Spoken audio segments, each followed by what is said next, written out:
Chapter 2299. These cultivators wore different Taoist robes and stood in different areas. Some were whispering, some were transmitting their voices. Their expressions were also different. However, Xiaohua could clearly see that no matter what expression they had, the bottom layer of their eyes was a little excited and a little determined. Just wait here. The disciple on duty pointed to a corner of the square.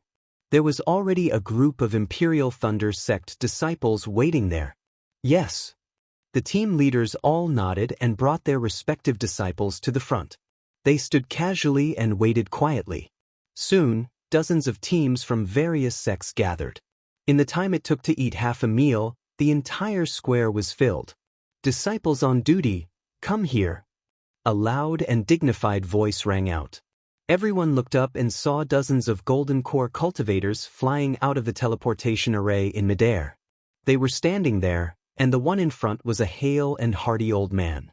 The voice had come from the old man's mouth. Li Qingshu, who came out of the pill refining cave earlier, also stood there as if nothing had happened. In an instant, the entire square was silent. No one dared to say a word. Dozens of Foundation establishment cultivators flew into the air from various parts of the square. They bowed in front of that cultivator and said, "Greetings, Martial Uncle Yuan." This cultivator was the Kunlun Sect's Golden Core cultivator on duty today, Yuan Zhongyu. In order to prevent sword cultivators from finding out the purpose of this operation, you all will follow the usual practice.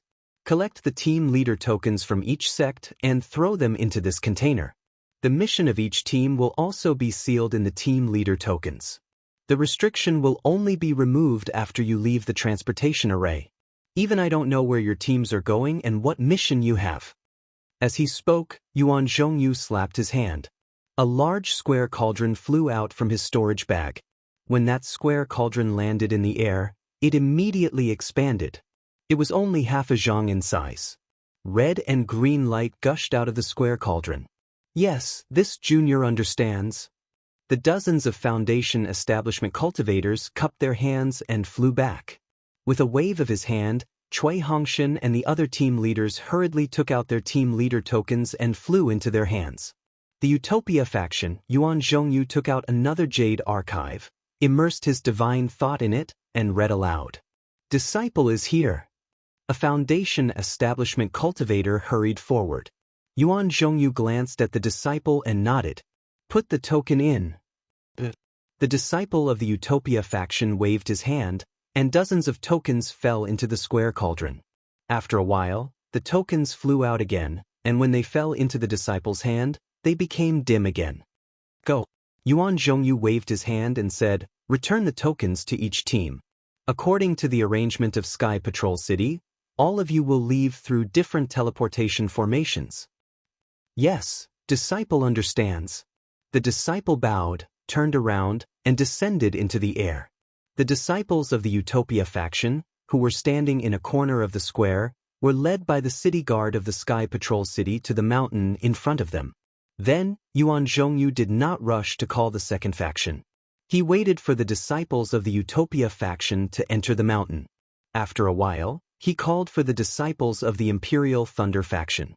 After a meal, the disciples of the Imperial Thunder faction were called. When Cui Hongshan received the return team leader token and fell to the ground, several city guards of the Sky Patrol City, who were not far away, raised their hands and asked the disciples of the Imperial Thunder faction to follow them into the mountain. Xiaohua and the others entered from the leftmost side of the mountain. It was a huge cave guarded by dozens of city guards of the Sky Patrol City. There was a strong fluctuation of magic power in front of the cave, which indicated that there was a very powerful restrictive spell in the cave. Just as Xiaohua entered the cave, he did not forget to slightly release his Buddha's sense. It was very strange. Li Qingshu did not look in this direction, as if he did not know that Xiaohua was in the first team of the Imperial Thunder faction. "Oh, what is this guy planning to do?" Xiaohua was a little confused. "Forget it. Let's deal with all changes by sticking to the status quo. If he doesn't come, it's fine. If he comes, we must kill him." The inside of the cave was very spacious, which was several times larger than the elixir production cave. The high ceiling of the cave was several feet high, and the width of the cave was also several feet. When they walked in, there were some noisy echoes. At the end of the cave, there was another huge space. A layer of green, red, and yellow light shield firmly protected the space. The city guard stopped in front of the light shield and turned to the disciples of the Imperial Thunder faction and said, "Fellow cultivators, please enter with your team leader token in your hand." All disciples of the Imperial Thunder faction should also take out their own tokens. The defense array of this teleportation device will allow you to enter with the token in your hand. All cultivators without a token will be attacked. In addition, please note that the token can only be used once. Those who enter will not be able to enter again after exiting. The order of entry must also be careful. Wait for one team to enter before the other teams can enter. Otherwise, the cultivators in the first team will not be able to enter again. There were probably 10 teams following the Sky Patrol City's city guard, which made up about 100 people. After hearing the Sky Patrol City's disciples' reminder, one of the team leaders nodded and said, "In that case, let's follow the names of the teams. Whoever is in front will enter first." "Great." Another team leader nodded. "I am the 10th team. Is there anyone with a smaller number than mine? I am the first team. I will enter first." Cui Hongshan raised the token in his hand, feeling a little proud. Compared to the team's number, who could be ahead of them? The first team? The team leader of the 10th team was obviously a little stunned. However, when he saw the number 1 on the token in Cui Hongshan's hand, he nodded and cupped his hands. "Junior brother Cui, please. I hope that after this battle, we can still see the number of the first team." The Heavenly Thunder Palace's disciples' words sounded very awkward. It could even be interpreted as a provocation or a curse toward the first team. However, Cui Hongshan did not think so. After the battle at Chicken Crow Mountain, he knew that the cultivators who participated in the battle, regardless of whether they were Qi Refinement or Foundation Establishment, were insignificant.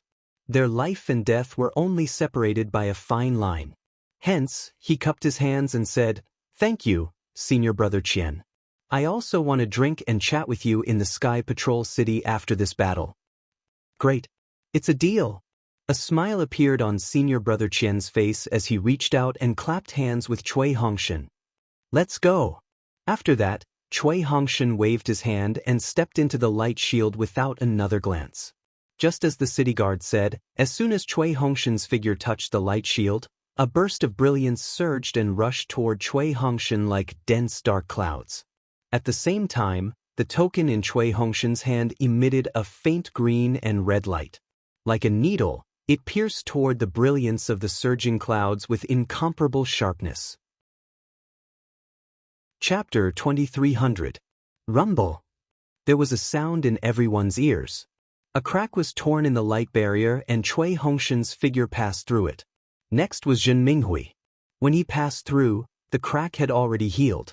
However, this healing was like two turbulent waves sandwiching Zhen Minghui. Zhen Minghui's face was a little pale. After all, there was a strong spiritual power in this brilliance that had a tendency to tear his body apart. However, just as the light engulfed Zhen Minghui, his token also emitted a faint green and red light. These two lights wrapped around his entire body and blocked the surging light. Taking advantage of this moment, Zhen Minghui passed through. Good boy. The means of the Sky Patrol City are really powerful. Even if it's a gold core cultivator or an early nascent soul cultivator, if they come here, I'm afraid they will suffer a great loss. Xiao Hua was the last to pass through the brilliance. He could not help but feel a little speechless. However, thinking about it, it was normal. This was the teleportation array of the Sky Patrol City. Without strict defensive measures, once it was breached by a sword cultivator, the Sky Patrol City would belong to the sword cultivator. After entering the light barrier, there were several large teleportation arrays in front of them. They were similar to the ones Xiaohua had seen before, but the scale was much larger. It could teleport more than 10 people at a time. These teleportation arrays emitted a black and white brilliance from time to time, and groups of Path Sect disciples were teleported out. Could it be that there is no fixed destination?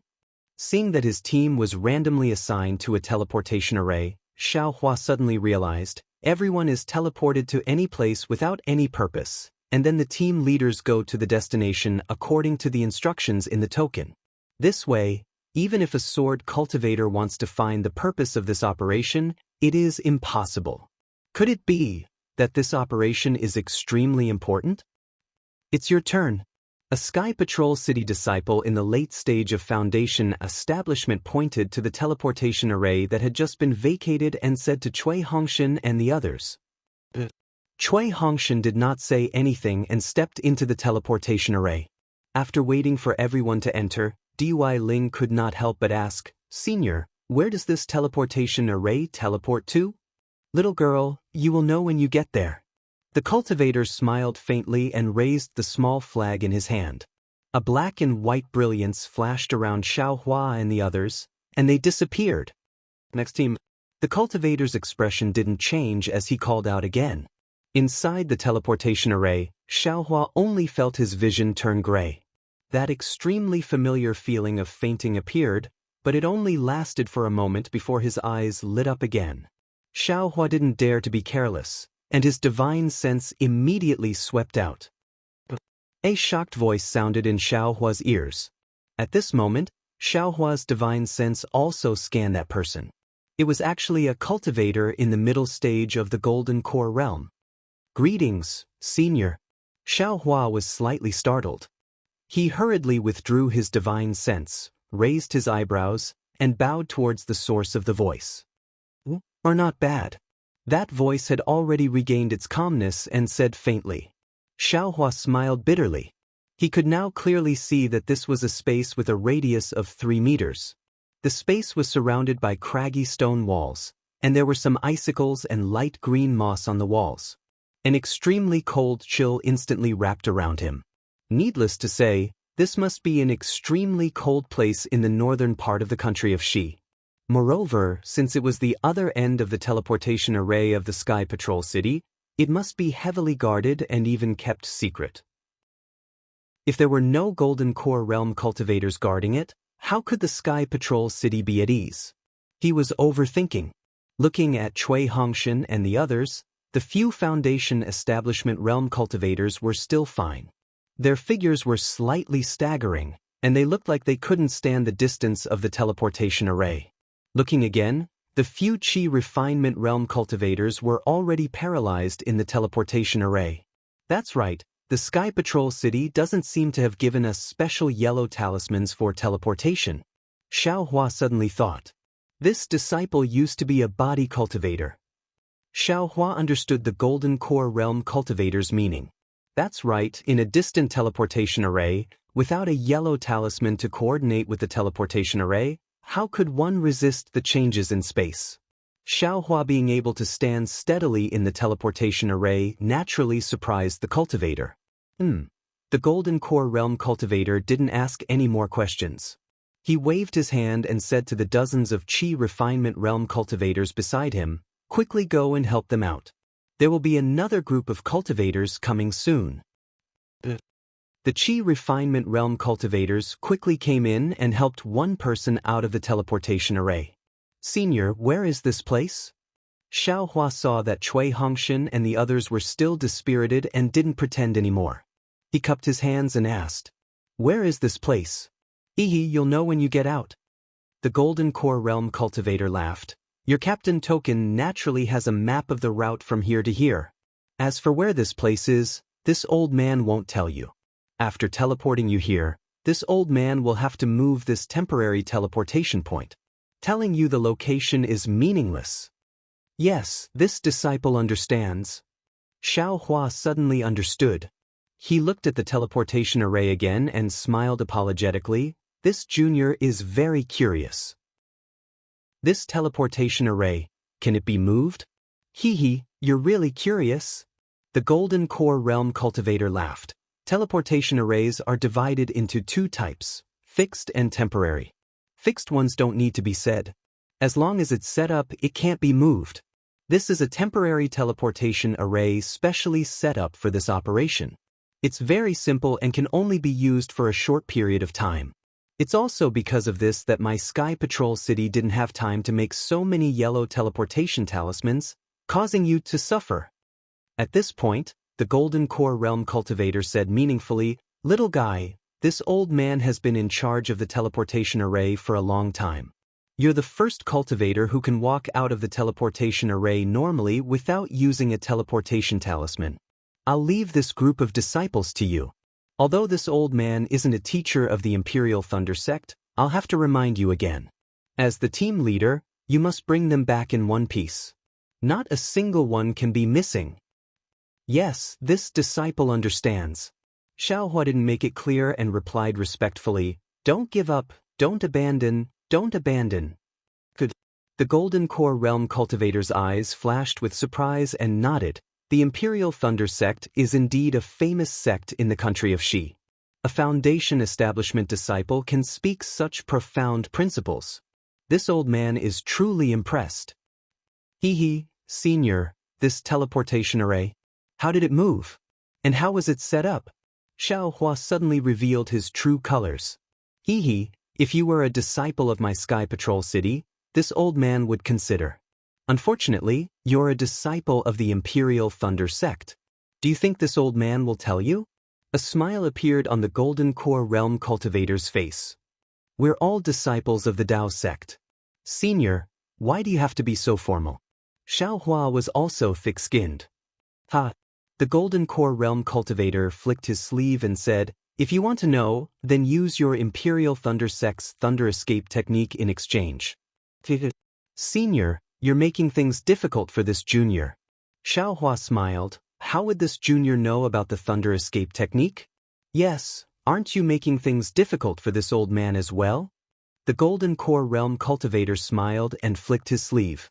A yellow talisman appeared in midair and said, "Your disciples have rested. Take this escape talisman and activate your magic power to leave this place." Yes, thank you, senior. Xiaohua took the yellow talisman with a smile. Behind him, Cui Hongshan and the others had rested and were standing there listening to Xiaohua's banter. Xiaohua left an escape talisman for himself and gave the others to Zhen Minghui. When everyone stuck the yellow talismans on their bodies and activated their magic power, their figures involuntarily flew up into the air and flew toward the top of the cave that was covered in frost. After waiting for half a cup of tea's time, the figures of Xiaohua and the others appeared above a barren glacier. Everyone's faces were slightly stunned. Even Xiaohua, when he released his divine sense at this time, could not sense that they had just arrived at the teleportation array here. Soon after, Xiaohua once again unleashed his Buddhist awareness. After scanning the surrounding dozens of kilometers, he discovered that it was completely barren. Other than a few groups of Dao sect disciples, who seemed to have just left like them, there were no traces of sword cultivators. Sigh, what can such a tight defense mean? Xiaohua sighed. It could only mean that the operation here was secretive and that he had to face many powerful sword cultivators. He was naturally confident, but what about these 9 disciples? Should we also let the 3 Qi refining disciples build their foundation? Xiaohua thinks to himself as his gaze sweeps over the 3 disciples who are still a little dizzy. But when he thinks that once these 3 disciples reach the foundation establishment stage, they will have to return to the Imperial Thunder Sect. Perhaps those 2 disciples from the Heavenly Thunder Palace will also come. Xiaohua shakes his head. Let's wait until the war is almost over before we talk about it again. Jinhua, how's your rest? Cui Hongshan's head was also a little unwell, as if he had a hangover. Captain Cui, it's really uncomfortable. Zhenhua frowned. Patrol Sky City is too stingy. They didn't even give us a single teleportation talisman. Then, let's find a place to rest for a while. Cui Hongshan hesitated slightly and ordered. There's no need. Xiaohua waved his hand and took out the flowing cloud flying boat. He said indifferently, "We'll take the flying boat." Aren't you afraid that the 7 Skills Sect disciples will find out? Cui Hongshan asked curiously. Xiaohua waved his hand and said, "Fellow Taoist Cui and senior brother Zhen will control it. Just listen to my command."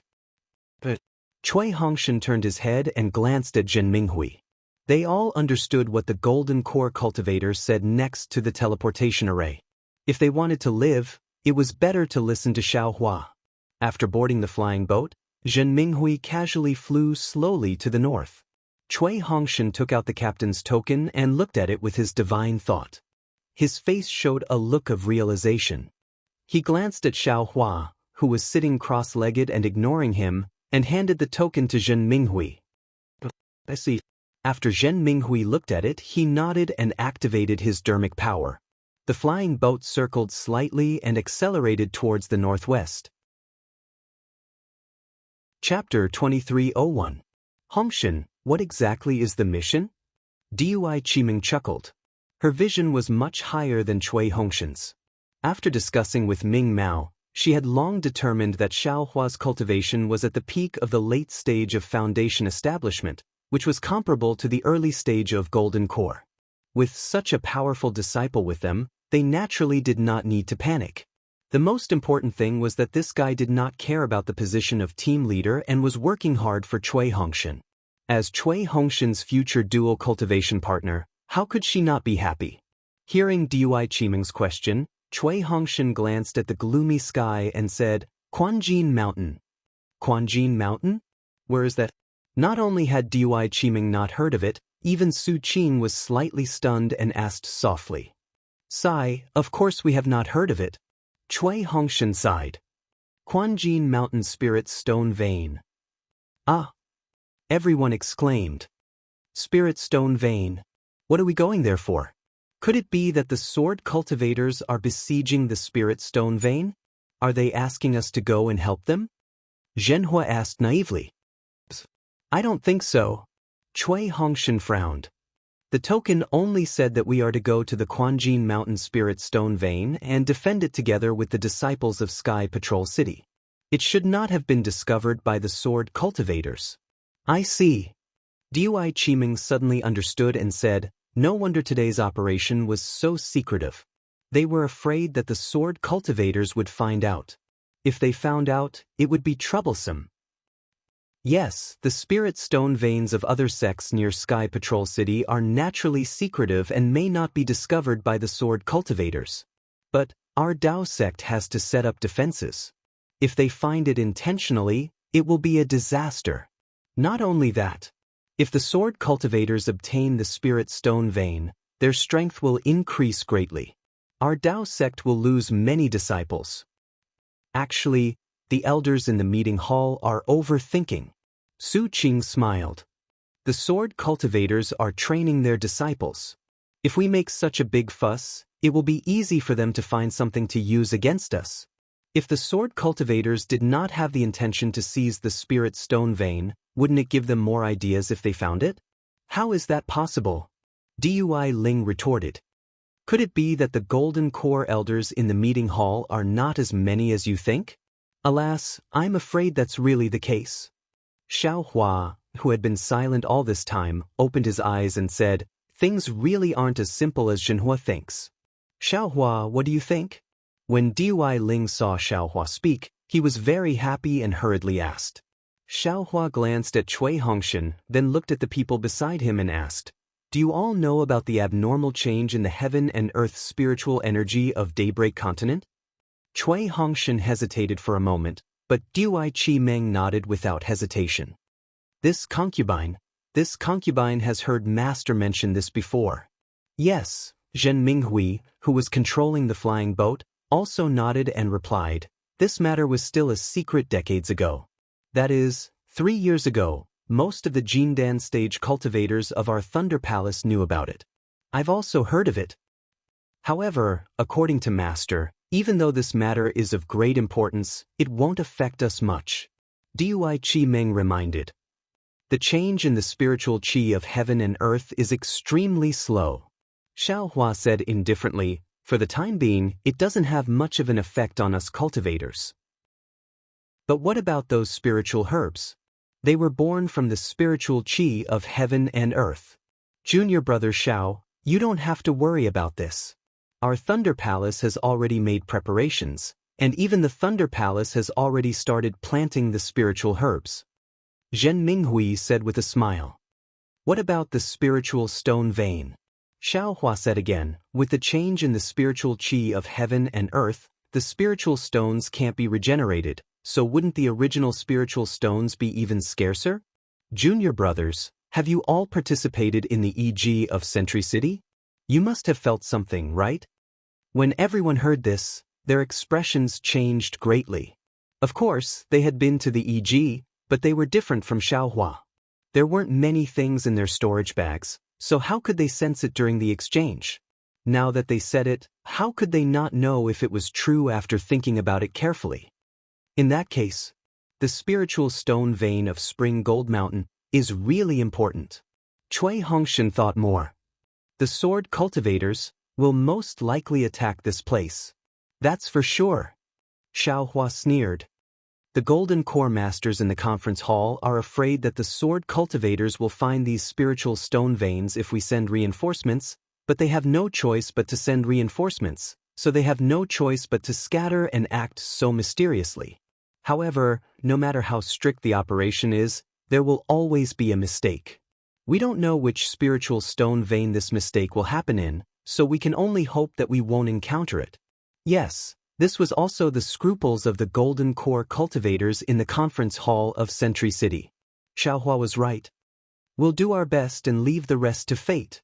Cui Hongshan saw that everyone was a little discouraged and hurriedly said, "We'll do our best. There's no need to think too much." "Yes, we understand," Zhenhua and the others said in unison. Xiaohua thought for a moment, clapped his hand, and took out a storage bag. He handed it to Dui Qiming and said, "This is what I exchanged at the EG. See if any of the senior brothers or martial nephews have any use for it." Dui Qiming took the storage bag with some doubts. She scanned it with her divine perception and saw that it was a qi replenishing and blood elixir commonly used by qi refinement and foundation establishment. She smiled and said, "Junior brother Xiao is considerate. I thank you on behalf of them." "No need to thank me." Xiaohua waved his hand. "I've taken such a big advantage of you. How can I feel at ease if I don't take out something?" After saying that, Xiaohua didn't speak anymore and closed his eyes to adjust his breathing. Under Dui Qiming's arrangement, the others divided the elixir in the storage bag and hid far away from where Xiaohua was resting. They looked at Xiaohua with reverence and some envy. Xiaohua was really too mysterious. The shocking cultivation of Chicken Crow Mountain and the generous amount of elixir he gave out was far from the poor disciple of Myriad Thunder Valley in their hearts. Even Dui Qiming was a little stunned. The elixir in the storage bag was definitely not something that Cui Hongshan could take out. "Senior brother Minghui, you rest for a moment and let me steer the boat." Cui Hongshan's heart also felt uncomfortable for no reason. He turned his head and sat next to Zhen Minghui as he instructed in a low voice. Zhen Minghui smiled and said, "I just steered the boat and was flying happily. You just wait at the side for a moment." Cui Hongshan didn't answer and placed his hand on the boat. He activated his true origin and fused his magic power into the flying boat. There was a moment of silence on the flying boat. Only the whistling of the cold wind could be heard and the snowflakes began to drift down from the dark clouds that were as gloomy as winter's day. Suddenly, Xiaohua said in a low voice, "Senior brother Zhen, let's lower the flying boat by 10 feet and fly towards the left." Chapter 2302. This. Zhen Minghui was slightly taken aback. He glanced at Cui Hongshan and didn't understand. "Fly west." Cui Hongshan also didn't understand. However, he knew that since Xiaohua had spoken, it was best to listen to him. However, after flying for an hour, Xiaohua said again, "All right, let's go higher. Continue to fly northeast." Zhen Minghui responded and adjusted the direction again. For the next 2 days, there would be a few times every day. Xiaohua would give a few instructions and fly in different directions and at different altitudes. Zhen Minghui and Cui Hongshan were somewhat puzzled at first, but gradually, they had some understanding in their hearts. Both of their eyes flashed with astonishment, but this astonishment also brought with it even more joy. Dui Ling couldn't help but blink as he moved closer to Xiaohua and whispered, "Xiaohua, you're not making fun of Captain, are you?" flying high one moment and low the next? Could it be that there are some restrictions in the sky? Looking at this female cultivator who kept calling his name, Xiaohua smiled and said, "Why don't the others ask? Are you the only one who wants to ask? Are you fighting for Zhen Minghui?" No. Dui Ling blinked at him and said, "I'm in the same group as you. Why would I fight for them? It's just that I saw that they were having a hard time flying, so I wanted to ask you. We are magnanimous people. There's no need to lower ourselves to their level. If they don't want to suffer, then get a higher grade flowing cloud flying ship. We just need to put in spirit stones and activate it a little. For this kind of low-grade flying ship, we really need them to put in some effort." Xiaohua said without any trace of politeness. "And that's right. They are the captains. If they don't put in some effort, who will?" Dui Ling laughed and said, "However, let's stop before going too far. We've already taken many detours in these 2 days. Next, let's just fly directly.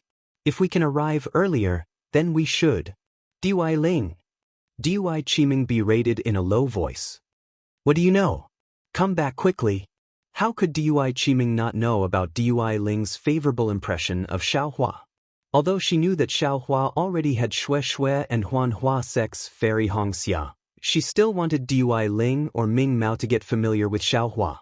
No one said that a cultivator could only have one female cultivator on dual days. Since there were 2, what harm was there in having 3? Of course, if Cui Hongshan wanted 2, he could forget about it.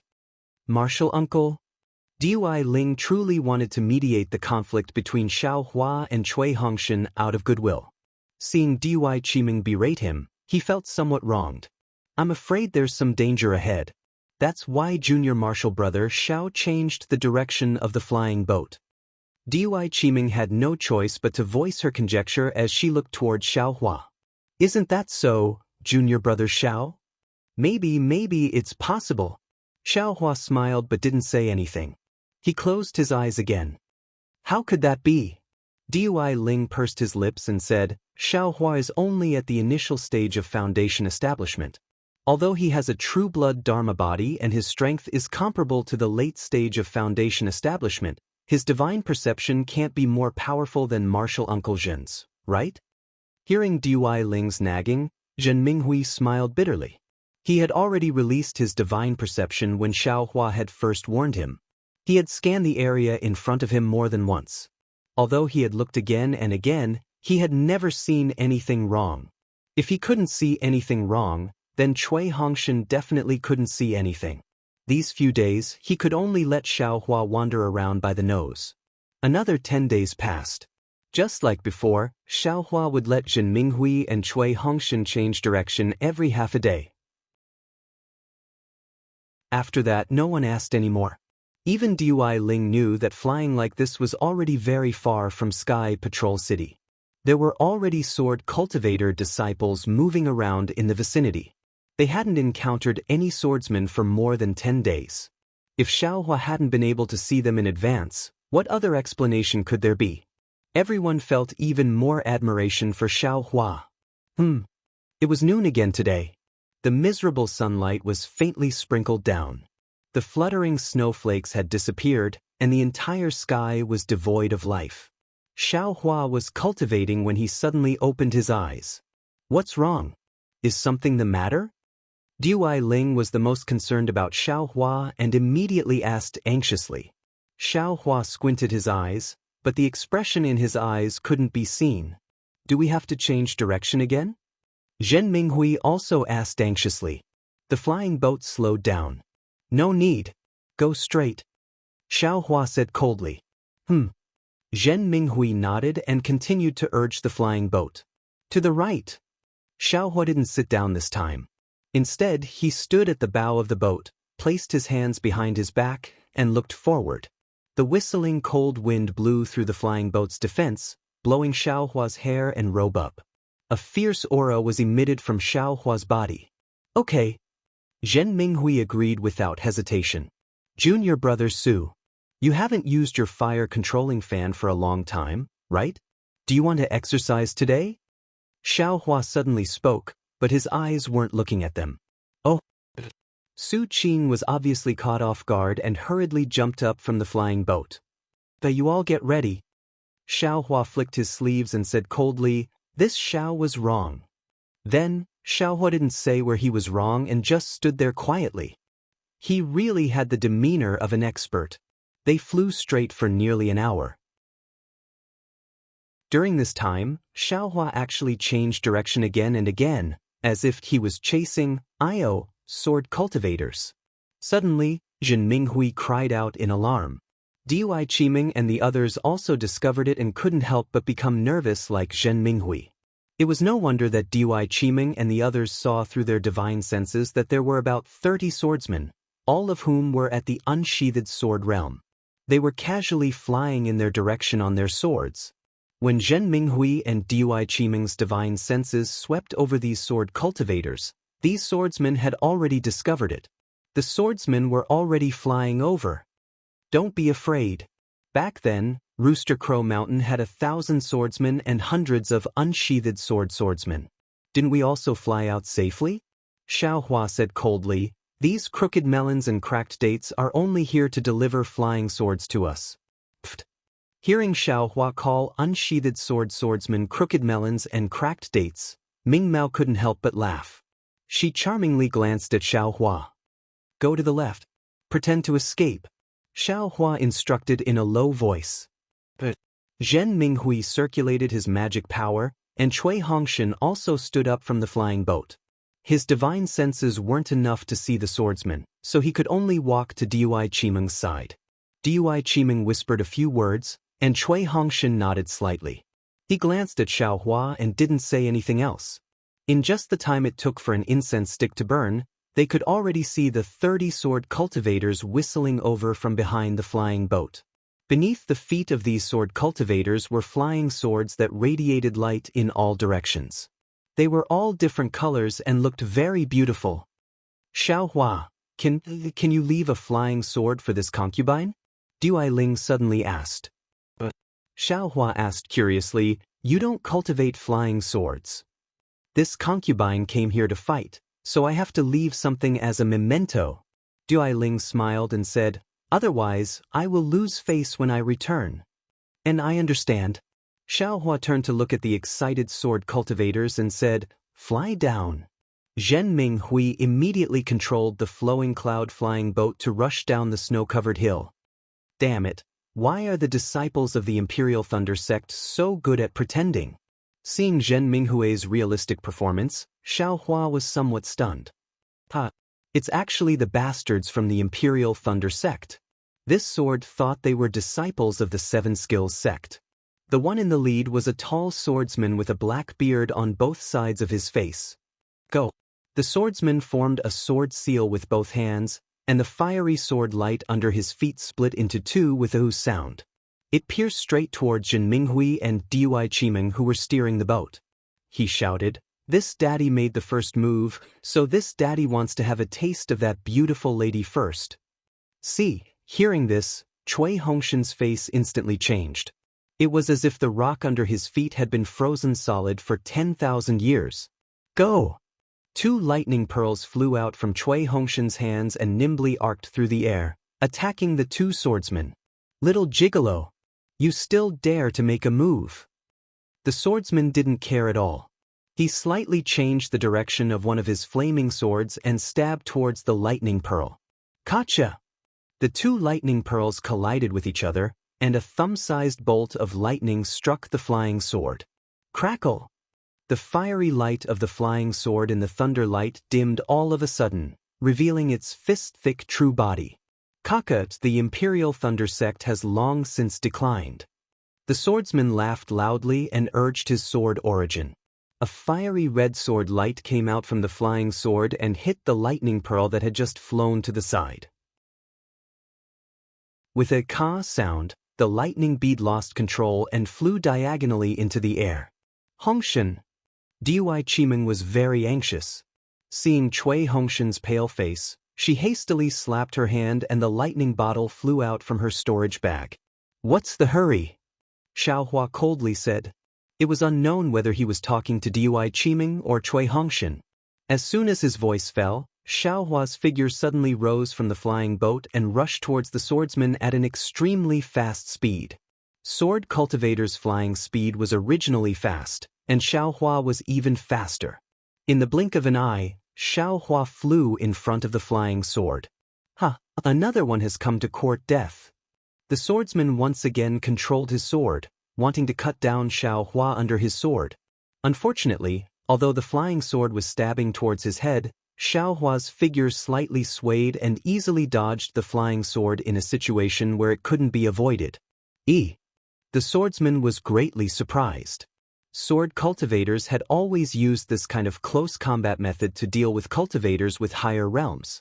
This was the first time he saw a cultivator take the initiative to fight in close combat. Unfortunately, just as he let out a strange cry, Xiaohua shook his Taoist robe. The swordsman suddenly felt a fierce and almost irresistible force appear out of nowhere and tightly wrap around him. The sword origin around his body completely solidified, and he was simply unable to mobilize it. Not good. The swordsman was greatly alarmed. Just as he was about to open his mouth and spit out a small sword to break this restriction, Xiaohua waved his hand again. A golden light flashed and cut the swordsman in half from the waist. The two halves of the corpse fell from the sky. Chapter 2303. Two fiery flying swords also fell diagonally along with the corpse. The two swordsmen closest to that swordsman had just activated their flying swords when they unexpectedly saw a swordsman, who had always been a one-hit kill, being killed by an early-stage Foundation establishment cultivator. They couldn't help but be stunned. They glanced at each other, and each of their flying swords mercilessly stabbed at Xiaohua from 3 directions. A flying sword like plum blossoms tore apart the joy in the young girl's eyes. A flying sword like the scorching sun nearly ignited the youth of a hot-blooded youth. A flying sword like a cool breeze, gentle like the charm of a fairy's tongue. These 3 swords had already enveloped Xiaohua's entire body, and the intense sword intent seemed to want to tear apart the fierce wind. Whoosh whoosh, Xiaohua's figure suddenly moved, leaving behind an afterimage in the air. He had already left the wind of the 3 swords behind him. Like a boorish man who didn't understand romance, he was even more like a gust of wind brushing against willows. His Taoist robe fluttered continuously, and then 3 golden flashes followed. Another 3 corpses fell from the air. Kill! Seeing 4 swordsmen killed by Xiaohua as soon as they came face to face, the remaining swordsmen were furious. 20 or so swordsmen simultaneously activated their flying swords and stabbed at Xiaohua. 20 or so flying swords. How could 3 flying swords compare? Just the flashing sword light was enough to dazzle people's eyes. Jeeth! A sound rang out. Xiaohua's shoulder leaped, and the phoenix Dharma body flew out from his body. The Dharma body, which was nearly 300 meters long, immediately covered the area around Xiaohua. The clear cry of the phoenix resounded through heaven and earth, piercing into the swordsman's ears like a sharp awl. Whoa! Following the cry of the phoenix Dharma body, 2 enormous wings spread out. Lightning as thick as a thumb flashed between the wings. In an instant, the 20 or so flying swords were knocked askew. However, there were still several flying swords that broke through the phoenix Dharma body's defense and stabbed at Xiaohua. Kachacha! The phoenix Dharma body's 2 claws swiftly clawed forward. Lightning as thick as a fist was born again, precisely hitting these flying swords, mercilessly knocking them out of the air. The cultivators who drew their swords used their primordial spirits to control their swords. The phoenix Dharma body repelled all the flying swords, so their primordial spirits were naturally damaged. They also deeply experienced the vast power of lightning above the phoenix Dharma body. They couldn't help but be shocked. But Xiaohua didn't give them any time to be shocked or hesitate. The phoenix celestial body flapped its wings, and the dark clouds in the sky suddenly tumbled like a tidal wave. The phoenix celestial body waved its claws again, and several thick bolts of lightning descended from the sky, striking several sword cultivators at lightning speed. Without a doubt, those sword cultivators were instantly struck down from the clouds. At the same time, Xiaohua wasn't slow either. His figure flew up again, and everywhere he went he used the heaven and earth sleeve technique, and the soaring dragon scissors followed. He was like a wolf in a flock of sheep, slaughtering the swordsmen one after another. Ah! Not only were the sword cultivators stunned, even Cui Hongshan and the others on the flowing cloud-flying ship were stunned. Last time on Chicken Crow Mountain, when Xiaohua showed his invincible might, they were pretty much scared out of their wits. They only thought of running away, so they really didn't observe carefully. Now that they saw Xiaohua actually encounter sword cultivators, he didn't say anything and went all out to kill them. Moreover, his methods were truly swift and fierce. The sword cultivators who drew their swords were simply no match for him. How could they not be shocked? It was still the same sentence. This is a foundation establishment cultivator? Go, those sword cultivators haven't died yet. Zhen Minghui came to his senses quickly and pointed at the sword cultivators who were struck down by the Phoenix Dharma body's lightning drawing technique. Yes. Dui Qimeng, Cui Hongshan, and the others responded and flew out, heading toward the sword cultivators who were already beaten up by Xiaohua. Run! Seeing that only a dozen sword cultivators were killed in a short moment, how could the remaining sword cultivators dare to hesitate? They flew in all directions at the same time. Want to leave? Leave your lives here. Xiaohua said coldly, just now, when you were feeling good, you didn't think about now. Zhen Minghui, capture those sword cultivators. As he spoke, Xiaohua urged the Phoenix Dharma body to send down a few more lightning bolts. He himself flew up again and rushed toward a sword cultivator at an extremely fast speed. The soaring dragon shears slashed at the second sword cultivator. Even so, there were still 5 sword cultivators who escaped from everyone's siege. Xiaohua grabbed the sword cultivator's neck with one hand and looked at the sword cultivator who had already escaped several tens of feet away. He frowned slightly. It wasn't difficult for him to kill these 5 sword cultivators. He really had a lot of methods, but he wasn't willing to reveal them. You'd better try this. Xiaohua snorted coldly. He exerted strength in his hand and crushed the sword cultivator's throat. Then he patted his hand and took out the soul-absorbing bell and the toad. The soul thread on his forehead also stretched out. Ding-dang-dang, an extremely ear-piercing sound rang out. The 4 swordsmen abruptly stopped in midair and then fell down like boulders. As for the swordsman who flew the furthest, his body swayed slightly, and the sword light around him flashed. Then he flew again. Eegs. Xiaohua was slightly surprised. His figure flew and directly chased after him. Those sword cultivators who were struck by Xiaohua's lightning bolts into the air, although they didn't die, their primordial spirits were greatly damaged. They were good targets for Zhenhua and the others to practice on. When Xiaohua killed the last sword cultivator who escaped and returned, Dui Ling and the others had also killed most of the remaining sword cultivators. Xiaohua landed on the hill. He reached out and grabbed a sword cultivator who was struck down by the soul-absorbing bell. His soul thread then entered the sword cultivator's glabella. Inside the sword cultivator's mind, there was also a mysterious dark cloud. However, that dark cloud was clearly a lot more solid. Its outer layer seemed to be wrapped by something sticky. At this moment, the dark clouds had already been torn apart like cotton, and they were torn apart. It didn't take shape. Sword cultivators are indeed powerful. Otherwise, how would I deal with soul cultivators? Xiaohua nodded inwardly. He flung his hand, and the sword cultivator's corpse fell to the ground. He stretched out his hand and looked at the thing in his hand that looked like a withered leaf. He thought, just now, that sword cultivator didn't fear my soul-absorbing bell.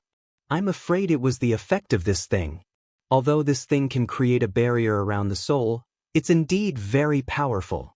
Could it also be a soul tool? This thing was naturally discovered by Xiaohua from the sword cultivator's mind that escaped just now. Damn it, this sword cultivator has this thing. Maybe other sword cultivators also have this thing. Xiaohua was immediately somewhat depressed. He didn't think of this matter. Previously, there were many cultivators' souls that he didn't check. Kachacha, A few thunderous sounds were heard. It was from Dui Qiming's thunder bottle that flew out and struck a sword cultivator flying. That sword cultivator was originally a second-grade drawing sword cultivator, whose cultivation was higher than Dui Qiming's. However, after being struck by the Phoenix Dharma body's lightning, his sword essence was damaged. He didn't have time to take any medicinal pills. Even the lightning in his body was still entangled with the sword essence, preventing the sword essence from circulating and healing. How could he resist Dui Qiming's thunder bottle? Barely managing to control her sword to balance her body, Su Qing waved her fire-controlling fan. The surrounding spiritual qi of heaven and earth was sucked into the fan. A tongue of fire descended from the sky and trapped her. Chapter 2304. The sword light around the swordsman's body faintly appeared, and he curled up like a hedgehog. Although the flames were fierce, they could hardly break through his defense. Zila, another sound that made the swordsman's heart tremble was heard. It was actually Zhenhua's thunder-trapping bead. A seemingly weak lightning covered his head. The swordsman hurriedly raised his hand, and a sword light appeared in his palm, sweeping a large gap in the lightning net. However, the rest of the lightning still fell on the sword light on the swordsman's body. This lightning wasn't very powerful, but when it fell on the sword light, a purple-red color suddenly appeared in the sword light. It was the lightning that was wreaking havoc in the swordsman's body. Under the pincer attack, the sword light suddenly dimmed. Su Qing's flames took advantage of this and immediately ignited the swordsman's entire body. At the same time, the other three swordsmen were easily killed by the combined forces of Cui Hongshan, Zhen Minghui, and the others. At this point, the 30-plus swordsmen were completely annihilated by the Imperial Thunder Sect's first team. 30 drawn swordsman is this young master's limit. Xiaohua's divine sense swept over, and he had a plan in his heart. If he didn't reveal his full strength, he would have to protect these 9 Imperial Thunder Sect disciples and not let a single swordsman escape. He could only face 30 drawn swordsmen, and there couldn't be many drawn swordsmen. The chances of 30 drawn swordsmen appearing in the first stage of the battle aren't many, right? Xiaohua thought to himself. Zhenhua, Dui Ling, bring the corpses of these swordsmen over. Xiaohua withdrew his phoenix celestial body and instructed them. Yes. Dui Ling answered crisply, her face full of excitement. Just now, she used lightning strike to smash a drawn swordsman into the ground from midair. This was definitely something she could show off in the future. Apart from Cui Hongshan and Zhen Minghui who didn't move, Dui Qiming, Ming Mao, and the rest of the 7 people all moved. They flew to different places and brought the corpses of the 30-plus swordsmen over. The swordsmen killed by the lightning and fire didn't seem to be much, but the swordsmen killed by the soaring dragon shears were very miserable and bloody. Dui Qiming and the other 2 female cultivators couldn't bear it. Even Cui Hongshan frowned slightly. Xiaohua saw this and didn't say anything. He only said, burn their corpses and take out everything from their storage pouches. Everyone can choose a flying sword. If there are any pills, spirit herbs, spirit stones, and other items from my Dao sect in the storage bag, please distribute them to everyone. As for the rest, I will keep them. Xiaohua's words were somewhat overbearing, but no one had any objections. Captain Chuaves, why are there so many pills and spirit stones in the storage bags of these swordsmen? Qiu Su was the first to realize that something was wrong and hurriedly shouted. Isn't it obvious? I wonder how many Dao sect disciples have died at their hands. Cui Hongshan's brows relaxed when he saw these items. You're exaggerating. Xiaohua didn't think too much about it. Seeing so many things come out of the swordsman's storage pouch, he was also shocked. He couldn't help but feel regret. Fortunately, Dui Qiming was extremely tactful. She gathered everything into a few storage pouches and only took half of the medicinal pills, spirit herbs, and spirit stones. She didn't take any of the magic tools or treasures and left them all in the storage pouches. She then brought a few more storage pouches to Xiaohua and said with a smile, Junior brother Xiao, these swordsmen were all killed by you, so it's fine for us to take a little advantage of you. You should take these. Seeing Dui Qiming like this, Xiaohua felt embarrassed. He took the storage pouches and took out the pills and spirit herbs. Then he took out the 30 flying swords and said with a smile, Dui Ling said it just now, and this Xiao also agreed. Everyone will get a flying sword. No one can't take it. Otherwise, this Xiao won't have any face. Ha. Hee, Dui Ling was very happy and almost jumped up. However, she wasn't in a hurry to be the first to choose. Instead, she looked at Cui Hongshan and Zhen Minghui. Cui Hongshan also liked these flying swords, but when he saw Xiaohua's smile, he still felt unhappy. He hesitated in his heart. Hee, this Zhen's thoughts are the same as Dui Ling's. Moreover, these are the flying swords of the drawing sword swordsman. They are no small matter. If we don't take them now, when will we? Captain Cui, this Zhen will pick first. As he spoke, Zhen Minghui's divine sense swept over and picked up a flying sword that was 3 inches long. There were faint flames rising from the inside of the sword, and he held it in his hand happily. Although Xiaohua directly called out his name just now, he didn't seem to feel that it was inappropriate. This Su won't be polite either. Su Qing went forward with a smile and also picked a sword. Xiaohua looked and his heart moved. His divine sense swept over the storage pouches and he picked up a few sword slips to check. Soon after, Ming Mao and the others also picked up a sword each. In the end, only Cui Hongshan and Dui Qiming didn't have a choice among the Foundation establishment cultivators. Seeing Dui Ling and the other 2 aura-refining disciples' eager expressions and Cui Hongshan's hesitant expression, Dui Qiming sighed. She took a step forward and said with a smile, Hongshan, I want 2 flying swords. Don't pick. Cui Hongshan's heart lightened and he pretended to be indifferent as he responded. Just as Dui Qiming was about to randomly pick 2 flying swords, her figure paused for a moment and her gaze fell on 2 unremarkable flying swords at the edge of the room. With a wave of her hand, 2 similar-looking flying swords fell into her hands. Martial uncle, these 2 flying swords are so ugly. Dui Ling complained, I'm afraid they're the worst among these flying swords, right? Dui Qiming smiled and said, that's not necessarily true. Maybe these flying swords are used by those 3rd-grade swordsmen. As she spoke, her gaze swept over Xiaohua, who had just transmitted a message to her, as if nothing had happened. Soon after, Dui Qiming, Zhenhua, and Baisugu each picked a flying sword that they liked. As for these magic tools, each person can also take 2. Xiaohua received the flying swords and waved his hand, taking out about 20 magic tools. That's great, that's great. Dui Ling and Zhenhua clapped their hands and each chose 2 magic tools of slightly lower quality without hesitation. Seeing Xiaohua's generosity, everyone was happy and didn't hold back. Dui Qiming still chose 4 magic tools and put them into her storage bag. Bring your flying swords over. After giving them some trivial things that Xiaohua didn't care about, Xiaohua finally said, these flying swords still have the primordial spirits of sword cultivators. I'm afraid they can't be used. This Xiao will help you erase them. But Dui Ling didn't understand these things. When he heard Xiaohua mention it, he was naturally the first to agree and took out the flying sword that had a faint plum blossom on it. Xiaohua took the flying sword and a green and red sword light flashed from his hand, wiping it on the flying sword. The sword light of the flying sword instantly dimmed, and even the faint plum blossom from before had disappeared. Dui Ling saw the unsightly appearance of the flying sword and pouted. Don't be unsatisfied. Xiaohua smiled and stuffed the flying sword into his hand. There's a sword cultivator's primordial spirit inside the flying sword. Be careful, he might take over your body.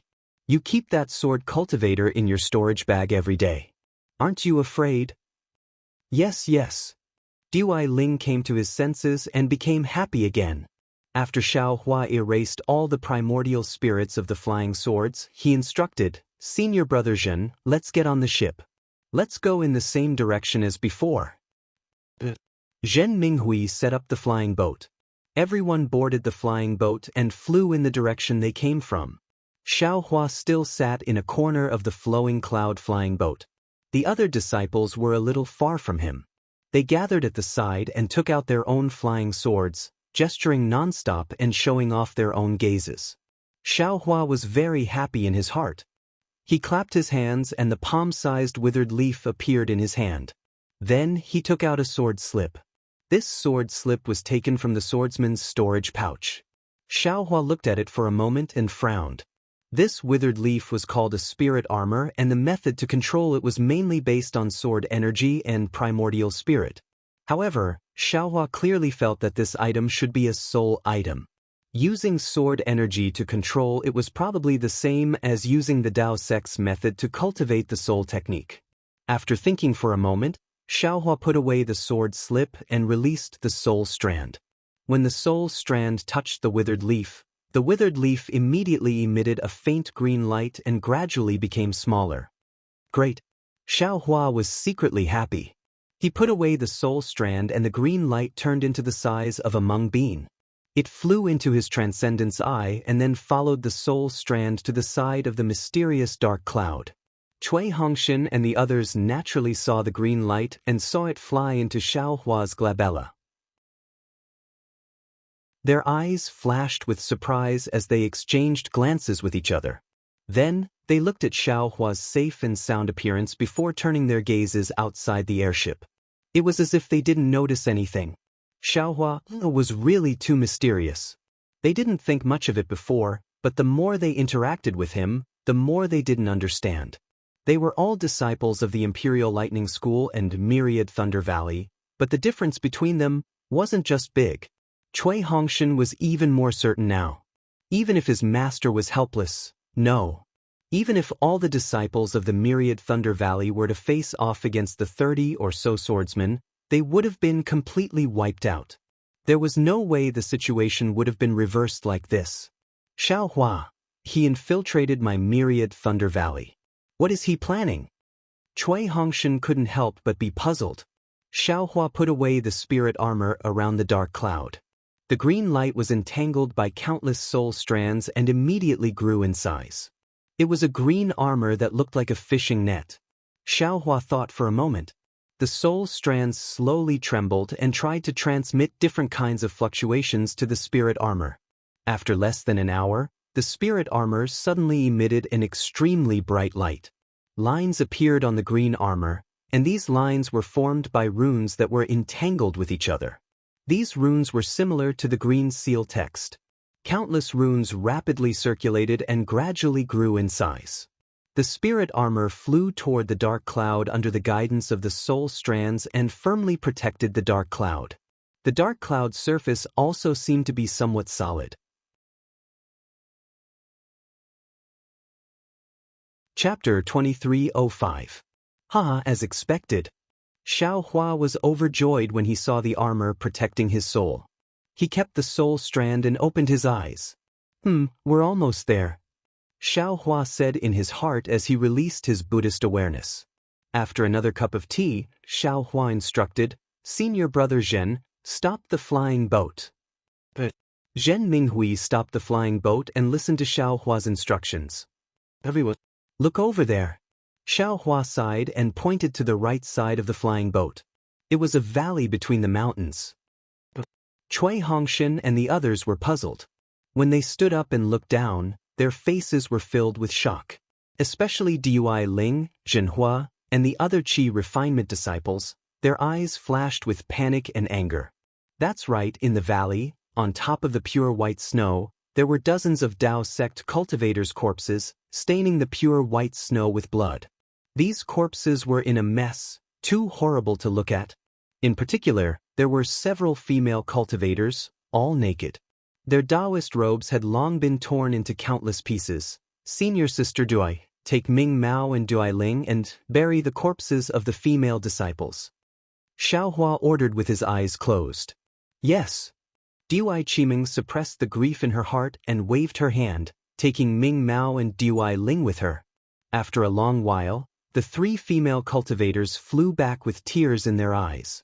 Their eyes were filled with anger. Sight, this is the great battle of Dao cultivators. Anything can happen. Xiaohua sighed slightly. Previously, I only wanted to avoid these sword cultivators, But I forgot about their brutality. They fed their swords with their bodies. Although they were upright, they were also ruthless. Killing is the best way to deal with each other's enmity. Only now did everyone know why Xiaohua had his eyes on the 30 or so swordsmen who drew their swords and wanted to kill them all. It turned out that he had already seen the tragic situation here. Without waiting for Xiaohua's order, Cui Hongshan flicked his sleeves and said, "Su Qing, you and the others go and clean up the other corpses." Su Qing and the others gritted their teeth and flew out, gathering the remaining corpses and burying them. What about the tokens and other items of those disciples? When Su Qing and the others returned, Dui Qiming clapped his hands and took out the token that was scattered on the snow and casually thrown away by the sword cultivator. "Leave it all to me." Cui Hongshan sighed and said, "They should be the 3 teams from Cool Breeze Valley, Mo Sang Mountain and Thousand Leaf Ridge. I wonder if they have the same mission as us. It's also a merit for us to bring the tokens back to Sky Patrol City." "Where are their storage pouches?" Xiaohua asked in grief and indignation. Cui Hongshan shook his head. "That's a different story. It belongs to whoever takes it." Xiaohua clapped his hands and took out a few more tokens. There were even 3 captain tokens. Cui Hongshan also dejectedly put them away. As the flying boat took off again, everyone was silent. Obviously, their previous joy was defeated by the cruelty of reality, and Xiaohua no longer pointed out the direction of the flying boat. Another few days passed. These few days were not easy. Just like the frequency of Xiaohua's reminders, they would encounter more or less sword cultivators every half a day. However, with Xiaohua, a cultivator who concealed his cultivation and still had the strength of an early-stage golden core cultivator, the first team of the Imperial Thunder sect was not in danger at all. Most of the time, Xiaohua did not even make a move and only let them fight on their own. Blood and hatred were often the driving force for cultivation advancement.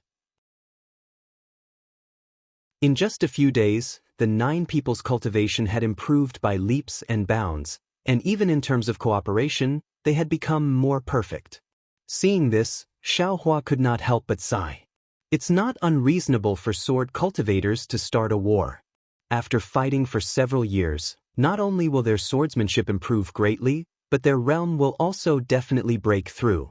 Compared to experience, it's really effective. On this day, on the flying boat, Dui Ling, Bai Sugu, and Zhenhua had sword wounds on their arms that had not yet healed. They were asking Dui Qiming and Qiu Su about their doubts about cultivation when they heard Xiaohua, who had been silent all this time, say, "Senior brother Minghui, there's another strange enemy on the right in front. Moreover, it seems to be a fellow Taoist from the Tao sect. Stop in the time it takes to brew a cup of tea, we'll fly over." Zhen Minghui did not hesitate to change the direction of the flying boat and fly over. Xiaohua closed his eyes again. After the time it takes to brew a cup of tea, Zhen Minghui stopped the flying boat as instructed. Xiaohua put away the flying boat, and everyone flew forward under Cui Hongshan's lead. "Quick!" Xiaohua urged. He changed his habit of always flying at the back and took the lead to fly forward.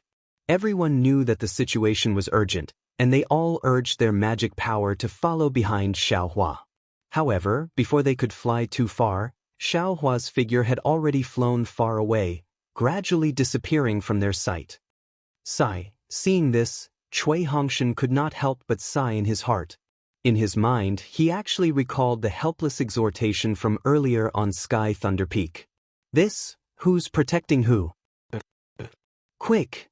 Cui Hongshan waved his hand and said, "There must be sword cultivators fighting fiercely with our Tao sect disciples in front. We can't fall behind." However, when Cui Hongshan rushed to the scene, Xiaohua was not in their field of vision.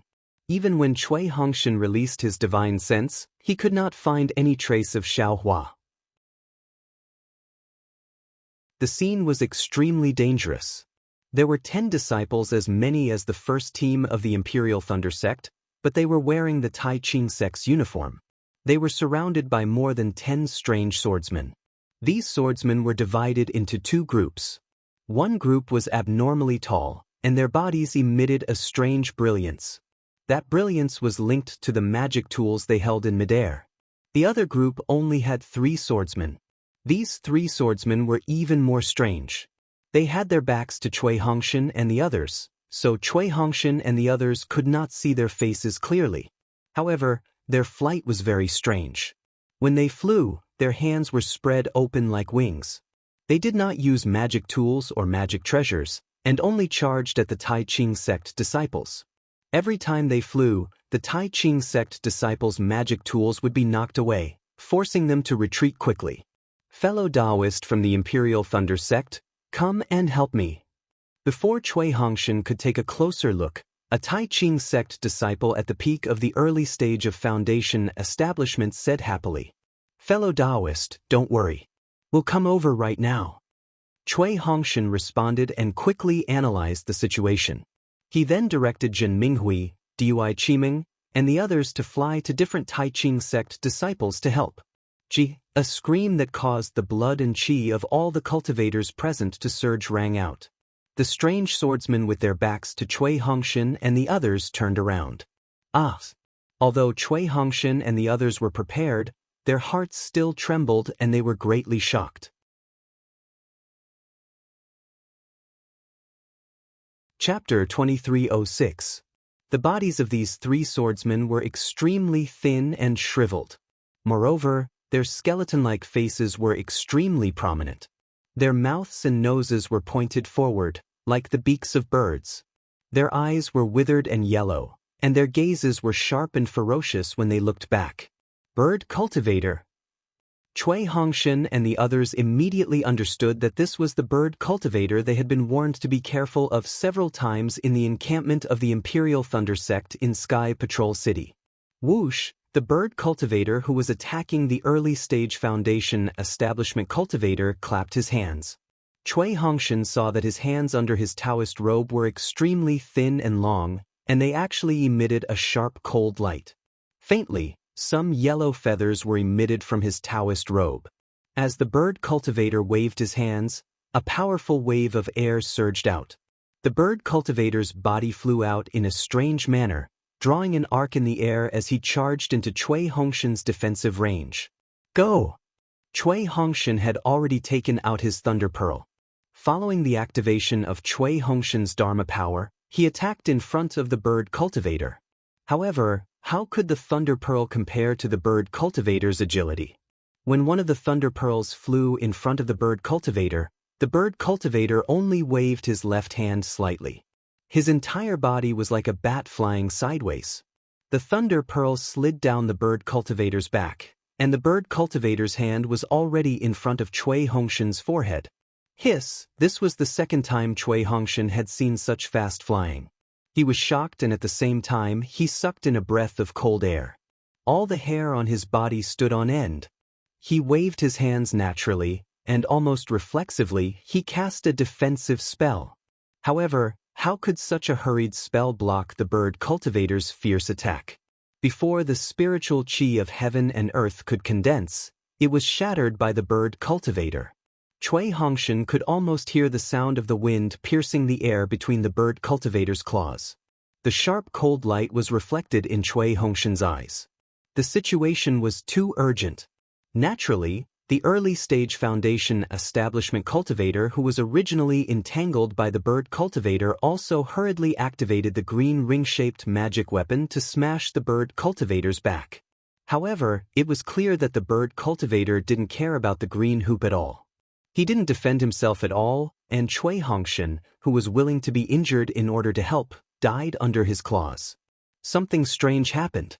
Just as Cui Hongshan was about to hurriedly throw out the other 2 Thunder Pearls, the bird cultivator suddenly screamed. His Taoist robe straightened, as if the feathers under his Taoist robe were standing up. His 2 sharp claws didn't care about hurting Cui Hongshan. Instead, he turned around to protect his head. His orange eyes flashed with panic. Fight! When Cui Hongshan saw this, the other 2 lightning beads flew out and took the opportunity to collide with each other. A flash of lightning instantly appeared, and the thumb-sized lightning struck the beast cultivator. Crackle! Blue lightning instantly enveloped the bird cultivator. At the same time, The Tai Ching sect cultivator's green ring also struck down. Pooh! A dull sound rang out, and an earthy yellow light appeared on the bird cultivator's back. The bird cultivator was instantly knocked down by several dozen feet. However, a yellow light flashed across the bird cultivator's face. He spread his wings and was about to fly again. This bird cultivator is too powerful, right? Cui Hongshan was very surprised. He was confident that he wouldn't be able to take a hit from the green ring, let alone the lightning from the thunder pearl. Fight! At this moment, Xiao Su, who was also in the early stage of foundation establishment, finally threw out his own magic tool, Thundernet. However, the timing of Xiao Su's Thundernet was just right. It landed on the bird cultivator's body when he spread his wings, trapping the bird cultivator in an instant. Good! The Tai Ching sect cultivator almost clapped his hands and hurriedly circulated all the magic power in his body. The green ring flashed with an intense green light and suddenly enlarged, producing an extremely strong confining force that enveloped the bird cultivator. Then, it trapped the bird cultivator from top to bottom. Following that, it rapidly shrank, tightly and firmly trapped the bird cultivator. Dui Ling, Cui Hongshan was overjoyed when he saw this. He hurriedly called out to Dui Ling, who had a thunder seal in her hand, wanting her to use her thunder seal to attack. However, Dui Ling was a few dozen feet away, urging her thunder seal to attack the magic tool with the wavering blue light. How could she have the time to help them? Watch this, Xiao! Right at this moment, Xiao Hua's voice resounded. Cui Hongshan turned around and saw Xiao Hua leisurely flying over from the direction they came from. The cloud suppression seal, which hadn't appeared for a long time, was already in the air. Xiao Hua? The Tai Ching sect cultivator saw this and his face showed a pleasantly surprised expression. He even called out Xiao Hua's name. Hee, fellow Taoist, we meet again. Xiao Hua said with a smile. This Tai Ching sect cultivator was none other than He Fang Yuan, who was forced to foundation establishment by Xiao Hua during the Feather Immortal Assembly. Junior brother Xiao, quickly come and help me. Seeing that Xiao Hua's cloud suppression seal was actually 10 feet in size and overflowing with an earthen yellow brilliance, as well as the heaven and earth spiritual energy that had formed a jade necklace, He Fang Yuan shouted in joy. Go! Xiao Hua chanted an incantation and pointed his finger. The cloud-suppressing seal rumbled with a deafening sound as it smashed towards the bird cultivator. The cloud suppression seal flew dozens of feet above the bird cultivator's head, and that powerful sealing force trapped the bird cultivator. The bird cultivator was already unable to break free from the green rings and lightning net, and now he couldn't move at all. His entire body was flattened as if it was flat. Boom! The cloud suppression seal landed and smashed the bird cultivator into the ground without any suspense. When the cloud suppression seal was pulled out again, 2 lumps of mangled flesh and blood could be seen on the sunken ground. On top of it was a small lump of colorful feathers. It was the corpse of a spirit bird, and below it was an ordinary human corpse. Great! He Fang Yuan said in joy. To think that junior brother Zhao's treasure would have such power now, I am truly envious. Fellow Taoist you must be joking. Xiao Hua pointed his finger, and the cloud suppression seal flew into the air and shrunk slightly, protecting him. He smiled. This treasure's power is not bad, but its speed is too slow. If this bird cultivator wasn't trapped by fellow Taoist I wouldn't have been able to kill him with the cloud suppression seal. With every advantage, there is always a disadvantage. Why is junior brother Xiao so obsessed with perfection? He Fang Yuan's divine sense swept over the other disciples, and he knew that with the support of the Imperial Thunder Sect's disciples, he had completely reversed the previous situation, so he stopped and said to Xiao Hua with a smile, moreover, this magic treasure seems to have been repaired by junior brother Xiao, and its power is even more powerful. Is there anything junior brother Xiao is not satisfied with? Saying this, He Fang Yuan seemed to have thought of something and blinked. However, according to what I know, Changbai sect seems to have an even more famous overturned sea seal than this cloud suppression seal. Its power is even greater, and its flying speed is even faster. It fits junior brother Zhao's expectations. Overturned sea seal? Xiao Hua shook his head. I don't seem to have heard of it. Yes, it has been a long time since I last saw it. I heard it was lost, but Changbai sect doesn't admit it. However, we are all sects of Meng country, how can we not know? Even I know, how can others not know? Changbai sect is only deceiving themselves. Fang Yuan explained, but soon after he felt that it was inappropriate, and hurriedly said, Oh, junior brother Xiao, I did not mean to mock you, you should know. Ha! No worries. Xiao Hua waved his hand. Senior brother you should quickly look at the other disciples. The current situation is not that easy to deal with. Yes, I understand. Fang Yuan cupped his fists. Junior brother Xiao, please lend me a hand. This artifact cultivator and bird cultivator are quite strange. They are different from the records in the sect, if not for the cloud suppression seal and lightning seal, these treasures, it would not be easy to kill them. I understand. Xiao Hua glanced at Cui Hongshan, who had already left him and joined another group, and nodded. Dui Chi Meng was facing an artifact cultivator. That artifact cultivator's body was emitting an orange light, and was connected to a huge fireball in the air. That fireball's brilliance was extremely dazzling, and outside of the brilliance, there was a foot-long flame burning fiercely.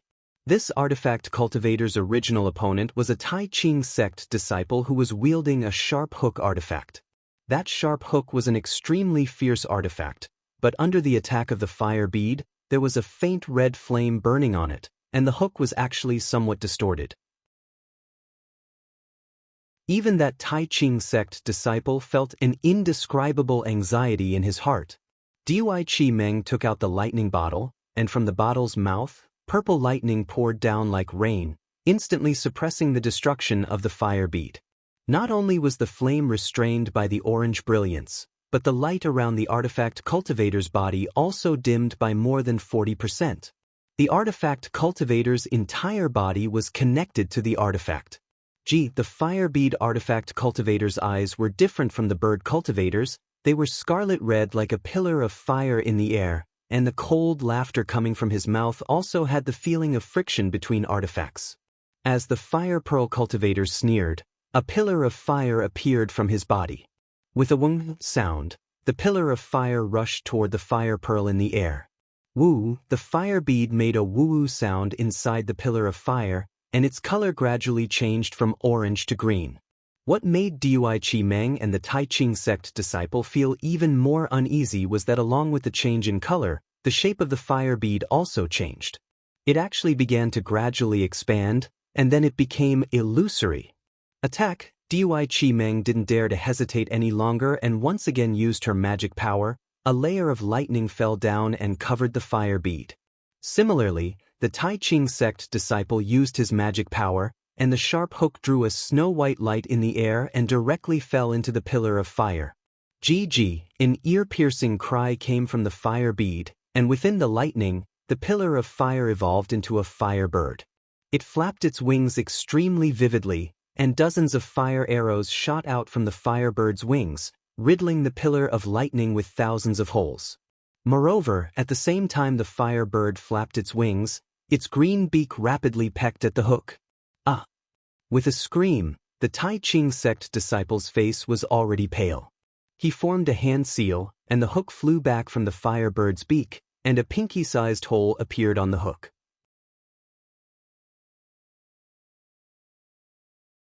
Chapter 2307. Seeing that the equipment cultivator was so powerful, Dui Chi Meng's heart trembled. She once again circulated her magic power, but this time, she changed her hand seal. Absorb! Dui Chi Meng shouted, and another lightning net was thrown down. The lightning net flowed within, and the lightning bottle produced a strong suction force. The flames around the firebird were sucked up and slowly entered the bottle. The fire pearl equipment cultivator was slightly stunned. At this time, the fire pillars around him were gradually extinguished, leaving only an orange flame connected to the firebird. The suction force of the lightning bottle was quite strong, and the fire between the equipment cultivator and the firebird was showing signs of being stirred up. The fire pearl equipment cultivator roared again, and a whirlwind appeared around him, as if he was circulating the spiritual energy of heaven and earth. At this time, 4 lightning pearls fell from the sky, landing in front of and behind him. They were Cui Hongshan's 4 lightning pearls. The 4 lightning pearls flew in front of and behind the equipment cultivator, rapidly colliding with each other. 2 streaks of lightning appeared at the equipment cultivator's face and the back of his head at the same time. The fire pearl equipment cultivator clearly did not care. He raised a hand that was flickering with flames, blocking his face. As for the lightning behind his head, he simply ignored it. Gotcha! The lightning in front of his face was blocked by the equipment cultivator. However, the equipment cultivator had clearly underestimated the lightning from the lightning pearls. This lightning was much stronger than the lightning from Dui Qimeng's lightning bottle. This lightning actually passed through the gap between the equipment cultivator's fingers and hit the front of his face. Just this lightning alone was naturally only able to injure one of the equipment cultivator's hands. It was extremely difficult for it to injure his vitals. However, at this time, the lightning behind the equipment cultivator's head also struck. Between these 2 lightning bolts, a faint purple lightning bolt suddenly appeared. This lightning was extremely thin, almost as thin as a strand of hair. However, its power was extremely strong, and it directly pierced through the equipment cultivator's head. A crack that was invisible to the naked eye appeared between the weapon cultivator's eyebrows. Jianghu. At this time, the firebird also let out a miserable cry, and a similar crack appeared on its forehead. Great! Dui Qimeng was delighted and took the opportunity to circulate her magic power, increasing the suction force by 30%. The firebird finally couldn't hold on any longer. With a wail, it fell into the lightning bottle. Dui Qimeng didn't hesitate to summon the lightning bottle back to her when she saw the firebird fall into the bottle. At this moment, the lightning bottle suddenly expanded, and some red light appeared. Inside the thunder bottle's mouth, a brilliant flame was born. It was precisely the brilliance of the connection between the firebird and the tool cultivator. The thunder bottle actually swayed and was about to fly in the direction of the beast cultivator. Fight! Cui Hongshan scolded again, and the 4 lightning pearls drew 4 strange arcs in the air and collided with each other again. 2 bolts of lightning were produced once again. Simultaneously, one from the front and one from the back, they struck towards the weapon cultivator. At this moment, the flames on his body had already been extinguished, revealing his normal body. Roar! The weapon cultivator panicked. How would he dare to let the lightning strike him again? He flew towards Dui Qimeng and spat out another stream of Samadhi true fire. Withdraw. Seeing this, Dui Qimeng used her flying technique to avoid the weapon cultivator. At the same time, she used all her strength to activate her magic power. She clapped her hands, completely ignoring the changes in the lightning bottle. She wanted to snatch the lightning bottle from the weapon cultivator and keep it in her storage bag. The lightning pearls were extremely fast. When they collided, lightning flashed. The weapon cultivator was helpless. He could only turn his head and spit out his Samadhi true fire at one of the bolts of lightning, drowning it. Taking advantage of this opportunity, Dui Qimeng suddenly activated her quintessential essence. The lightning bottle disappeared from her hand and was kept in her storage bag. She looked at the weapon cultivator with the fire pearls. As the firebird was kept, the brilliance on his body dimmed, and his eyes were filled with panic. Kachacha! The lightning behind the equipment cultivator struck him. Ah! The weapon cultivator screamed and fell. A thumb-sized wound appeared on his back. Great! Seeing this, Cui Hongshan was overjoyed. He knew that after the weapon cultivator's artifact was taken away, his defense would be greatly reduced. Although his lightning pearls couldn't cause a fist-sized wound, it was still effective.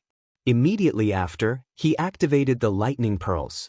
That Tai Ching sect disciple could naturally see this. He endured the damage to his artifact and also activated his hook to help Cui Hongshan. Damn it, this Cui Hongshan actually knows the principle of lightning splitting yin and yang. Under the protection of the cloud-suppressing seal, Xiaohua was able to clearly see what Cui Hongshan was doing. Inside his phoenix celestial body, the male and female lightning beast's inner cores were precisely relying on the yin and yang attributes of the two inner cores to produce lightning and use the lightning attracting technique. Naturally, he was very sensitive to Cui Hongshan's two lightning bolts just now. This guy's two lightning beast's inner cores are still inside this young master's space. He probably doesn't know, right?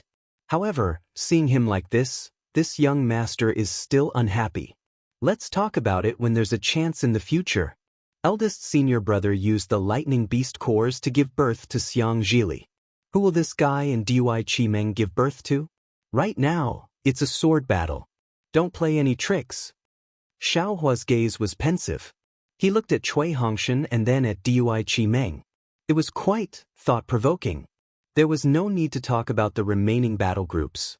With the assistance of the Imperial Thunder Sect disciples, especially with Xiaohua's cloud-suppressing seal, the fate of these tool and beast cultivators had already been decided. In just an hour, 6 tool cultivators and 3 beast cultivators were killed by the combined forces of Tai Ching Sect and Imperial Thunder Sect disciples. Tai Ching Sect was a famous sect in the country of Meng. Its status was higher than Imperial Thunder Sect in the country of Shi. However, at this time, the disciples of the two sects had gone through trials and tribulations together. Their bodies had scars left behind by their enemies, and their hands were also stained with the blood of their enemies. Not to mention that the Imperial Thunder Sect disciples had come to save Tai Ching Sect disciples. Moreover, the leader of this Tai Ching Sect team was an old friend of an initial stage foundation establishment disciple from Imperial Thunder Sect. Seeing his remaining 7 disciples take out Tai Ching Sect's medicinal pills and affectionately hand them to the Imperial Thunder Sect disciples, He Fang Yuan sighed and flew to Cui Hongshan. He bowed and said, I Tai Ching Sect's He Fang Yuan thanks fellow Taoist for saving my life. I am Xiaohua's old acquaintance. I have yet to ask for fellow Taoist's name. After He Fang Yuan escaped danger, he chatted with Xiaohua for a while. However, at that time, Cui Hongshan had already gone to assist Dui Qimeng, and Xiaohua avoided talking about Cui Hongshan's matters. Even now, He Fang Yuan still didn't know Cui Hongshan's name. Although Cui Hongshan was somewhat dissatisfied, Xiaohua's strength was obvious. If it weren't for Xiaohua, honestly speaking, he might not have dared to accept the challenge. Now that he heard He Fang Yuan's courteous bow and the other party was at the peak of initial stage foundation establishment, how could he dare to slight him? He hurriedly returned the greeting and said, I, Cui Hongshan, am a disciple of Myriad Thunder Valley with Xiaohua. I am not talented, but I am the leader of my Imperial Thunder Sect's first team. This is also a coincidence. I just happened to pass by this place. It seems we are fated to meet fellow Taoist He.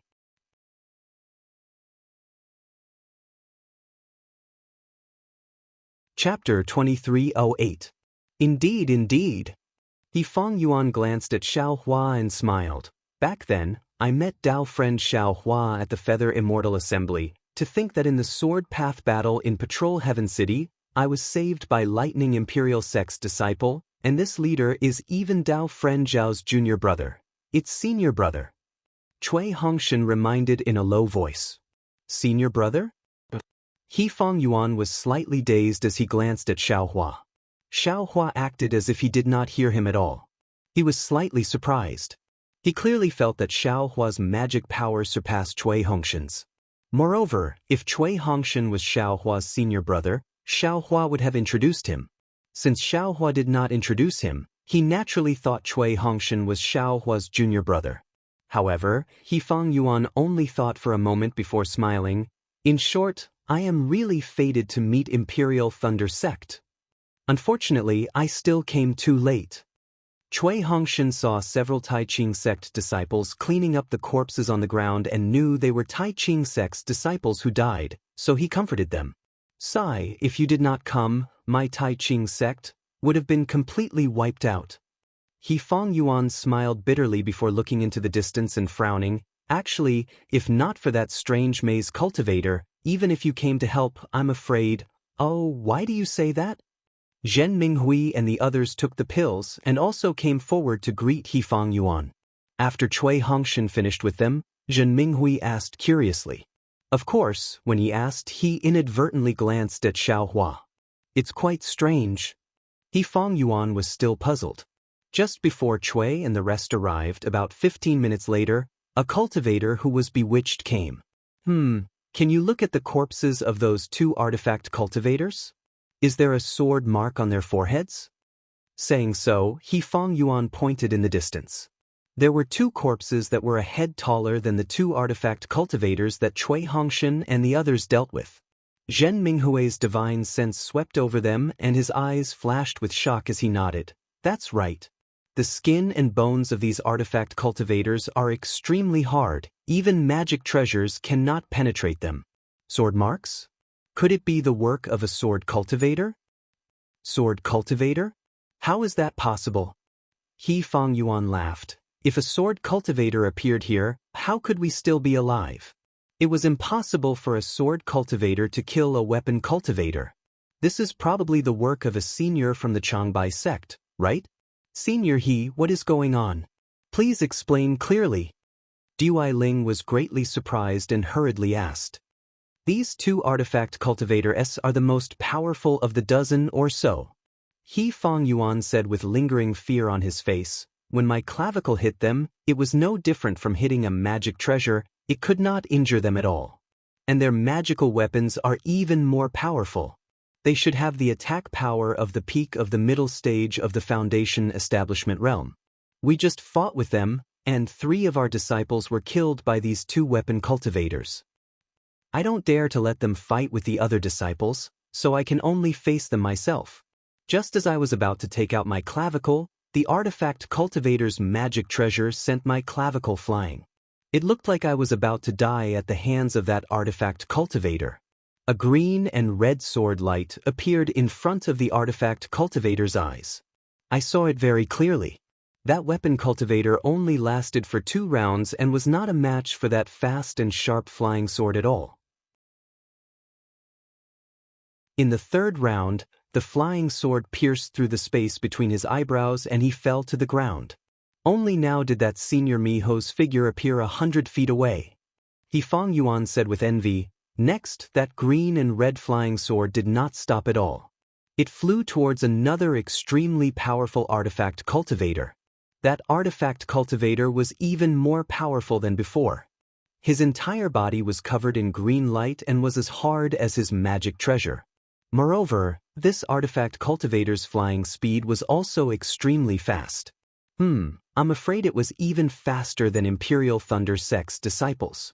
Either way, His magic tool couldn't even touch a single hair on his body. But no matter how powerful this artifact cultivator was, he was no match for the Changbai Sect's senior. In just 5 rounds, really, just 5 to 6 rounds, that green and red flying sword strangely pierced through the back of the artifact cultivator's head. And that artifact cultivator's magic treasure did not even touch that senior's. But that senior is also strange. He only killed these 2 artifact cultivators and did not wait for my thanks. He did not even care about our lives and flew away in another direction. He Fang Yuan laughed. I was still puzzled earlier, but now I know. That senior must have seen Imperial Thunder Sect's disciples and knew that we could kill the artifact cultivator and beast cultivator. Thus, he killed the leader and left the rest of the swordsmen for us. Green and red flying sword? Cui Hongshan and the others were shocked as they thought to themselves, isn't it a golden brilliance? What? Have you seen this Changbai sect senior before? He Fang Yuan observed their expressions and asked curiously. No, we don't have that fortune. How could we see this Changbai sect senior? Cui Hongshan emphasized the words Changbai sect. That's true. If any senior doesn't want us to know his identity, we naturally won't know. He Fang Yuan nodded and bowed towards another direction. Junior He Fang Yuan, senior came in a hurry and did not thank me. Now, junior thanks senior for saving our lives. Cui Hongshan and the rest had strange expressions as they looked at He Fang Yuan's bow. They could not understand Xiaohua at all. After He Fang Yuan finished bowing, Tai Ching Sect's disciples also cleaned up the corpses of the dead disciples and took out the artifact cultivator and beast cultivator's storage bags. Dao friend Chui, you came to help us. This storage bag should be taken by you, right? Yifang Yuan hesitated for a moment before waving his hand generously. Chui Hongshan smiled and waved his hand. Even though we came to help, Tai Ching Sec's Dao friend also contributed greatly and lost many of our fellow disciples. How can we take it? Let's split it evenly? Saying so, Chui Hongshan looked around and smiled. Why are there only 7 or 8 storage bags? 2 seem to be missing? Oh, those 2 storage bags were taken by Chang Bai Sec's seniors. Yifang Yuan smiled. If they don't take it, I will feel even more uneasy. That's good. Chui Hongshan also smiled. Splitting it like this will make us feel at ease. Next, Tai Ching Sec's disciples divided the items in the storage bags evenly and gave them to Zhen Minghui, who gave them to everyone else. After the items were distributed, Chui Hongshan cupped his fists. Dao friend he will have to part ways. I will take my leave. Yifang Yuan also cupped his fists and looked at Xiao Hua, saying, after this mission is completed, I will go to Imperial Thunder Sec's station to find you and junior brother Xiao. Alright. Tai Ching Sec's disciples and Imperial Thunder Sec's disciples cupped their fists and smiled, flying up at the same time. However, after flying for a few meters, they were surprised. The 2 groups were flying in the same direction. Chui Hongshan looked at Yifang Yuan. The 2 had bitter smiles on their faces. After thinking for a while, Chui Hongshan smiled. Dao friend he, are you going to Golden Spring Mountain? Yes. Yifang Yuan also laughed loudly. This is too much of a coincidence. Let's go together. The disciples of the 2 sects were also happy. They flew up in their respective groups. Yifang Yuan chatted with Chui Hongshan for a while in front. When he saw Xiao Hua flying leisurely at the back, he stopped and waited for Xiao Hua to come closer. Junior brother Xiao. Long time no see, your cultivation is also out of my expectations. Yifang Yuan smiled. I knew that junior brother Xiao would be able to reach foundation establishment smoothly. Your cultivation far surpasses mine. It's nothing. Xiao Hua smiled. As long as I cultivate diligently, heaven will take care of me. Yifang Yuan smiled apologetically. I am really lucky. Every time I meet junior brother Xiao, good things happen. Last time. Senior brother I have already said it at Feather Immortal Assembly. It was all your own hard work. Xiao Hua naturally knew what Yifang Yuan wanted to say. He quickly stopped him. Yifang Yuan nodded repeatedly, but after thinking for a while, hesitation appeared on his face. He transmitted, Junior brother Xiao, actually, I have something to tell you. Speak. Xiao Hua saw his transmission and knew it was not a small matter. He nodded. This matter concerns junior brother and my sect. If I did not participate in this sword path battle, I might not be able to explain it to junior brother Xiao. But since I met junior brother Xiao and junior brother Xiao helped me again, I feel that I should explain it to junior brother Xiao. What is it? Is it about Feather Immortal Assembly? Xiao Hua's heart shook. He raised his eyebrows and asked. That's right. Yifang Yuan nodded. He looked at the Tai Ching sect disciples in front of him and transmitted, Junior brother Xiao should know that Feather Immortal Assembly's illusion formation can record images, the situation of my foundation establishment inside the illusion formation. The sect knows about it. Moreover, the sect master even summoned me and asked me in detail. Is that so? Xiao Hua frowned. He did not deny it. Moreover, I heard, the sect master even found a few disciples with great strength and tried, but they did not succeed. Yifang Yuan could not speak too directly. He hinted vaguely. Thank you. Xiao Hua nodded. This matter is strange. It has nothing to do with me, but it seems that some disciples also established foundation when they fought junior brother Xiao, right? Yifang Yuan thought for a while and said. Xiao Hua had a bitter smile on his face. He shrugged. Actually, I was already at the peak of Qi refinement stage 12. Isn't it normal for there to be a few foundation establishment disciples? At that time, my cultivation level was low. I could only bully others with great strength. Your sect master had to be so far-fetched, I had no choice. However, it has been so long I did not encounter anything. I am sure your sect master has thought it through, right? Of course, this Xiao still has to thank senior martial brother He.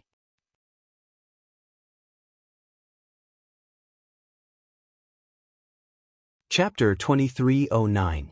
Xiao Hua said it was fine, but his heart was thumping as he became vigilant. Although this wasn't a special secret of his, if it were to fall into the eyes of someone with ulterior motives, especially the masters of sects like the Taiching sect, it would definitely be more dangerous than secrets like the Buddhist sect's cultivation level and the dragonization art. Hee, no need to thank me. Fang Yuan cupped his fists. I hope that by going to Jin Quan Mountain with junior brother Xiao, I will be able to return safely. I think so. Xiao Hua thought inwardly and answered casually, these weapon cultivators and sword cultivators are only SSO, senior brother He's luck is so good, of course you will be fine. Sigh, don't talk about weapon cultivators and beast cultivators. Hearing this, Fang Yuan smiled bitterly. Before coming to patrol Heaven City, I searched the sect's records to study the weakness of weapon cultivators, sword cultivators, and beast cultivators. However, I did not find the weakness. Instead, I found that sword cultivators are better, but weapon cultivators and beast cultivators are different from the records in the sect. What's the difference? Xiao Hua was surprised. He did not have time to look at Imperial Thunder Sect's records, so he did not know what Fang Yuan was talking about. Junior brother Xiao, you didn't notice? Fang Yuan looked at Xiao Hua. That beast cultivator is strange. Xiao Hua smiled bitterly and shrugged. I smashed it to death, I really did not notice. Junior brother Xiao, you really have nothing to worry about. Fang Yuan was speechless. Didn't you see that beast cultivators actually refine spirit beasts into their bodies? Is that so? What's so strange about it? Isn't that how beast cultivators do it? Xiao Hua asked. The ignorant are fearless. Fang Yuan sighed and thought for a while before asking, do you know Shi Country's spirit husbandry sect? They do. Xiao Hua nodded. They rear spirit beasts and use them for battle, of course I know. That's good. Fang Yuan nodded. Actually, in Taiching sect's records, beast cultivators are similar to spirit husbandry sect, but beast cultivators are stronger and their spirit beasts are of higher grade. Moreover, beast cultivators are the same as sword cultivators. They can place their primordial spirits in spiritual beasts and control them more flexibly. Ah? Only now did Xiao Hua understand Fang Yuan's words and shouted in shock. Isn't that so? The beast cultivators I saw today had the bodies of humans, but their heads were the heads of spirit beasts. Exactly. Fang Yuan nodded solemnly. Beast cultivators can actually refine spirit beasts into their bodies. This is a symbiosis with spirit beasts. Not only do they have the strength of cultivators, they also have the innate abilities of spirit beasts. This is something that our Dao sect cultivators cannot compare to. That tool cultivator, is he all right? Xiao Hua probed. Not necessarily. Fang Yuan shook his head again. Weapon cultivators are the same as sword cultivators, they have the cultivation path of man and sword as one. But that's only possible if you reach the transformation stage, which is the same as my Dao sect's nascent soul stage cultivators. Those weapon cultivators just now were obviously only at the middle stage of the foundation establishment stage, but they were actually able to connect their bodies with magic treasures. They were only one step away from transforming into a weapon. This is simply inconceivable. And what I don't understand the most is that they seem to have a problem with their brains. What do you mean? Xiao Hua asked again. Let's not talk about that Changbai sect senior. He escaped after killing 2 weapon cultivators. It is normal that these weapon cultivators and beast cultivators did not escape. Fang Yuan explained again. But when Dao friend Xiao and the other Imperial Thunder sect disciples came, they were clearly not our match and should have escaped. But they simply did not run. They stubbornly defended until we killed them one by one. Don't you think this is strange? That is true. Xiao Hua really did not think so much. Only when Fang Yuan mentioned it did he realize that these were indeed some inexplicable details. Maybe they have a mission? They don't dare to leave? Xiao Hua said softly. What mission can there be in such a remote place? He Fong Yuan shook his head. Even if there is a mission, they should escape first. Maybe they want to intercept us? Xiao Hua said casually. That is impossible? He Fong Yuan smiled. When we teleported out of Patrol Heaven City, we were very secretive and quickly flew towards Quanjin Mountain. Even if our two teams have the same mission, we do not know each other. How could they know? Senior brother, his words make sense. Xiao Hua nodded and looked ahead. We should tell Dao Friend Chui about this. You are the leaders of the two teams after all. Dao Friend Chui? He Fong Yuan was surprised. You don't call him senior brother? This is my myriad Thunder Valley's family matter. Dao Friend, he should not interfere. Xiao Hua waved his hand. All right. He Fong Yuan smiled. No matter what, I will always side with junior brother Xiao. Don't worry about this. Just based on what Dao Friend he said earlier, I will remember this favor. Xiao Hua smiled and nodded, sending He Fong Yuan off with his gaze. This is troublesome. Although Xiao Hua did not seem to care, he was muttering in his heart. How could he not care about the concern of Tai Ching sect's master? That was a sect that was even more powerful than the Imperial Thunder sect. It was estimated that because the Tai Ching sect was in Meng country and the Imperial Thunder sect was in Shi country, and Xiao Hua had been appearing and disappearing unpredictably all these years, the disciples of the Tai Ching sect didn't receive any news about Xiao Hua, so they didn't directly look for him. It was hard to say who would win in this sword path battle. Sigh, keep a low profile. Xiao Hua was gloomy. I just want to cultivate peacefully. I already gave the credit to some Changbai sect senior. How can I retreat? However, He Fong Yuan's words are really strange. If the artifact cultivator and beast cultivator did not have some mission, then they might have been affected by the artifact or spirit beast, losing the vigilance and thinking that cultivators should have.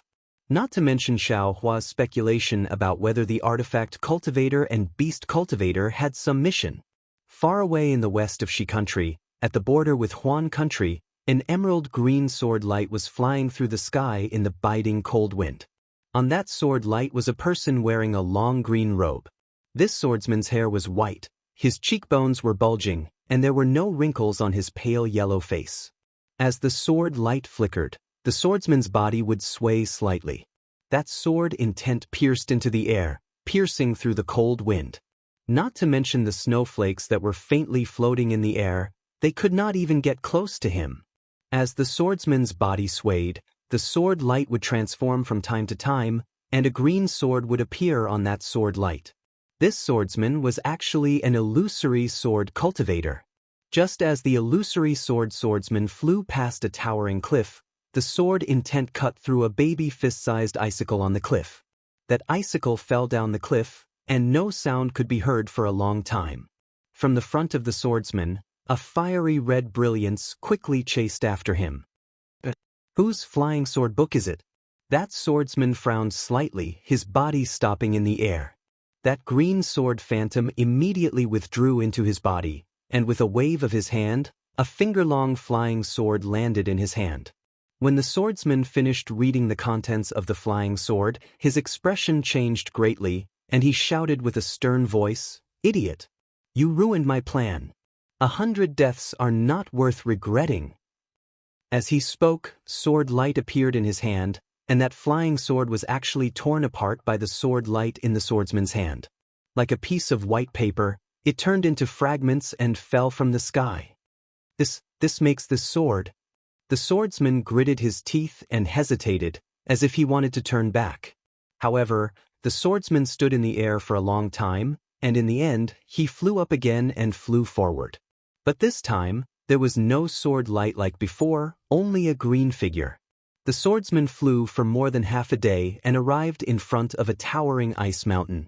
The ice mountain was extremely high, piercing straight into the gloomy sky, as if it was going to pierce the sky.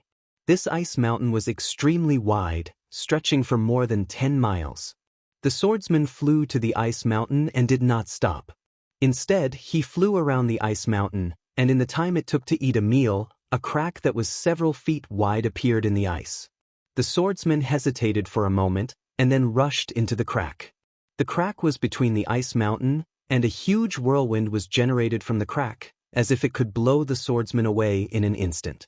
However, the sword light around the swordsman's body flashed, and a green treasure sword appeared. Wung wung, a burst of sound was heard, and the sword light slashed down, splitting the whirlwind. In an instant, there was a moment of silence. And in this moment of silence, the sword light flashed, and the swordsman rushed into the crack. Out of the crack, the swordsman's eyes lit up, and a huge lake appeared in front of him. The surface of the lake was extremely large and emerald green. Icy mountains surrounded the surface of the huge lake, blocking the surrounding cold wind. Moreover, several pale white rays of sunlight shot out from the dark clouds in the sky, like huge light swords, piercing into the lake in the valley. Under the sunlight, the lake not only became more green, but there was not even the slightest sound of wind. There were no ripples on the surface of the lake, and it was really like a huge gem. The swordsman was not shocked by the strange scene in front of him, as if he was already used to it. He flew past a corner of Lake Chui, and landed on one of the protrusions on the stone wall, and stood there quietly. On the left side of the stone wall he was standing on, not only were there rare spirit grasses growing everywhere, even under the stone wall, near Lake Chui, there were spirit grasses that were the size of a fist and looked like lotus flowers that were full of vitality. The lotus-like spirit fruits emitted a delicate fragrance, and even if the swordsman stood high up, he could still faintly smell it. However, the swordsman was distracted, and did not pay attention to it. Looking at the surroundings of Lake Chui, on the stone wall, there were dozens of protrusions. And at this time, on these protrusions, there were many different swordsmen. Among these swordsmen, most of them were similar to the swordsman who just came. They stood there quietly, with their eyes slightly closed, and their entire bodies seemed to be in a trance. Each one of them was like an unsheathed sword, and the shape of the sword was faintly discernible. These swordsmen were actually at the illusory sword realm.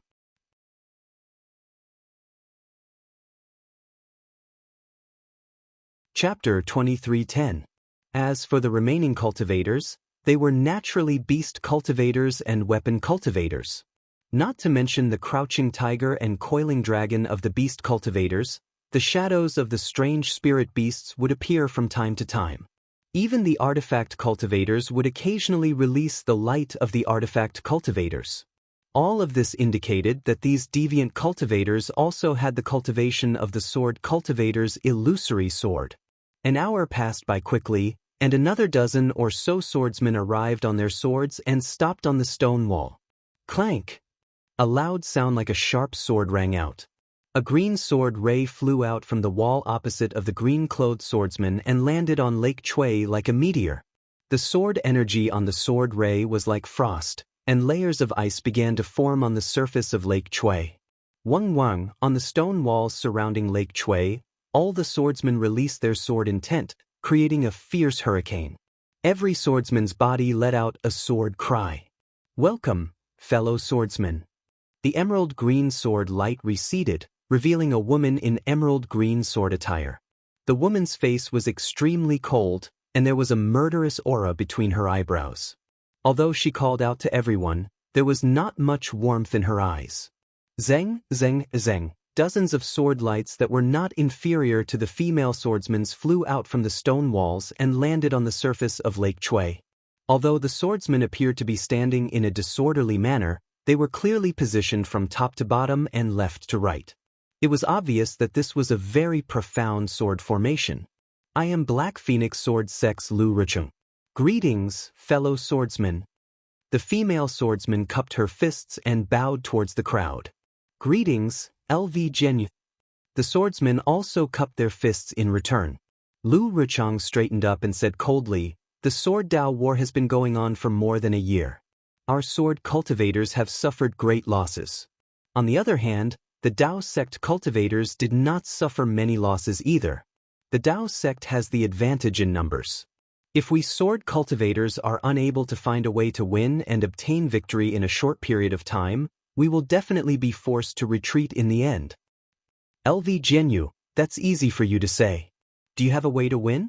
A tall, middle-aged sword cultivator dressed in red swordsman attire coldly replied, "We sword cultivators have fought countless battles with the Dao sect. We've always had the upper hand in the beginning. Later on, we were gradually pushed back.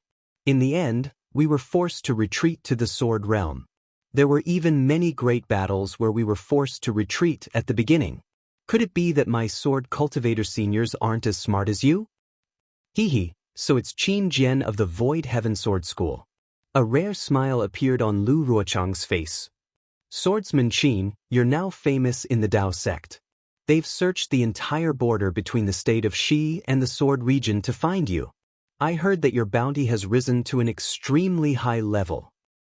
This Qin is untalented. Qin Jian laughed coldly. "I, Qin, do not know how to win. I only want to kill as many cultivators as possible. Once I kill them one by one, wouldn't the cultivators retreat?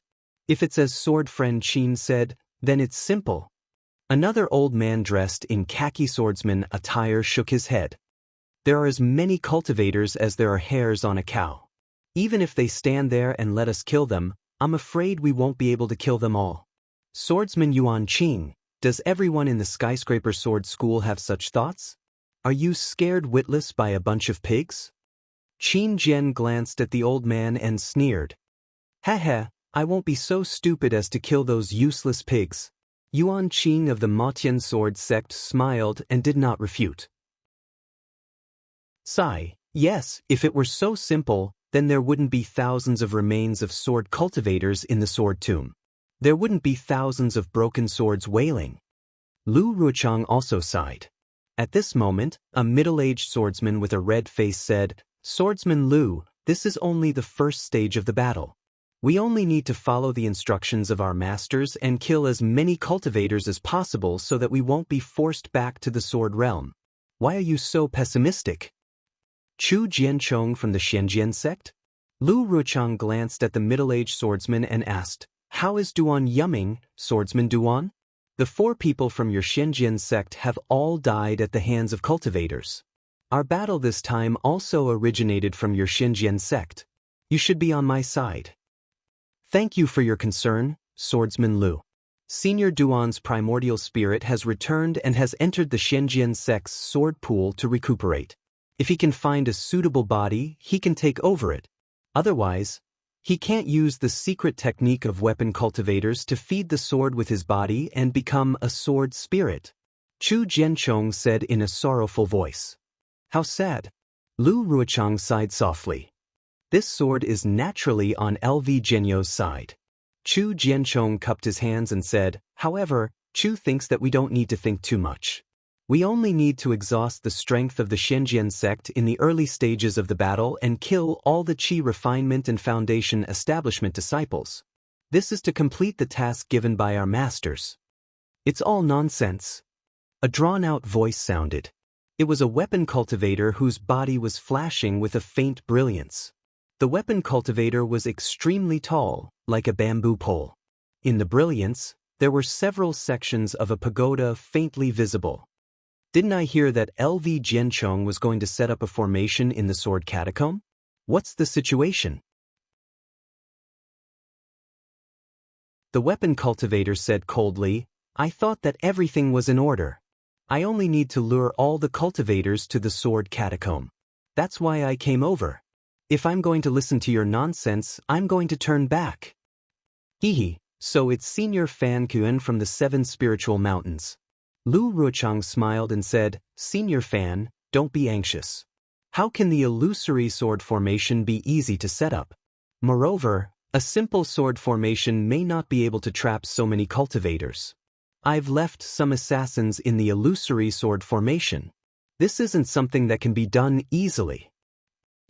"Then I've wrongly accused you? If there's anything you need the 7 Spiritual Mountains to do, just say it.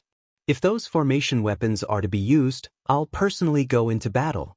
With Senior Fan's words, I'm 100 times more confident. Lu Ruochang cupped his hands and said, "I've invited all of you here to ask about your preparations. So you've already made preparations. Not bad, not bad." Fan Kuyuan nodded with a smile. sword friends from the Clear Sword Sect, Lunar Sun Sword Sect, Flame Bamboo Sword Sect, Failing Sword Manor, and Soaring Wind Sword Sect? What's your situation? Can you tell us about it? Lu Ruchang's gaze swept across everyone, and the green-robed swordsman shrunk his neck slightly. Lu Ruchang was very sharp, and a trace of sternness flashed in his eyes. He then looked at the others. Zhong Haoshuan from the Clear Sword Sect greets all of you.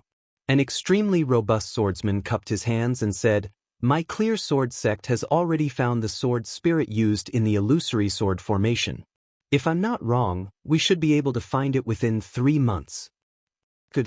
Lu Ruchang clapped his hands and praised, "The yin-yang sword spirit that the Clear Sword Sect is looking for is the most demanding. I didn't expect sword friend Zhong to be so capable to have found it in such a short period of time. It's really praiseworthy."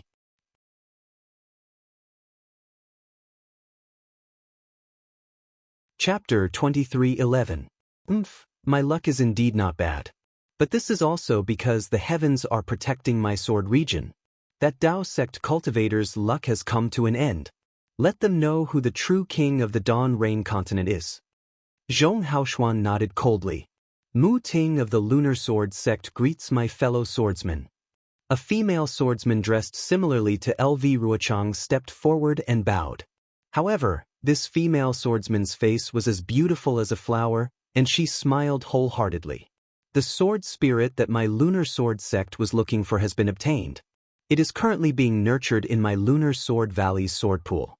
If the illusory sword formation needs to be used, I can retrieve it at any time.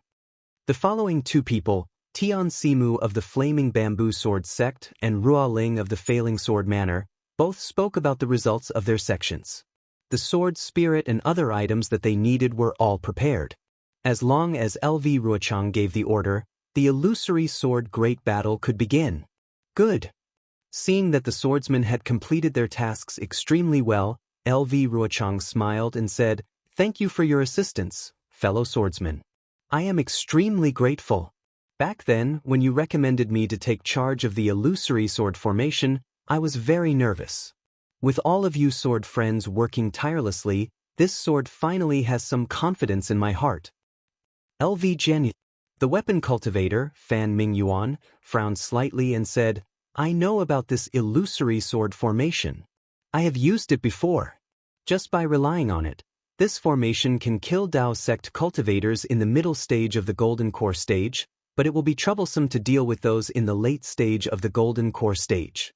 Moreover, with so many foundation establishment and chi refinement cultivators, the illusory sword formation might not be able to withstand it, right?" Senior Fan is right, LV Ruochang said respectfully. However, the last time this formation was set up was 3,000 years ago. Back then, countless Dao sect cultivators were killed, and the Golden Core cultivators were also frightened.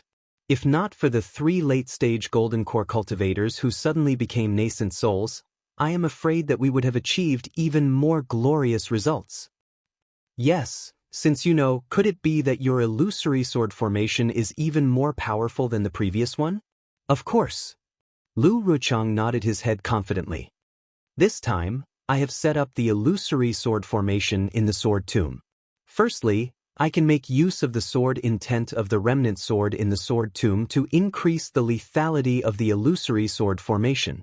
Secondly, I can make use of the metal chi in the sword tomb to suppress the spiritual chi between the Dao sect cultivators and the heaven and earth, preventing any more Golden Core cultivators from conceiving. In this way, not only can we kill cultivators in a large area, we can even kill late Golden Core stage cultivators. Yes, what LV Jianghu said makes sense. Weapon cultivator Fan Mingyuan nodded slightly. There are very few cultivators with a metal attribute constitution in the 3 cultivation kingdoms. Furthermore, it's unlikely that they'll be able to use the metal chi within the sword tomb. Furthermore, the sword catacomb is the most eye-catching place for sword cultivators and the Dao sect. You set up the illusory sword array there to lure them into the trap. They will definitely be surprised. Isn't this what the Dao sect meant by catching the enemy off guard? A swordsman laughed. I still have some misgivings. Weapon cultivator Fan Mingyuan was still worried. There are a lot of Foundation establishment disciples in the Dao sect. Our illusory sword array doesn't have a sword cultivator to support it. I'm afraid, senior Fan. LV Ruochang was not angry at Fan Mingyuan's insistence on getting to the bottom of the matter. Instead, he was very willing for him to ask. LV Ruochang replied with a smile, "This is one of the things that I want to tell you." As he spoke, LV Ruochang looked at the green-robed swordsman and said with a smile, "Ling Yunwu from the Lingfeng sword sect, have you received what I gave you? Have you found the spirit-swallowing bugs?" Spirit-swallowing bugs? Hearing this, all the sword cultivators were stunned and looked at each other. Fan Mingyuan asked curiously, "LV Jianyu, are you talking about the spirit-swallowing bugs?" LV Ruochang looked away from Ling Yunwu and replied with a smile, "I found some records about the spirit-swallowing bugs in the ancient books of the Black Phoenix Sword Sect. 100 years ago, when I was traveling in the Meng Mountains, I happened to get the black silk wood. Therefore, I gave it to Ling Jianyu and asked him to find the spirit-swallowing bugs. After all, the spirit-swallowing bugs are near the Chestnut Valley, which is the closest to the Lingfeng Sword Sect." "Well, I kind of understand now." Fan Mingyuan nodded slightly. LV Jianyu planned to use the spirit-swallowing bugs to devour the Qi refining and Foundation establishment cultivators, and then use the illusory sword array to deal with the rest of the cultivators? Exactly. Lu Ruchang's tone was slightly arrogant as he said, "This worm is the head of all spiritual worms in the world. It loves to devour spiritual energy, Dharma artifacts and Dharma treasures refined by Taoist cultivators, as well as their vital essence. It is very suitable to kill cultivators. I set a part of the illusory sword array, especially for the spirit-swallowing bugs. Let's call it the spirit-swallowing array for now. As long as Foundation building stage and Qi refining stage disciples enter this formation, they will certainly be killed by the spirit-swallowing bugs." "Oh good." The few weapon cultivators beside Fan Mingyuan also nodded slightly. However, the few beast cultivators beside them had unsightly expressions on their faces. "Ling Jianyu, have you found the spirit-swallowing bugs?" Fan Mingyuan looked at Ling Yunwu again. Why don't you say anything? Do you want to give me a surprise?" LV Ruochang smiled again, which was rare. After all, the spirit-swallowing bugs was her trick, and she had already given the windy silk wood to the Lingfeng sword sect, which was the safest step in the illusory sword array. She didn't think there would be any mistakes. Well, Ling Yunwu, who was in cyan clothes, was a little embarrassed. He mumbled and hesitated. Thump. LV Ruochang felt something was wrong and said coldly, "LV Jianyu, what do you mean? I gave you the windy silk wood and the sword pouch. Don't tell me you didn't see them." "Of course not." Ling Yunwu smiled apologetically. "I've already got the windy silk wood and the sword pouch, and I've been to Chestnut Valley many times. According to LV Jianyu's records, I finally found some clues. Although I can't be completely sure, but, in that case, why don't you tell me directly?" LV Ruochang was relieved. "It's just that, when I was on my way here, I received a flying sword message from the sword sect." Ling Yunwu gritted his teeth and said in a low voice, "More than 30 bright sword third-grade disciples I sent to find the spirit-swallowing bugs were all killed." "More than 30 bright sword third-grade disciples? All killed?" LV Ruochang was also surprised. The Taoism sect actually attacked Chestnut Valley? Was there a gold core cultivator? "Well," Ling Yunwu said awkwardly, "the Taoism sect cultivators haven't attacked Chestnut Valley yet. These disciples were killed near White Jade Mountain." "Didn't your disciples go to Chestnut Valley to find the spirit-swallowing bugs? Why did they go to White Jade Mountain?" LV Ruochang sneered, "Ling Jianyu, don't tell me you gave the sword pouch and the black silk wood to your disciples." That's right. Ling Yunwu's expression was uncertain. LV Ruochang's expression changed greatly. He stared at Ling Yunwu for a long time and sneered, "Ling Jian, you're really at ease. That's the black silk wood, one of the few spiritual woods that can be used to find the spirit-swallowing bugs. You actually let your disciples, who are only at the bright sword realm, Be in charge of it. And that sword pouch, although it's empty, it's still a treasure. You don't have to worry about letting people hold it. Do you really think that the things of my Black Phoenix Sword sect are not things? Alas, no matter what LV Jianyu says, I can't refute it. Ling Yunwu smiled bitterly. I already had a plan last time. I was going to go there personally, but with LV Jinyu's spiritual sword summoning me, I dare not come. Moreover, I was afraid of delaying LV Jinyu's important matter, so I sent my capable disciples. I wanted to give you all a surprise during this period. But who knew? That your proud disciples actually ran to the White Jade Mountain and were killed by the practitioners of the Gold Core realm? LV Rucheng seemed to be ruthless and said coldly, I've already explained the matter of the spirit-swallowing bugs clearly. The spirit-swallowing bugs are the most important part of the illusory sword formation. If your Lingfeng Sword sect delays this matter, you'll have to bear the consequences. What else could Ling Yunwu say? He cupped his hands and said, I feel guilty. When this matter is over, I'll immediately go to the White Jade Mountain and find the black silk wood and the sword pouch to atone for my mistakes. Atone for your mistakes? What kind of achievements do you have? LV Ruochang sneered. Who knows which Gold Core realm practitioner killed the 30 swordsmen? Where are you going to find him? LV Jianyu, a beast practitioner who had been silent for a long time, whispered, You don't only need the black silk wood to find the spirit-swallowing bugs, right? There are a few other kinds. And if we know the approximate location of the spirit-swallowing bugs, our Quilted Mountain sect has a secret technique that can help us find them. LV Ruochang looked up at the beast practitioner who was as short as a baby and sighed, Where are we going to find the other kinds of spiritual objects? Besides, I know that the Quilted Mountain sect and the 7 spiritual mountains have this secret technique, but I'm sure Senior Green Peak knows the consequences of the secret technique better than I do, right? Alas, what's the point of talking about the consequences at this point? Green Peak said bitterly, We beast practitioners have always been regarded as abnormal by the Taoist sect. We're indebted to the sword practitioners for protecting us. Now, as long as we can use our beast practitioners, we'll do it even if we have to sacrifice our lives. Okay. LV Ruochang nodded and didn't comment. Let's wait for my news. Ling Yunwu felt very guilty and smiled apologetically. If news of my death comes, Senior Green Peak will make the decision. What are you talking about? Fan Mingyuan scolded. Although we don't cultivate Taoist techniques and don't understand karma, we're still cultivators in the world. You can't speak nonsense. Yes, I understand. Ling Yunwu hurriedly bowed.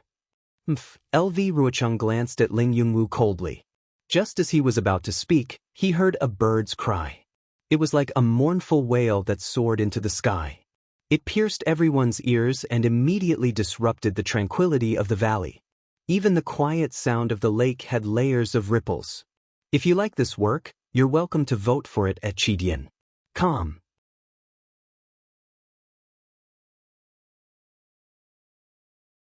Chapter 23:12. Who is it? The swordsmen were shocked and turned to look. A yellow light flashed, and from the light, a giant rock that was hundreds of feet in size rushed into the valley, closely rubbing against the cracks in the valley. Once the giant rock entered the valley, it immediately spread its wings. Its huge wings flapped, and the wind howled, casting its shadow on Lake Chui. The giant rock did not stop. Instead, it circled above Lake Chui, and its sharp eyes swept past the swordsmen. The swordsmen, weapon cultivators, and beast cultivators felt a chill in their hearts. Then, their faces became respectful again, and they bowed in unison. After the giant rock circled around Lake Chui, it proudly landed on the stone wall and retracted its wings. At this moment, 2 distinct figures, one tall and one short, were revealed on the giant rock's back. The most conspicuous one was naturally the tall one. This person was 3 feet tall, had thick arms, and a muscular body. On his head, which was much larger than a dipper, was a big red nose. It was very eye-catching. Looking at the short figure, he was shorter than an ordinary person by more than half, and only reached the giant's knees. There was nothing special about this dwarf, but there was always a cunning look in his two small eyes from time to time. Pang!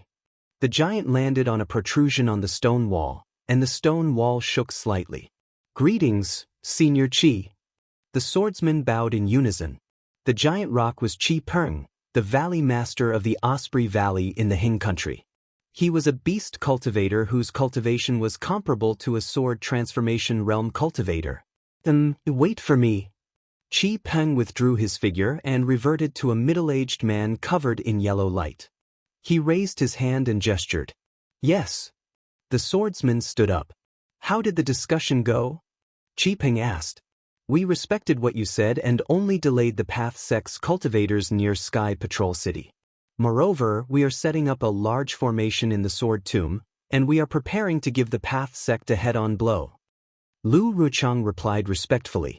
Just as he was about to introduce his plan, Qi Peng waved his hand and said, This is something that you should worry about. Don't tell this old man. It's not my turn to step up yet. Yes, I understand. This is a chance for us to train. LV Ruochang didn't dare to say much and replied respectfully. Yes, this old man is here to bring you some news. Qi Peng raised his hand and said, This is the chief of the mountain-crossing giant tribe, Lian Xiaoqiao. This is the chief of the Cloud Cave Dwarf tribe, Gao Dezhuang. I believe all of you sword friends know that the giant tribe and the dwarf tribe are also participating in this war under the persuasion of the sword cultivator elders. Everyone hasn't seen the two tribe leaders yet, right? Although the giant had given him an extremely Xiao name, and the dwarf had given him an extremely name, none of the swordsmen dared to laugh. Their faces were all unusually respectful. When he heard Qi Peng's introduction, he bowed again and said, Greetings, Patriarch Lian and Patriarch Gao. Yes, get up, get up. Gao Dezhuang was very happy and waved his hand to signal everyone to get up. Even Xiaoqiao didn't say anything. It's great news that the giants and dwarves are joining the war. Qi Peng said again, however, this old man has even better news to share with all of you. This old man has joined forces with the elders of a few weapon cultivators and beast cultivators to head to Alchemy Valley. I have already convinced the two hidden experts in the valley. As long as the two elders appear, the nascent soul cultivators of the Taoist sect will definitely not be their opponents. Moreover, what's even better is that it will definitely not cross the bottom line of the Taoist sect's spirit-severing stage old monster. When the swordsmen heard this, they all had strange expressions on their faces. Indeed, they didn't even know where the Alchemy Valley was in the Huan country, let alone the hidden experts. Senior Qi, what you said is... Fan Mingyuan seemed to have thought of something and stuttered. Yes, it's that old man. Qi Peng nodded. Moreover, there's another old man, who I'm afraid you don't even know. He seems to be even more powerful than the old man you mentioned. This matter is not set in stone yet, so don't think too much. We definitely can't ask them to take action now. In the end, we just need them to appear and control the situation. Yes, this junior understands. Fan Mingyuan hurriedly bowed and replied. This old man was just in a moment of happiness. This old man is here today to bring you some news. Qi Peng laughed again. Clan leader Gao's people are the best at the earth amplification technique, which is even more powerful than the Taoist sect's 5 elements escape technique. The dwarf clan's people found many Taoist sect cultivators moving in the east of the sword realm. Moreover, they seem to be moving to a few fixed places. Hence, clan leader Gao told this old man about this matter. This old man was with clan leader Lian. When I thought of you all here, I came to inform you. Yes, thank you for your message, Senior Qi. LV Ruochang bowed and thanked him. This is also a topic that we are discussing here. This is a task that my master and I have assigned to us. Oh, I see. Qi Peng smiled and nodded. The younger generation will surpass us in time. All right, you all can discuss the arrangements. This old man won't interfere anymore. After he finished speaking, Qi Peng's body glowed with a strange brilliance. It looked faint, but it covered his entire body. When the brilliance disappeared, the giant rock appeared on the stone wall again. With a long cry, the giant rock bent its neck toward the sky. Its cry shook the sky. Then, it flapped its wings and slowly flew up. Gao Zhuang and Lian Xiaochao hurriedly jumped up and landed on the giant rock's back. Lian Xiaocao's body was so big that even the stone wall shook. However, when she landed on the giant rock's back, the giant rock didn't even sway. This junior respectfully sends Senior Qi off. LV Ruchang and the others bowed respectfully and watched as the giant rock spread its wings and flew through the gap in the valley sealed by the hurricane. When the giant rock's figure disappeared into the gap, LV Ruochang and the others straightened up. Their eyes were still filled with respect. Senior Qi is indeed a godly person. Fan Kuyuan sighed with emotion. Not only did he find the giant clan, but he also found the mysterious dwarf clan. The most incredible thing is that that person, he actually knew where to go. He invited him out. Who is that person? Who is that person? LV Ruochang couldn't help but ask in a low voice. Senior Qi has given the order. This old man doesn't dare to speak carelessly. Fan Kuiyuan said with a smile. Besides, this old man doesn't know who the other person is. Forget it. LV Ruochang said with a smile. What will come will come. We just have to do our own thing. That's right. Fan Kuiyuan nodded. Then he asked curiously, Senior Qi's news is very important. I'm afraid it's a new plan of the Taoist sect. Why did LV Jianyu say that you already have a plan?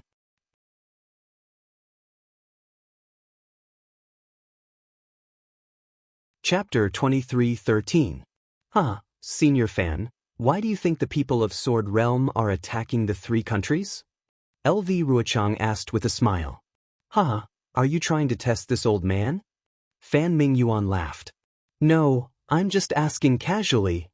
LV Ruochang shook his head slightly. Fan Mingyuan smiled and said, if it was the previous battles, I might have thought that it was because of the conflict between Sword Realm and the three countries, so we had to fight to determine the outcome. However, this old man knows that the reason for today's battle is because of the two girls from the Shenzhen sect and the two illusory swordsmen that they lost. However, the truth is that due to the change in the spiritual energy of heaven and earth, spiritual stones, spiritual herbs, and other items have decreased. Our sword domain is too narrow and cannot compare to the three countries of the Dao sect.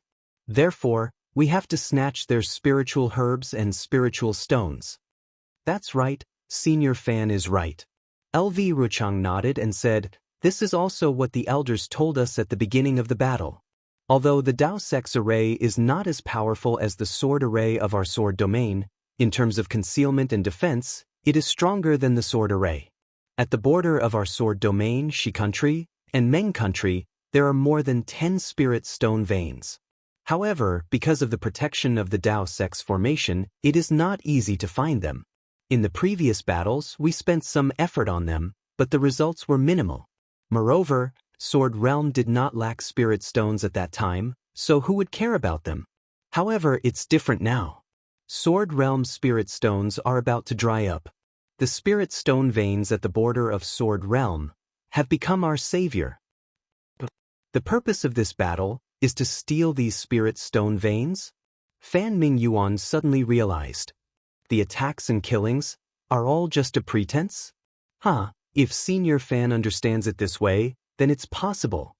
LV Ruchang and Fan Mingyuan's conversation spread throughout Lake Chui, so all the swordsmen could hear it clearly. Many people had the same look of realization as Fan Mingyuan at this moment. What about the illusory sword formation of the sword catacomb? Fan Kuiyuan asked curiously. This has nothing to do with snatching the spirit stone mine, right? Not only can we kill off cultivators, we can also snatch the spirit stone mine. Isn't that killing two birds with one stone? Lu Ruochang said with a chuckle. Fine. These things are too complicated. I really can't understand them. Whatever LV Jianyu says, I'll do it. Fan Mingyuan turned to look at the swordsman and smiled bitterly. The other swordsmen are probably the same as me. Perhaps this is the reason why the teachers didn't make it clear. I didn't mean to keep it a secret. LV Ruochang shook his head. This matter is very important. The fewer people who know about it, the better. Yes, I know. Fan Mingyuan waved his hand. Elder Qi, are you saying that the Dao sect's cultivators are sending disciples to protect the spirit stone mine? Exactly. Lu Ruochang nodded. The cultivators of the sword domain have been pressuring the Dao sect cultivators. They have clearly sensed danger. The spirit stone mine is even more important to them, so they have to increase their vigilance. However, they don't know that the sword domain's goal is the spirit stone mine. They want to send reinforcements, but they are afraid that we know the location of the spirit stone mine. They don't want to attract our attention, so they are fearless and mysterious. To put it bluntly, they are not even worth a single spirit stone. How should we deal with them? I will listen to LV Jianyu's orders. I dare not. I have already asked the swordsmen of the Quilted Mountain sect and the Wild Beast Mountain Manor to help keep an eye on the cultivators' movements. Now that I have the help of the dwarf clan, I am even more confident. LV Ruochang said with great confidence. Following her explanation, various orders were issued as they discussed. The swordsmen of the various sects nodded solemnly and accepted the orders. This discussion lasted for several days. After all the details were discussed, the swordsmen who received the mission did not waste a single word. They flew out of the gap on their swords, leaving behind Ling Yunwu of the High Wind Sword sect. Ling Jianyu, it's not that I want to blame you. LV Ruochang knew what Ling Yunwu meant, but her tone was still indifferent. In addition to the previous arrangements, the High Wind Sword sect has to complete and cooperate with the actions of the other sections. You still have to find the black silk wood. After all, if you can save the life of a beast cultivator, you should do it. Yes, I understand. Ling Yunwu nodded. This matter originated from me. Even if I have to pay with my life, I will find the black silk wood and the sword pouch. I will not implicate the sword friends of the beast cultivators. Ling Jianyu, you don't have to do this. The cultivators who appeared in White Jade Mountain were at most middle-stage Gold Core realm. Maybe there were some late-stage Foundation Establishment realm cultivators. How can Ling Jianyu be afraid of them? Don't worry and go boldly. The cultivators who can hurt you are still in Sky Patrol City, outside the sword domain. Yes, I will leave. Once I find the spirit-swallowing bugs in Chestnut Valley, I will send a flying sword message to LV Jianyu. Ling Yunwu cupped his hands and bid farewell. Okay, I will listen to Ling Jianyu's good news. LV Ruochang nodded and watched Ling Yunwu fly away. She also jumped and turned into a sharp sword light, rushing out of the valley. Only the green lake behind her was left undisturbed. Besides, the disciples of the Imperial Thunder sect and the Taiching sect were in the same place. Naturally, they could no longer use the drifting cloud flying boat. The 10 disciples flew together with the remaining 7 disciples of the Taiching sect. The disciples of the Imperial Thunder sect flew faster than the disciples of the Taiching sect. Xiao Hua didn't notice it at first, but after flying for an hour, he finally came to his senses and nodded to himself. The Imperial Thunder sect's cultivation method is lightning cultivation. Although the lightning cultivation method has already changed to the lightning escape technique, the various cultivation methods derived from the lightning escape technique are still effective. When the Imperial Thunder sect's disciples practice cultivation methods, they naturally practice their flying techniques extremely well. Cui Hongshan and the others naturally noticed it. The uneasiness in their hearts when they saw the disciples of the Taiching sect gradually lessened, and a trace of pride appeared on their faces. Unfortunately, this thunder escape technique needs the help of external objects, especially the inner elixir of the Thunder Beast. The inner elixir of 2 yin and yang attributes is used to create the power of thunder and then turn into the thunder escape technique. This is also the reason why the Imperial Thunder sect recruits disciples with thunder attribute physiques. Unfortunately, a single thunder attribute can only touch the edge of the thunder escape technique. If the thunder escape technique is mastered, it is still far from enough. Moreover, I don't have a thunder attribute physique. With the help of the Phoenix celestial body, I embedded the 2 inner elixirs of the Thunder Beast into the celestial body and refined the thunder escape technique to the realm of thunder escape technique. If I didn't witness the vision of Xue Xue's foundation establishment, how could I have such an opportunity? However, I'm at a loss as to how others can cultivate this imperial lightning travel technique. After all, they either can't embed the inner elixir into the celestial body, or they already have a thunder attribute physique. How they use the inner elixir is different. Let's not talk about others. The great divine ability that was given to Xiang Zhili, the thunder escape technique, is the most suitable.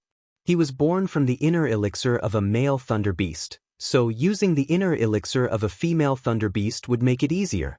But how to do it is still very troublesome. Thinking up to here, a bright light flashed through Xiaohua's mind. It was a great merit he made when he first entered the Imperial Thunder sect. Thunder Devouring Bead.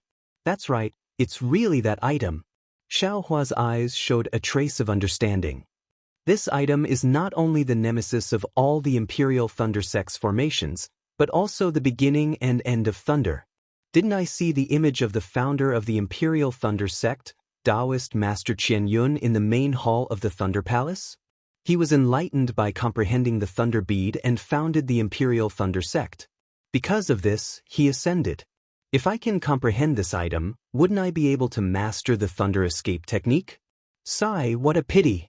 The Thunder Devouring Bead is the treasure of the Imperial Thunder sect. Ever since I took it out of my space, it has disappeared without a trace. How could Taoist Master Qian Lei let me comprehend it? It seems that everything depends on fate. Right, what about Chen Qinghua? This guy hibernated and never appeared again. It's been dozens of years, why haven't I seen any traces of him? I'm afraid he has met with disaster. While Xiaohua's thoughts were running wild, they traveled for another half a day. During this half a day, they actually didn't see any traces of sword cultivators.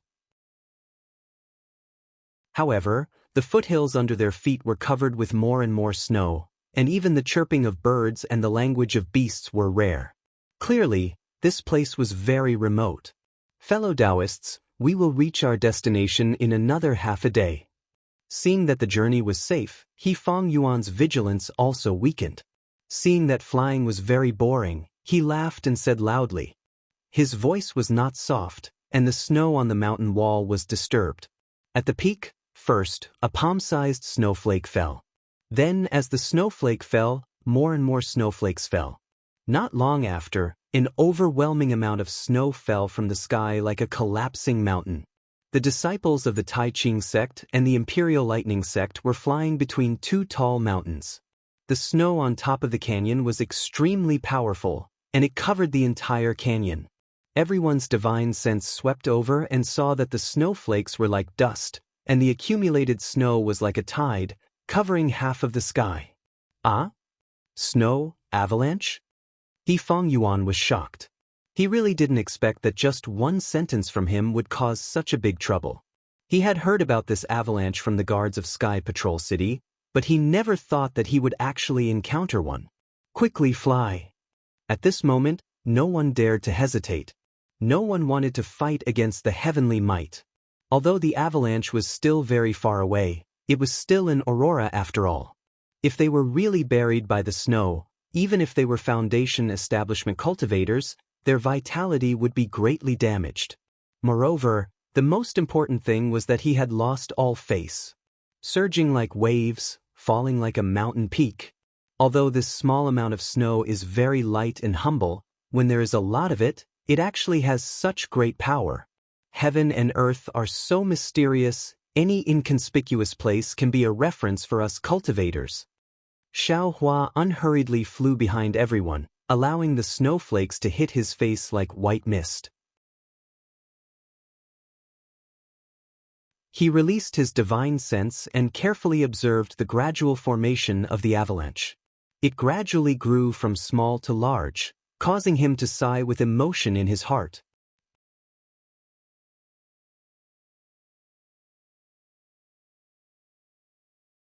Chapter 23:14. Although the avalanche was very powerful, covering half of the canyon, and the rumbling sounds echoed in the canyon, everyone was still cultivators, and most of them were Foundation Establishment cultivators. They had already escaped from the canyon before the avalanche hit them. He Fong Yuan smiled bitterly, and this time he lowered his voice. Captain Chui, it's all because of my carelessness, let's not talk about it now. Chui Hongshan seemed to have thought of something, and quickly lowered his voice. Let's leave quickly. Also, it's best to take a detour. That's right. He Fong Yuan's face turned cold, and he came to a realization. He released his divine sense and looked around carefully, then he asked, Captain Chui, how do you think we should take a detour? Captain He, you can decide. Chui Hongshan said humbly, after all, Captain He is my senior brother. Alright. He Fong Yuan knew this was not the time to be humble, so he waved his hand and flew towards another direction along the foothills. After waiting for the Imperial Thunder Sect and Tai Ching Sect disciples to fly away for a while, a small human head suddenly popped out from the clean rock wall that had just experienced the avalanche. That human head had a small nose and small eyes like a child's. The avalanche actually happened here? That human head mumbled in a low voice, and then jumped out from the rock wall. It was a dwarf who was less than 2 feet tall. That dwarf's nose twitched a few times, and a trace of joy appeared in his eyes. Cultivator. There's actually a cultivator here. I found the cultivator's whereabouts. After speaking, the small eyes blinked a few times in joy, and with a stomp of his foot, his body once again disappeared into the rock wall, and just like Xiao Hua's earth escape technique, he chased after the Imperial Thunder Sect disciples. How would the Imperial Thunder Sect disciples know that their whereabouts had already been discovered by the dwarf? Over there, they were still extremely careful in concealing their whereabouts and constantly changing their direction, so that their goal of heading towards Jin Quan Mountain would not be exposed. Another 2 days passed, and just as everyone was about to fly towards Jin Quan Mountain under He Fong Yuan's lead, there was a rumbling sound in front of them, and the ground was shaking. Because of He Fong Yuan and the other Tai Ching sect disciples, Xiao Hua was too lazy to release his Buddha's sense. Now that he felt it at the same time as everyone else, he immediately released his divine sense. Seeing the situation over there, he was stunned, and then a trace of joy appeared. A few miles ahead to the left, there were more than 20 beast cultivators who had turned into birds. They were circling in the air and attacking the cultivators who were trapped in the air. Below the cultivators, there were more than a dozen giants who were dozens of feet tall. They held huge spiked clubs in their hands and waved them in the air. As for the besieged cultivators, there were about 40 of them. They all wore different Taoist robes and were clearly from different sections. Although these cultivators activated their magic artifacts and fought with all their might, their speed could not compare to the beast cultivators. Not only could their magic artifacts not hit the vital parts of the beast cultivators, many times they were forced to fall down by the beast cultivators, and they looked very miserable. As for the bird cultivators, although there were fewer of them, their attack power seemed to be on par with the cultivators. However, they only surrounded and pressured the cultivators, not allowing them to escape.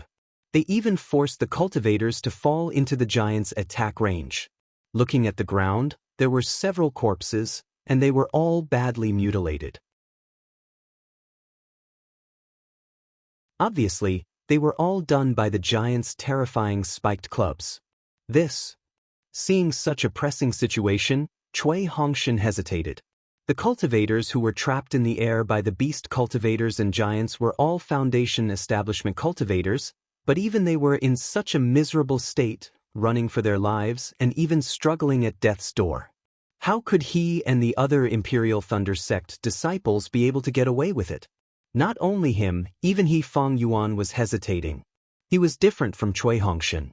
He had already lost 3 Tai Ching sect disciples, and if he got involved in this killing situation, he might suffer even more losses. Moreover, the beast cultivators and giants did not seem to have noticed their arrival. If they escaped now, it was still not too late. The scene was unusually quiet, and it was truly a torture. The Imperial Thunder Sect disciples involuntarily looked at Xiao Hua. Damn it, why are you looking at me? Xiao Hua was somewhat angry in his heart. He really didn't want to reveal too much of his strength in front of others. However, he also knew that these 20 or so bird cultivators and a dozen giants were absolutely not something that these disciples could deal with. He really had no choice but to take action. He Feng Yuan was naturally astute. When he saw Cui Hongshan and the others looking at Xiao Hua, he immediately understood. Of course, he also looked at Xiao Hua. Seeing He Feng Yuan looking at Xiao Hua, the Tai Ching sect disciples also looked at Xiao Hua. In an instant, the gazes of the two sect's disciples fell on Xiao Hua. Go! Xiao Hua cursed inwardly, but he could not show it on his face. He waved his hand and said only one word, then slowly flew forward. Go! Cui Hongshan's heart relaxed. He waved his hand and said loudly, no matter which sect's disciples are from, since they are Dao sect cultivators, they are our fellow disciples. We cannot let them fight alone. Yes, we will follow Captain Cui's orders. Dui Chi Meng and the others replied loudly. With Xiao Hua's guarantee, their hearts tightened. Seeing the Imperial Thunder sect disciples so valiant, the Tai Ching sect disciples felt slightly guilty. They immediately felt that they were small, so they also shouted, "That's right, what joy is there in life, what fear is there in death? If we don't take action now, we will have inner demons in the future. How can our cultivation progress?" Kill! The group of Tai Ching sect disciples and Imperial Thunder sect disciples all flew to the front and actually surpassed Xiao Hua. They charged towards the group that was already in a precarious situation. This is great. At this time, the besieged Dao sect cultivators naturally discovered that there were reinforcements. Their hearts felt incomparably warm, as if they had encountered a sunny day amidst a gloomy rain. When the bird cultivators heard the commotion, they were first startled. However, when they saw that it was only a dozen or so foundation establishment cultivators, their hearts relaxed. They each opened their mouths and cried out, then beat their wings and did their best to kill the besieged cultivators. Attack! Cui Hongshan and the others did not dare to be negligent. They flew high to avoid coming into contact with the giants on the ground. They had already taken out their respective magic tools and attacked the bird cultivators. The bird cultivators' figures were very fast. They beat their wings and flew up, easily dodging the magic tools. Then, they expanded the range of their attacks and surrounded the Imperial Thunder sect and Tai Ching sect disciples who came as reinforcements. There were only 20 or so bird cultivators, but they actually dared to deal with 50 cultivators. The gap in the encirclement was definitely much larger. The 40 or so cultivators who were previously besieged saw the gap in the encirclement expand, and their faces revealed joy. They knew that they had a chance to escape. However, they could only watch. No one could really escape.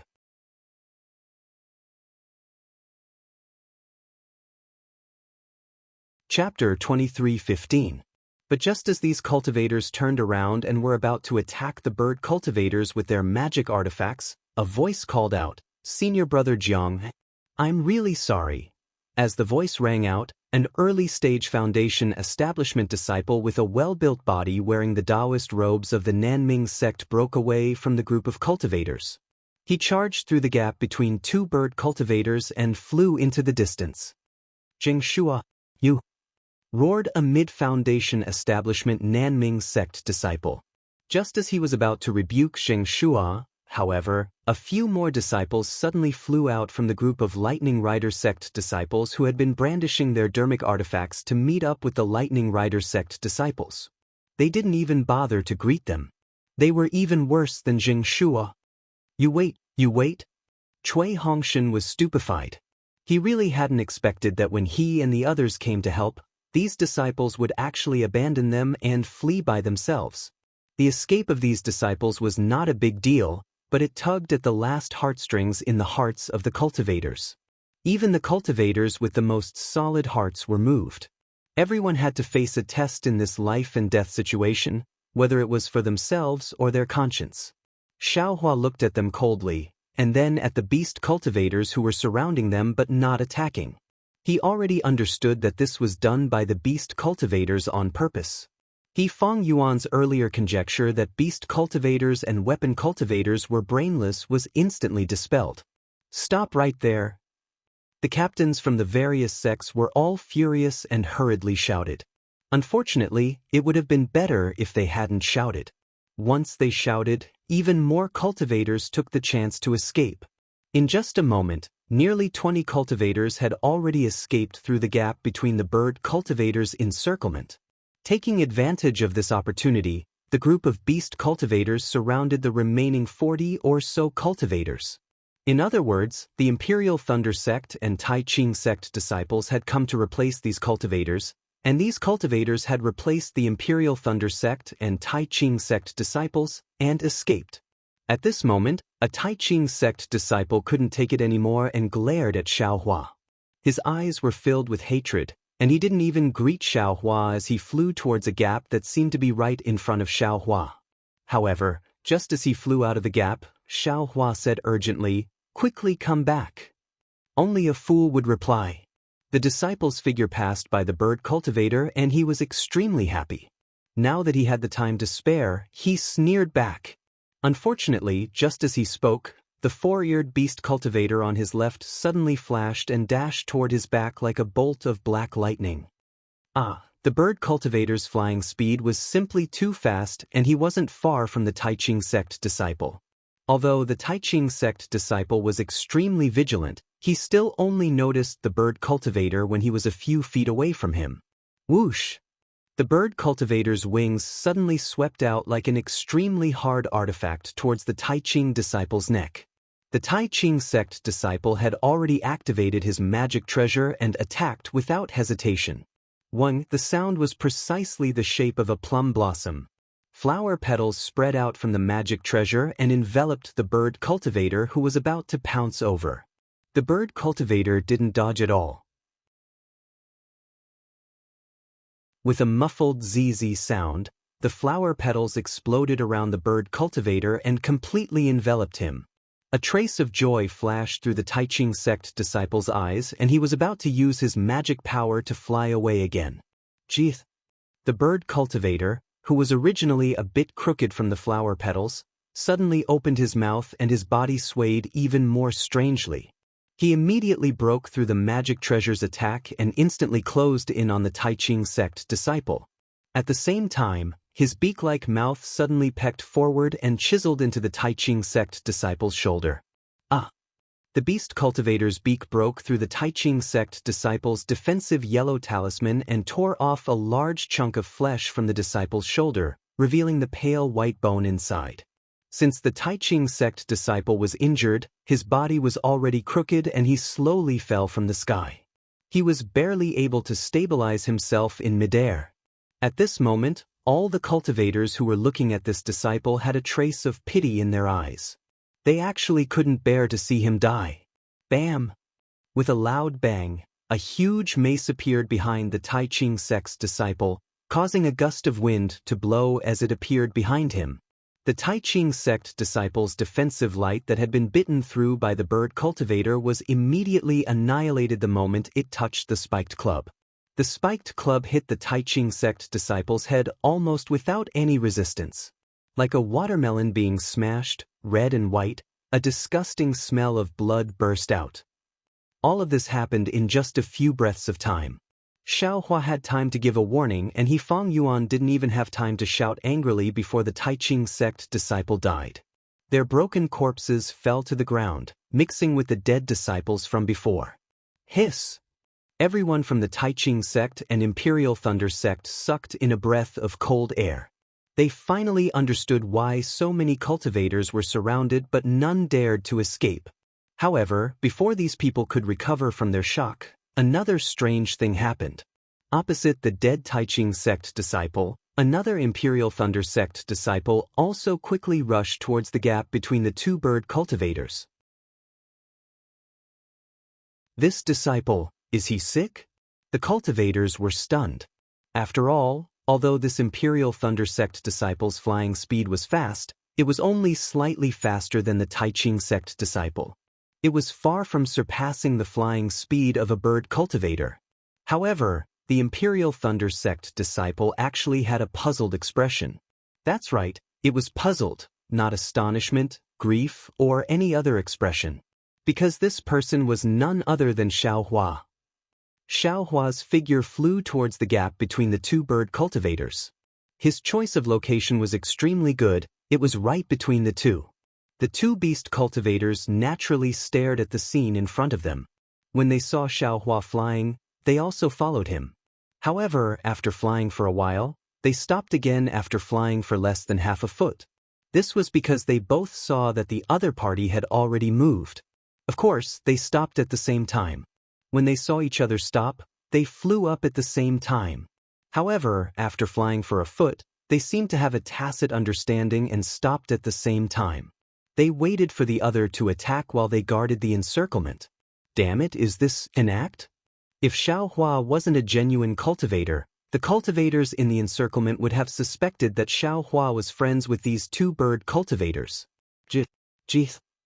At this time, the two bird cultivators were also angry and seemed to be criticizing each other. At the same time, they no longer hesitated and flapped their wings, attacking Xiaohua from the left and right. Ouch! Xiaohua looked as panicked as the Taiching sect disciple. He was very afraid of the bird cultivators who suddenly closed in on him. He didn't even take out his magic tool. With a wave of his hand, dozens of fireball talismans were shot out. Rumble! These fireball talismans were actually of the highest quality. They set off a heat wave that soared to the sky. They were even more powerful than the magic tools of the Taiching sect disciple. Unfortunately, Xiaohua's opponents were bird cultivators who were famous for their body techniques. This top-grade fireball talisman only managed to burn a few pieces of the bird cultivator's feathers. Not only was it unable to kill them, it had even angered them. Two extremely angry bird cries resounded. The two bird cultivators flew out from the flames and pecked at Xiaohua's shoulders like lightning. Xiaohua's figure rapidly descended, wanting to dodge the attacks of the two bird cultivators. Below him, a giant also raised its wolf-tooth club, preparing to attack Xiaohua's butt. Serves him right. This was the thought of all the cultivators except for the Imperial Thunder Sect disciple and He Fang Yuan. Even the Taiching sect disciples felt a trace of satisfaction in their hearts. In their eyes, the initial stage foundation establishment Xiaohua was already a dead man. Facing two bird cultivators and a giant, and falling into such a passive situation, even a late-stage foundation establishment cultivator wouldn't be able to escape, right?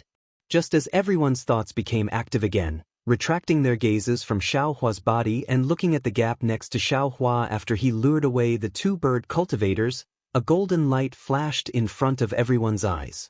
Immediately they heard Xiaohua shout, "Damn it, you dare to hit my butt? I'd like to see if your strength is greater or mine." Immediately after, in front of everyone's eyes, Xiaohua suddenly took out an ordinary stick that was 2 feet long and as thick as the mouth of a bowl. He actually calmly twirled the stick in his hand in an extremely gaudy manner before smashing it towards the incomparably huge mace. Woo! This was the sound of the giant's arm, which was as thick as an adult's waist, swinging the wolf-tooth club. This whistling sound was so loud that it covered all the movements in the surroundings. Even when the giant stepped on the ground trembled slightly. Naturally, the sound of the wind on Xiaohua's stick was also concealed. Or perhaps Xiaohua's stick didn't make any sound at all. When the group of cultivators heard the sound of the wind and looked at Xiaohua again, they couldn't understand how the two bird cultivators suddenly fell from the sky. Although they didn't seem to have any injuries, in their divine senses, the two bird cultivators were completely dead.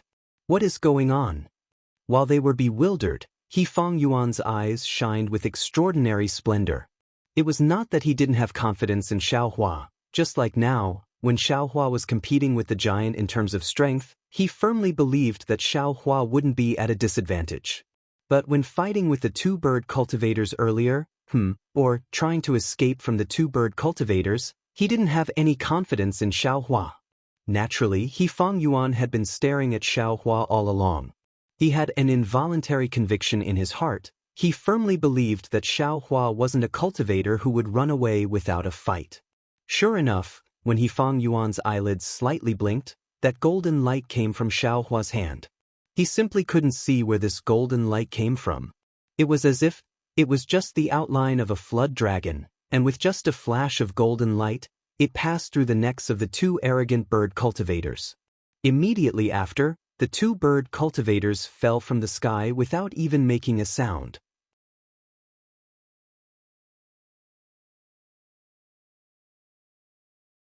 Chapter 23:16. However, He Feng Yuan could clearly see that in the short time the golden light disappeared and the staff was raised. Xiaohua reached out and took away the storage pouches on the waists of the two beast cultivators. Dang! A deafening sound resounded. That intense fluctuation came from the place where the staff and the mace collided. Just like the fireball talisman that Xiaohua threw out earlier, it instantly washed away all the snow and other objects within a radius of 6 meters. Immediately after, that fluctuation was like the surging waves of the sea, rushing out in all directions. In the air, whether it was the Dao sect cultivators or the beast cultivators, they were all unable to stand steadily from the impact of this sound wave. Even the Imperial Thunder Sect's Qi refinement disciples and the two beast cultivators' bodies swayed a few times before falling from the air. Xiaohua's loud laughter resounded again after the sound wave. Good strength, good strength. Take another strike from this young master staff. As he spoke, Xiaohua's figure flew up once again. That long staff streaked across the sky, emitting a whimper sound, and smashed towards the giant who was standing there foolishly. His arm was already completely numb, and his mace was also twisted in the middle. Looking at the giant's feet again, that pair of large feet had already sunk into the ground. It was actually smashed into the ground by Xiaohua. Dang! Another sound resounded. This sound was clearly not as powerful as the first one, but it still lingered in everyone's ears. But this time, that giant's mace was completely bent. It was simply unable to take shape. Even the giant's arms were trembling, powerlessly hanging down. His face was pale, and his eyes flashed with fear. Take another strike from this young master staff. Xiaohua was unforgiving. The staff was lifted up again as if it was light. Something shocking happened. Before Xiaohua could lift up the staff, that giant actually pulled out his feet from the ground. Without saying anything, he dragged the mace and flew towards the distance. That large foot smashed into the ground, causing the ground to tremble. Don't run, take another strike from this young master staff. Xiaohua's figure suddenly flew up, as if he was chasing after that giant. However, with a slight sway of his figure, he actually arrived at the nearest giant and smashed down with his long staff. That giant was still puzzled. He didn't know what the escaping giant meant, but Xiaohua's staff hit his forehead. Needless to say, the giant raised his mace and charged forward. It was simply a replica of the previous one. Another huge tremor, another wave of sound was set off, and everyone was thrown into the air. What was different from before was that this giant didn't wait for Xiaohua to pick up the long rod again. He dragged the spiked club back and turned around, catching up with the giant that had fled earlier. That graceful turn of his body. It was simply too vivid. It did not matter if this giant ran away. Just like the Dao sect disciple who ran away first, the thought of running away immediately rose in the hearts of all the giants. They did not wait for Xiaohua to fly towards them. Instead, they took the initiative and carried the wolf-tooth club on their shoulders without any hesitation. Then, they spread their big feet, which were rarely seen in the Dawn Rain continent, and fled without a trace. The bird cultivators who had barely stabilized themselves in the air were stunned. They also seemed to have woken up from a dream. They had just woken up from the destruction of 2 bird cultivators.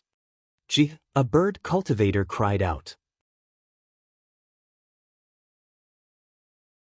Without any hesitation, he soared into the sky and charged towards the clouds. When the other bird cultivators saw this, they also cried out and flapped their wings, wanting to fly away with that bird cultivator. You can stay here. A trace of fierceness flashed through Xiaohua's eyes. His figure also flew, and he was actually much faster than the bird cultivators. He charged towards the bird cultivator who had just killed the Tai Ching sect disciple. That bird cultivator was greatly alarmed. Without any hesitation, he charged towards Xiaohua, extending his unusually sharp beak. However, just as he extended his beak, he seemed to have realized something. His wings flapped, and his figure quickly turned around, drawing an arc in the air as he tried to escape again. At this moment, Xiaohua's figure was only about 3 meters away from him. At such a close distance, how could Xiaohua let him escape? The long staff in his hand danced again, and like a jade pillar supporting the heavens, it stabbed straight towards the bird cultivator's abdomen. Seeing that it was about to hit the bird cultivator's body suddenly emitted a tricolored brilliance. The bird cultivator's flying speed suddenly increased, and the distance between them immediately increased again. Damn it, if it's half a foot longer, I'll stop. Xiaohua cursed angrily. Just as he was about to activate the hibernating lightning escape, something strange happened.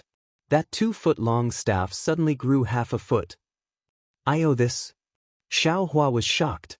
Of course, even if the staff grew half a foot longer, it still wouldn't be able to hit the bird cultivator. This half a foot that suddenly grew was not seen by anyone. Hit, in a hurry, Xiaohua didn't have time to check. He activated the hibernating lightning escape and suddenly sped up. The long staff suddenly struck out, hitting the bird cultivator's abdomen. Pooh, a mouthful of blood was spat out. The bird cultivator screamed miserably, curled up his wings, and fell from Xiaohua's side. Xiaohua casually took the bird cultivator's storage pouch. If he didn't pay any more attention, that bird cultivator's body would have long been smashed to pieces by the long staff. How could he still be alive? Don't go. Leave a few more behind. Xiaohua shouted, but his body slowed down. He no longer used the hibernating lightning escape. The bird cultivators were scared by Xiaohua's beating. These few shouts actually caused the bird cultivators' bodies to sway slightly. They really thought that Xiaohua had caught up to them. When they saw that Xiaohua was only standing in place and didn't chase after them, they finally relaxed. They didn't even dare to look back and directly rushed into the sky. When they couldn't see him anymore, they fled far away. Damn it, did this young master go too far again? Xiaohua's divine sense swept over. He saw that the dozens of people below him were standing there in a daze. They were all looking at him with an inconceivable expression. Even the people from the Imperial Thunder sect were the same. Yes, this time, Xiaohua didn't use the Phoenix Dharma body. Even so, he still fiercely scared away dozens of giants with his strength alone. He even killed 3 bird cultivators and drove away the bird cultivators who they saw as snakes and scorpions. They didn't have any killing methods at all. Was this still a Foundation establishment cultivator? Forget it. Xiaohua sighed and closed his eyes. The true essence in his body also stopped flowing. His body fell from the sky upside down. Xiaohua, Ming Mao and Dui Ling were already prepared. As if their hearts were connected, they simultaneously flew into the sky, wanting to catch Xiaohua. Good, Cui Hongshan, I'll remember you. Xiaohua was angry. I saved you again. Why aren't you hurrying over to catch me? If I let 2 female cultivators catch me, how am I going to explain it to Xue? Io, just as he fell into Ming Mao's embrace, Xiaohua finally woke up. He forced himself to stand in the air and said to Ming Mao and Dui Ling with a bitter smile, "Many thanks to the 2 of you." This Xiao cough. Immediately after, Xiaohua coughed and his entire face turned red.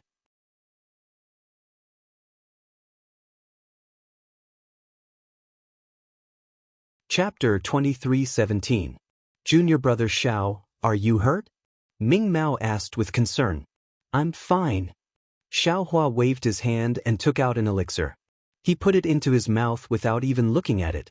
Then he said while gasping, I'm exhausted, and my magic power is also exhausted.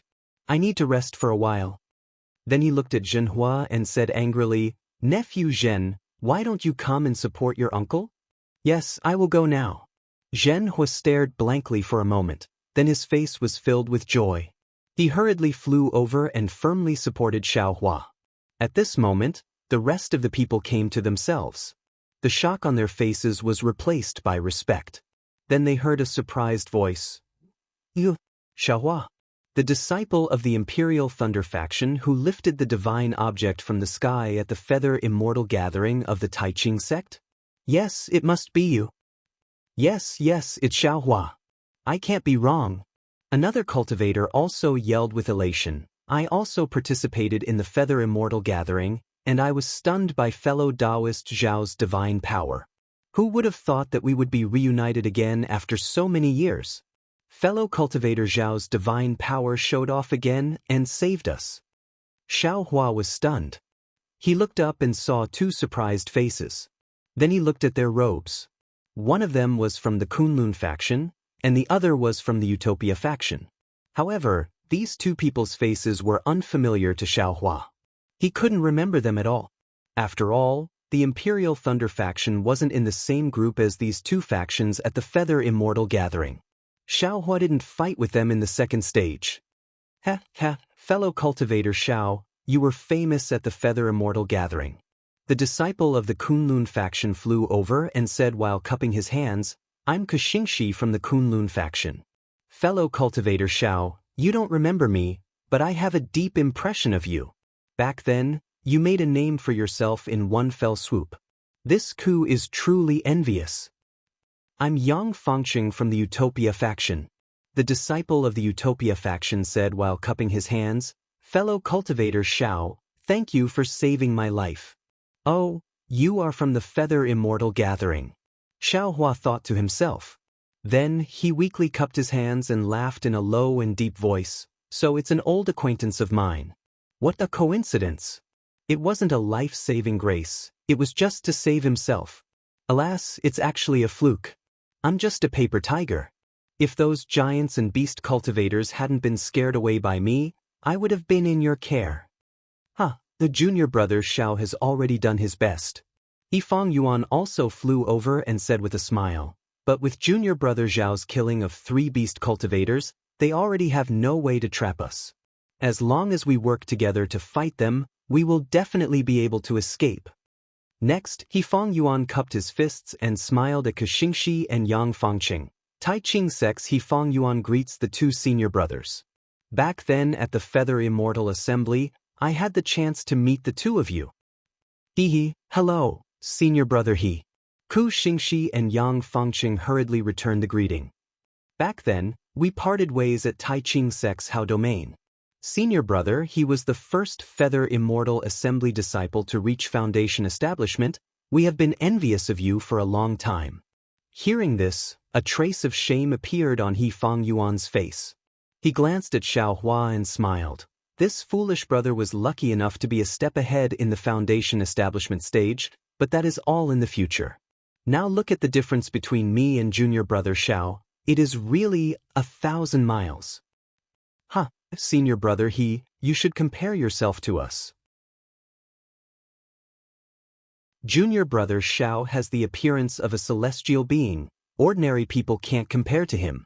Kuxingxi laughed loudly. These 3 people were Xiaohua's old acquaintances.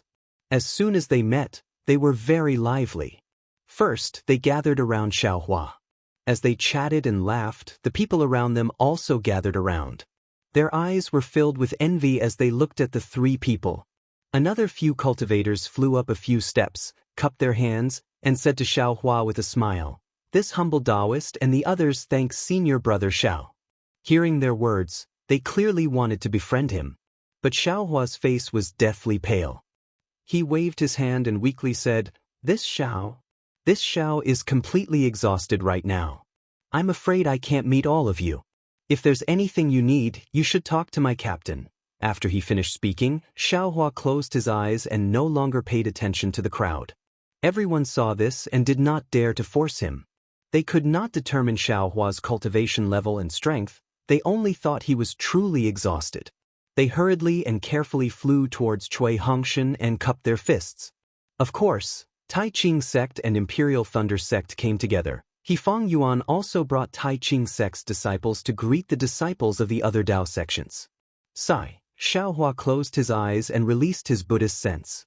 Seeing the sincerity and flattery of the many disciples, he could not help but sigh. Thinking of the pleasure of killing the bird cultivator just now, a kind of desire suddenly appeared in his heart. That kind of desire was the desire for freedom, the desire to soar into the sky. It was as if the Dao sect disciples here had become a burden to him. a burden that made it difficult for him to use his divine abilities.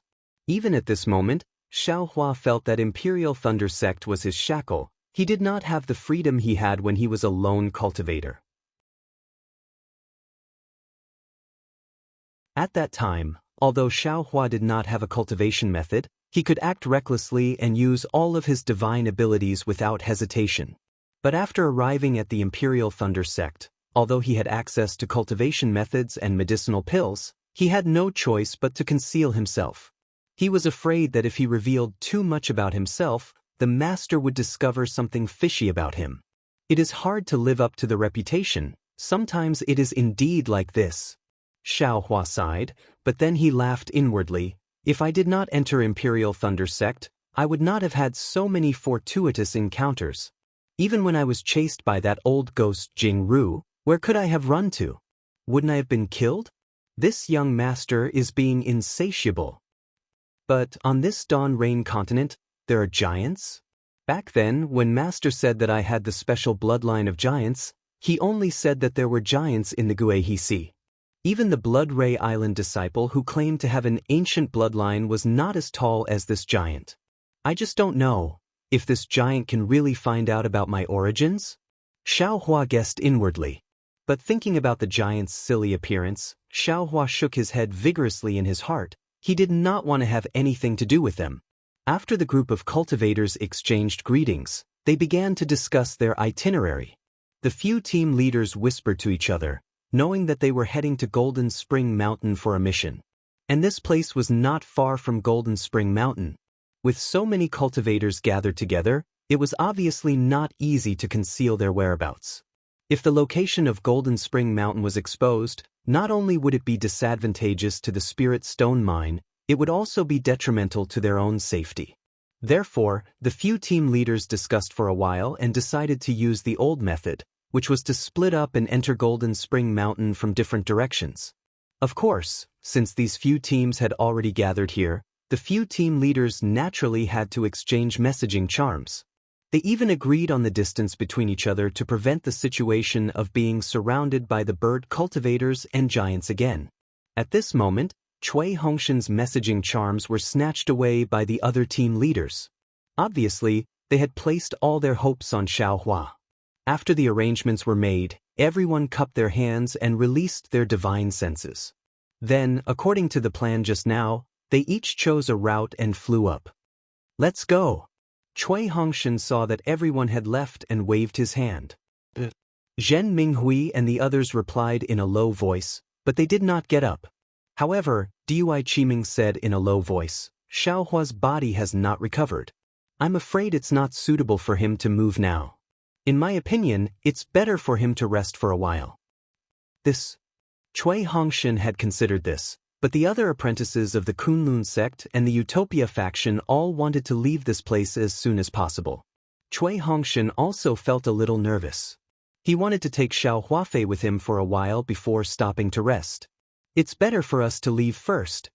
Cui Hongshan thought for a while and said, the beast cultivator and the giant have just been defeated here. Who knows, they might come back. Xiaohua was very brave just now. I'm afraid he won't be able to fight now. If we stay here, we'll be the prey of the beast cultivator and the giant. It's really unwise. Moreover, the 10 people of my Imperial Thunder Sect's first small team are still here. I want to quickly bring you all into Golden Spring Mountain. This way I can be at ease. Cui Hongshan's words were very selfless. If others heard it, they would definitely feel that he didn't care about his own junior brother's injury and only cared about everyone's life and death. Xiaohua could naturally hear it. He was slightly angry in his heart and secretly said, if it wasn't for me, I'm afraid your wish would have been strangled to death by the sword cultivator. But after thinking for a while, wasn't this also his own wish? Moreover, if the beast cultivator was really at a loss and the group of people came back, should he attack or not? Forget it. Xiaohua sighed, opened his eyes and said in a low voice, I'm fine. I'll listen to fellow Cui. Let Jianghu support me at the end. But Dui Qiming nodded. She knew that the soul of the entire small team was Xiaohua. If he really wanted to rest, Then he must rest. Cui Hongshan and Jin Minghui's hearts were no longer at a loss. They looked at each other and Jin Minghui said with a smile, "I'll lead the way. Captain Cui will bring up the rear." "And that's fine too." Cui Hongshan slightly hesitated before agreeing. After waiting for everyone to fly, Xiaohua also flew up with Zhenhua. Cui Hongshan urged his magic power and flew behind Xiaohua. "Fellow Cui, let me ask you a question." Xiaohua didn't turn his head and asked in a low voice. "Speak less." Cui Hongshan said coldly, "Master always said that you have a lot of questions and don't do proper work." "Sure enough, it's true. Last time, you used a magic treasure and a dharma body to deal with the sword cultivator. This time, you actually used some divine artifact. Don't you think you have too many tricks up your sleeves? Why do you have the same tone as Master?" Xiaohua sneered. "If I didn't use the wishful rod, do you think those giants would be scared away?" "Wishful rod? That's a good name." Cui Hongshan nodded and said, "Is that the thing you obtained at the Feather Immortal Assembly?"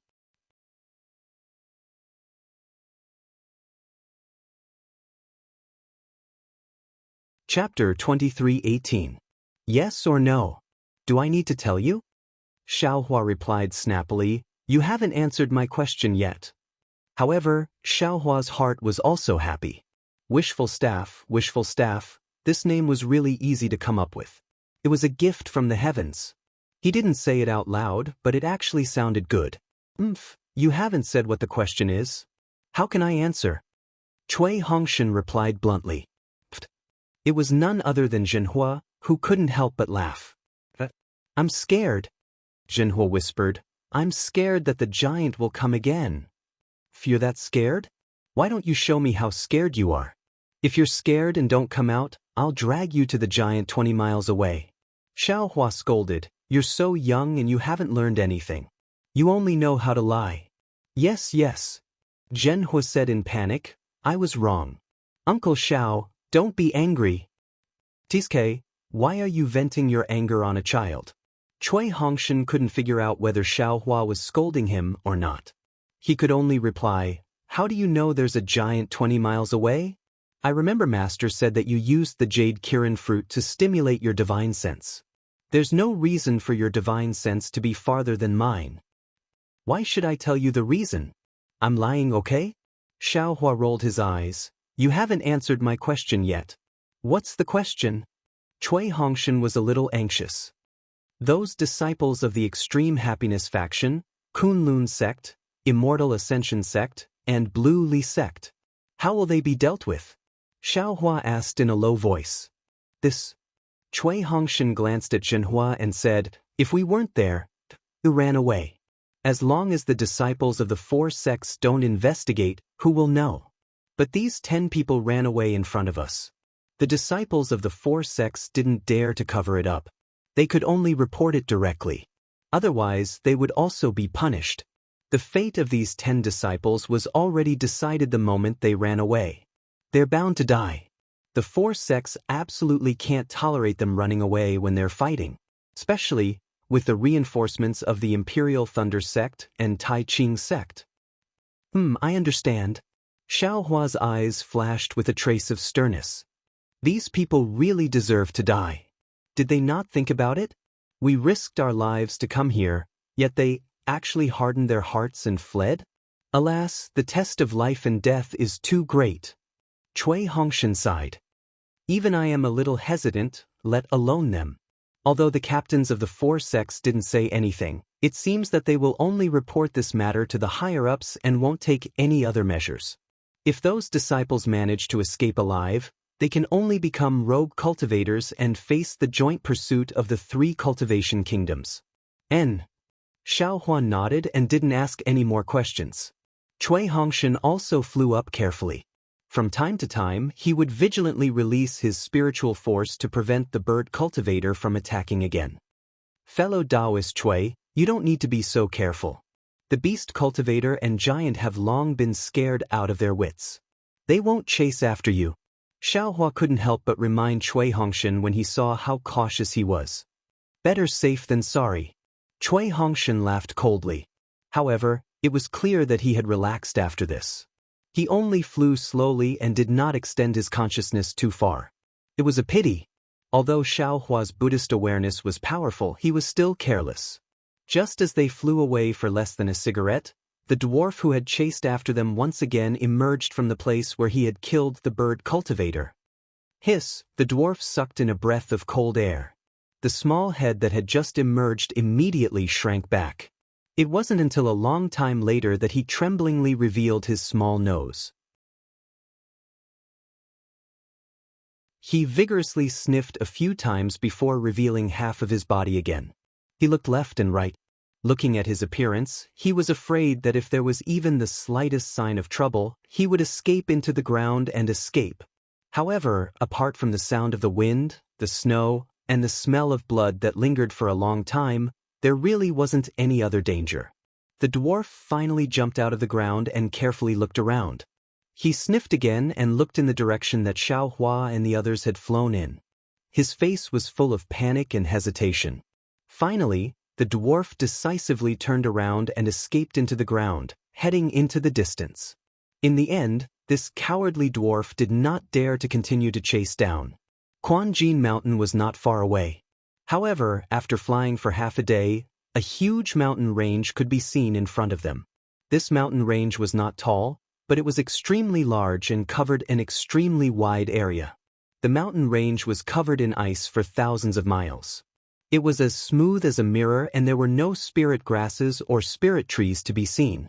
Apart from cultivators, there were absolutely no other signs of human habitation.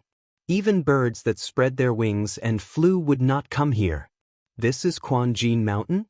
Xiaohua's eyes shone brightly as he looked at the endless mountain range in the distance. He unconsciously frowned.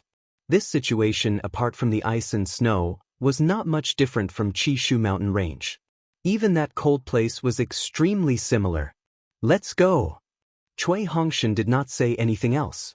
He directly flew to the front and took out the team leader's token. He carefully looked at it and raised his head to look again.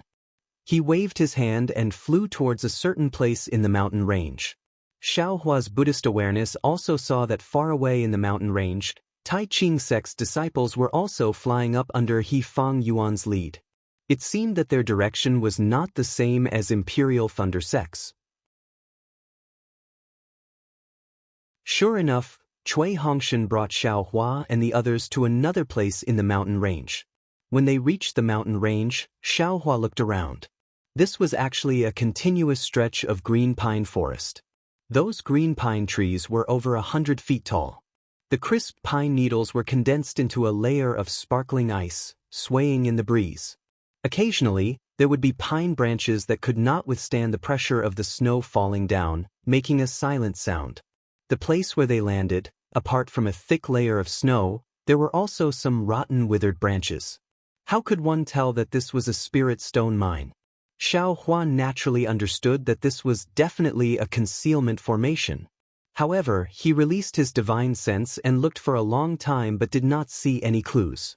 He unconsciously shook his head. Sigh, there are indeed many experts in this world. This young master's formation skills can be considered to have some accomplishments, but I can't even see a little bit of it. Flying down from the mountain range, Cui Hongshan activated his magic power. The captain's token emitted a faint brilliance, and a fist-sized brilliance flew out from the token. Then, it transformed into a sparrow-shaped bird.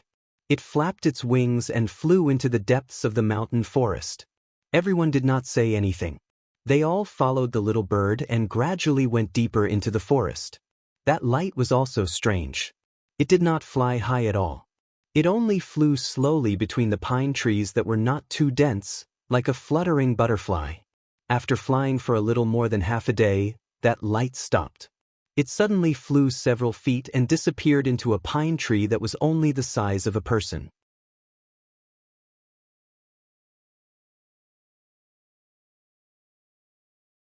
Chapter 23:19. Is it here? Xiao Hua was not in a hurry. He looked at the pine tree and used his divine sense to scan the surroundings. Zhen Minghui and the others were also puzzled. It seemed that there was no fluctuation of magic power in the surroundings. When Xiao Hua and the others saw Cui Hongshan's movements, they suddenly realized. Cui Hongshan walked to the pine tree and gestured up and down. His body flew up about 2 zhang and extended a finger, pointing at an inconspicuous spot on the tree. However, there was no movement from him at all. But Cui Hongshan was not surprised. His body landed again. This time, he actually lowered his body and pointed at the spot opposite the tree 3 inches from the ground. Then, he left the pine tree again and waited quietly for the time it took to brew a cup of tea. Then, he flew up again and pointed at the tree's spots high up. After Cui Hongshan pointed at it 3 times, he flew to the side of the pine tree again. This was different again. It was actually 3 tree spots in a triangular shape. There was nothing special at all. Cui Hongshan pointed 4 times.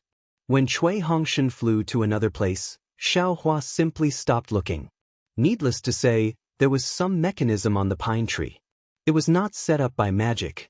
What was the use of looking at such a complicated method? But the strange thing was, when Xiaohua released his divine sense and carefully looked under the pine tree, where was there any trace of magic? There wasn't even a single passageway or mechanism. Damn, this is really interesting. Xiaohua smiled and released his Buddhist sense. His Buddhist sense was still the best. Xiaohua finally found a trace of abnormality.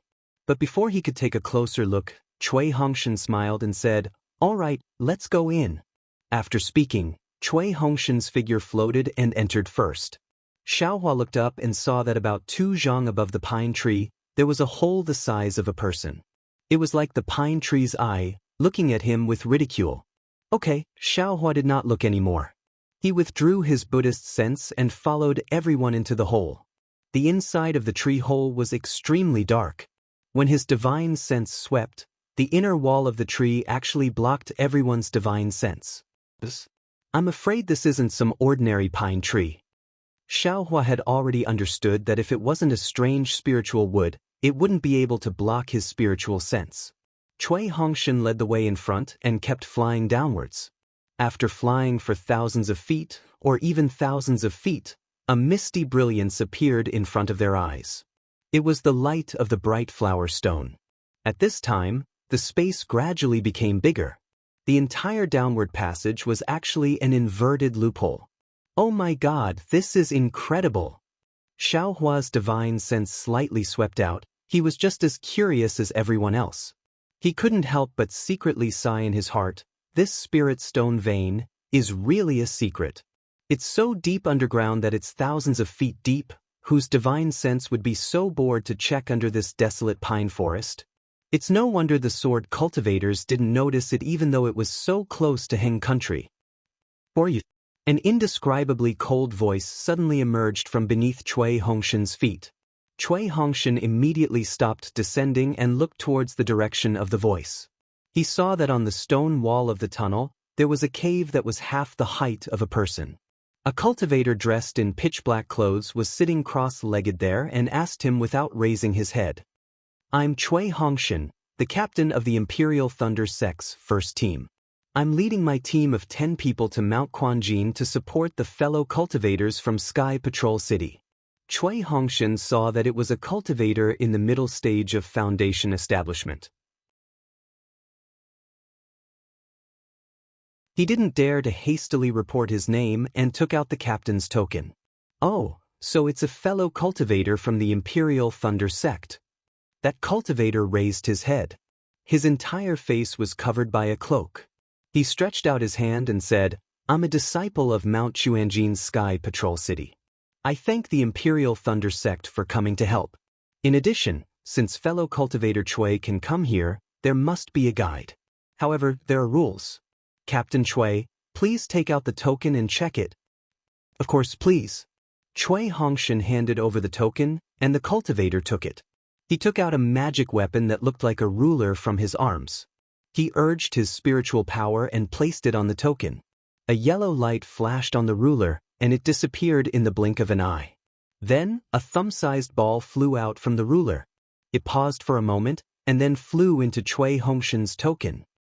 I, Mount Quanjin's imprint, have entered Captain Cui's token. When this matter is over, Captain Cui can use this imprint to return to Sky Patrol City. Sky Patrol City has nothing but gratitude. The cultivator clapped his hand and the token fell into Cui Hongshan's hand again.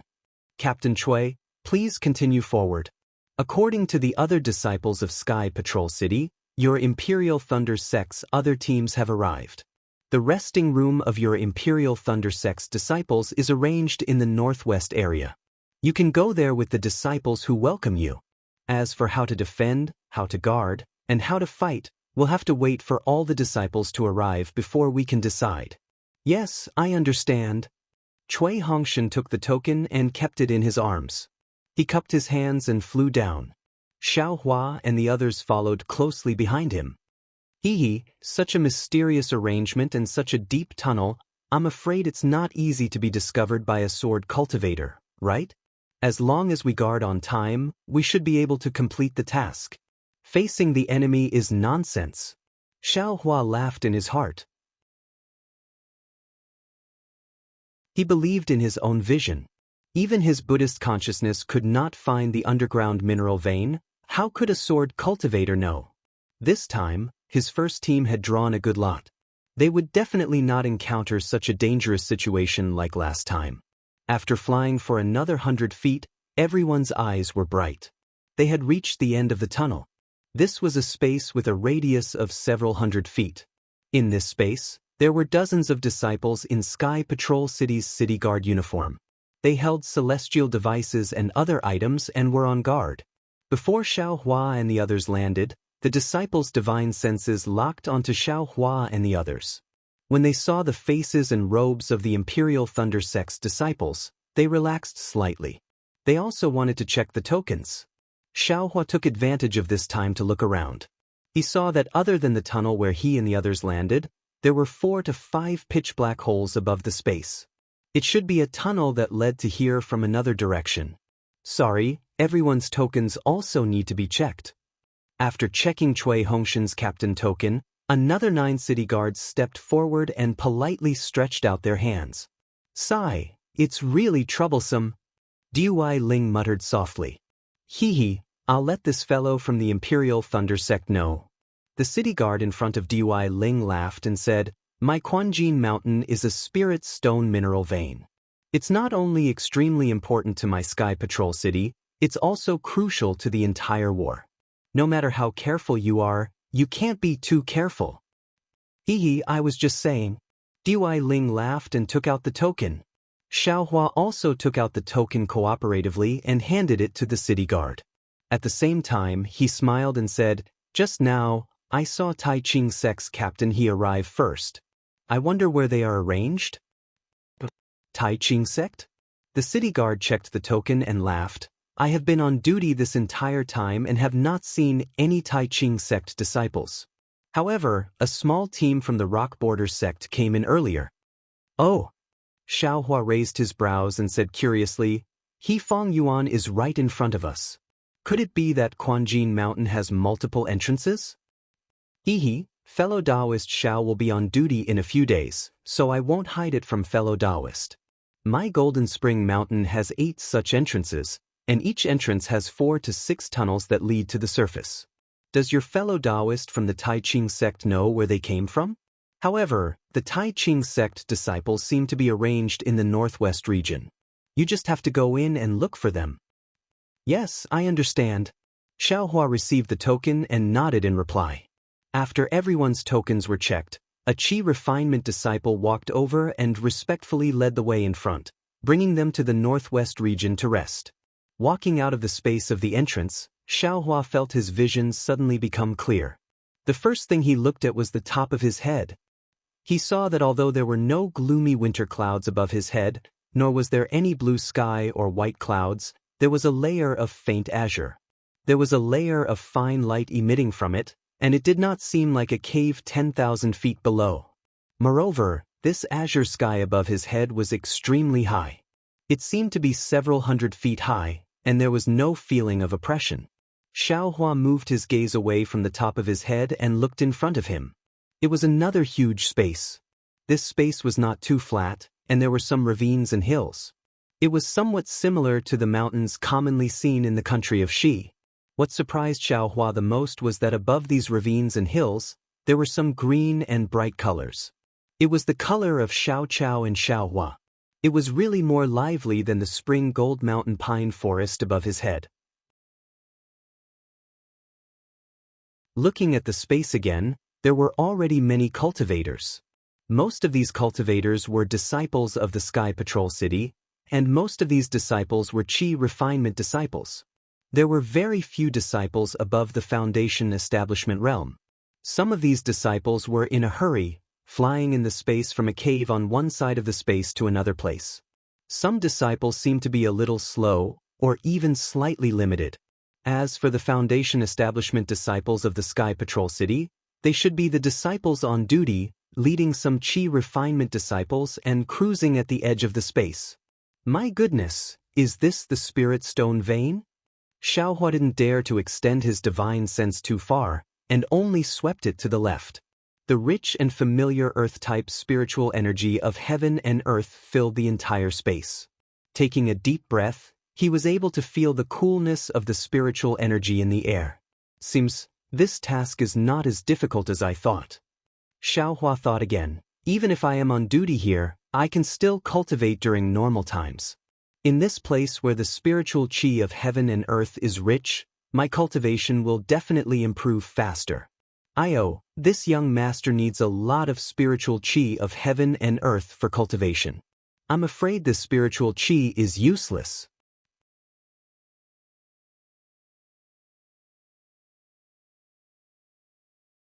Chapter 23:20.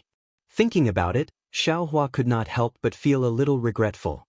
He looked to the side of the space and saw the cave closest to him. It must be the entrance to the Spirit Stone vein. Thinking about the piles of spirit stones inside, Xiaohua's eyes lit up. It was a pity that the Sky Patrol City disciple who led Xiaohua and the others walked in front. Otherwise, Xiaohua would have gone forward to ask about the Spirit Stone vein. The arrival of Xiaohua and the others did not attract the attention of the Sky Patrol City disciples. It seemed that the number of Path Sect disciples had increased during this period of time. Just as the Sky Patrol City's disciple was about to lead Xiaohua and the others into a large cave, a loud noise came from a cave not far away from Xiaohua. Many of the disciples who were flying into the cave stopped and gave way to the noise. Then, a group of Sky Patrol City disciples who were only at level 3 or 4 of the Qi refining realm flew out of the cave. These disciples lined up neatly in rows of 5. Under the leadership of a 10th layer Qi refining disciple, they filed out of the cave. Xiaohua paused for a moment and watched like Cui Hongshan and the others.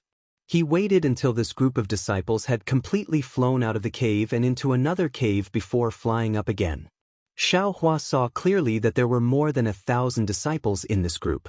Each disciple had a bulging storage bag on their waist. Moreover, these disciples' faces were full of fatigue as if they were extremely tired. I'll let you know. These are the disciples of our Sky Patrol City who are mining here. When the Qi refinement disciple saw that the Imperial Thunder Sect's disciples had stopped, he did not urge them. He waited for them to fly up again before he introduced them with a smile. Half of the disciples recruited by the Sky Patrol City have to mine in the Spirit Stone veins. Only when they have accumulated enough Spirit Stones can they officially become the official disciples of the Sky Patrol City. These disciples have to hand over the ores they mine to the warehouse. When the warehouse is full of Spirit Stones, the general will bring them back to the Sky Patrol City and hand them over to the city governor. General? Xiaohua was stunned. Sure enough, Cui Hongshan was also puzzled and asked in a low voice, General is? Senior Tu Hong, right? Yes. The Qi refining realm disciple nodded and said, Senior Tu is a Golden Core realm senior. He has been in charge of the Spirit Stone vein in Mount Springgold for hundreds of years. The title of General is a title of honor in Sky Patrol City. My Golden Spring Mountains disciples all address Senior Tu as such. This junior is also used to it. As they spoke, Xiaohua and the others entered the cave. This cave was also huge. Just like the previous space, there were some flowers and plants. After flying for another incense stick's worth of time, the number of Sky Patrol City's disciples decreased. It was also much quieter. The Qi refinement disciple said in a low voice, This is the place where the high-ranking disciples of the Sky Patrol City rest and cultivate. It's usually quieter here. Due to the arrival of the seniors, the general has moved the disciples here to another place. The heaven and earth spirit chi here is denser than anywhere else. I hope you'll be satisfied. Many thanks for Senior 2's arrangement. Cui Hongshan replied with a smile. When a huge stone wall appeared in front of them with numerous caves on it, the Chi refinement disciple clapped his hands and took out a jade amulet. He handed it to Cui Hongshan with both hands and said, "Inside each cave are 10 quiet rooms, all of which can be used for cultivation. Captain Cui and the other seniors, please rest for a while." After a few days, when all the seniors who came as reinforcements arrive, the general will definitely receive you all. All right, many thanks. Cui Hongshan took the jade amulet. Also, if there's nothing else, please stay in this quiet room. If you feel bored, you can walk around outside the quiet room. However, please do not fly out of the cave outside. The Chi refinement disciple smiled apologetically and reminded, "Our Sky Patrol City has set up many powerful restrictions here. Many of them are so powerful that even the general does not dare to touch them casually. If any of the seniors were to walk into the wrong place, I'm afraid the consequences would be very serious." "Hee, we understand." Cui Hongshan smiled and cupped his hands. After the Chi refinement disciple bowed, he turned around and flew away. "Hee, I thought it would be an extremely dangerous mission." Zhen Minghui and Xiao Hua had the same thought. After the disciple left, Zhen Minghui chuckled and said, "So it's so carefree. It's the same as when I was patrolling the Thunder Palace in the past. The heaven and earth spirit chi here is so dense, it seems to be even better than the Thunder Palace. This mission is really too easy." I'm afraid so." Cui Hongshan injected his dermic powers into the jade amulet. The jade amulet turned into a stream and rushed into one of the caves. After breaking the restriction outside the cave, he smiled and said, "The spiritual stone veins in Mount Quanjin are buried so deep. I'm afraid that the Sky Patrol City has set up this place for thousands of years. Even if a sword cultivator were to fly over it, it would be impossible for them to know about it, not to mention that they would not even think of this place. As long as the disciples who come to Mount Quanjin are more cautious and not let the sword cultivator's eyes and ears find them, we will have nothing to worry about." Dui Chiming nodded. "What about the dozens of disciples who escaped?" Xiao Hua reminded, "If they were captured by the sword cultivator, they might have been forced to confess or have their souls searched." This. Cui Hongshan's expression changed slightly. He frowned and said, "I'm afraid it's not good to ask. This is a shameful matter between the Utopia faction and Kunlun sect. It's not good for me to mention it. I just hope that they don't know about Mount Quanjin, or that they were killed by the sword cultivator once they saw him." "Let's go." Xiao Hua was the first to enter the cave. He smiled and said, "If the sky falls, there are tall people to hold it up. Senior 2 is a golden core cultivator. With him around, we don't have to worry." Inside the cave, there were indeed 10 quiet rooms. Xiao Hua and the others each found one. Cui Hongshan and Zhen Minghui discussed together. Dui Chiming and Ming Mao chattered together. Xiao Hua was the first to activate the restriction of the quiet room. Without waiting to sit cross-legged, he took out the wishful rod. The scene of killing the bird cultivator really shocked him. Along the way, he wanted to take it out and take a look. Xiao Hua was a little frustrated and scratched his head. "Grow." Xiao Hua looked at the wishful rod that was less than 2 feet long and shouted in a low voice. With a whoosh, Xiao Hua's hand moved slightly, as if his arm had stretched out. The wishful rod indeed stretched out less than half a foot long. "Ha!" Xiao Hua laughed. He reached out and touched his nose. He shouted again, "Grow." Whoosh, the wishful rod once again grew half a foot long. "Grow, grow." After Xiao Hua called out twice, he shut his mouth. The wishful steel rod grew again, reaching a total of 3 feet before stopping. Xiao Hua's hand also felt that it had stretched to the end, and could no longer stretch any further. In the records of ghost cultivators, The wishful rod of the 5 elements can pierce the 9 heavens and explore the 9 underworlds. How can this wishful rod only reach 3 feet? Xiaohua said.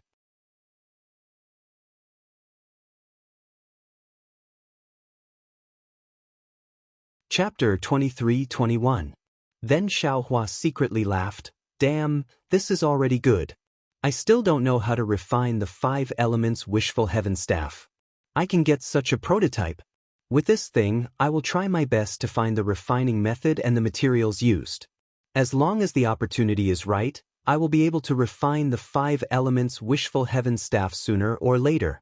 Alas, I am afraid I will not see the great wisdom heavy sword in the future. This guy seems to have accompanied me for a long time. Xiaohua played with the wishful heaven staff technique in the quiet room and shrunk the wishful heaven staff. Similarly, he could only shrink it to about 1 foot and could not shrink it anymore. After putting the wishful heaven staff into the space, Xiaohua looked at the duckling. After these days of recuperation, the duckling was obviously out of danger, just like Goldie.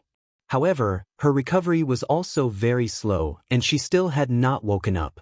Alas, this space is a bit strange. I don't know how many years these eggs have been here, but why haven't there been any changes? Why can't anything hatch? Xiaohua swept his gaze over those insect eggs again.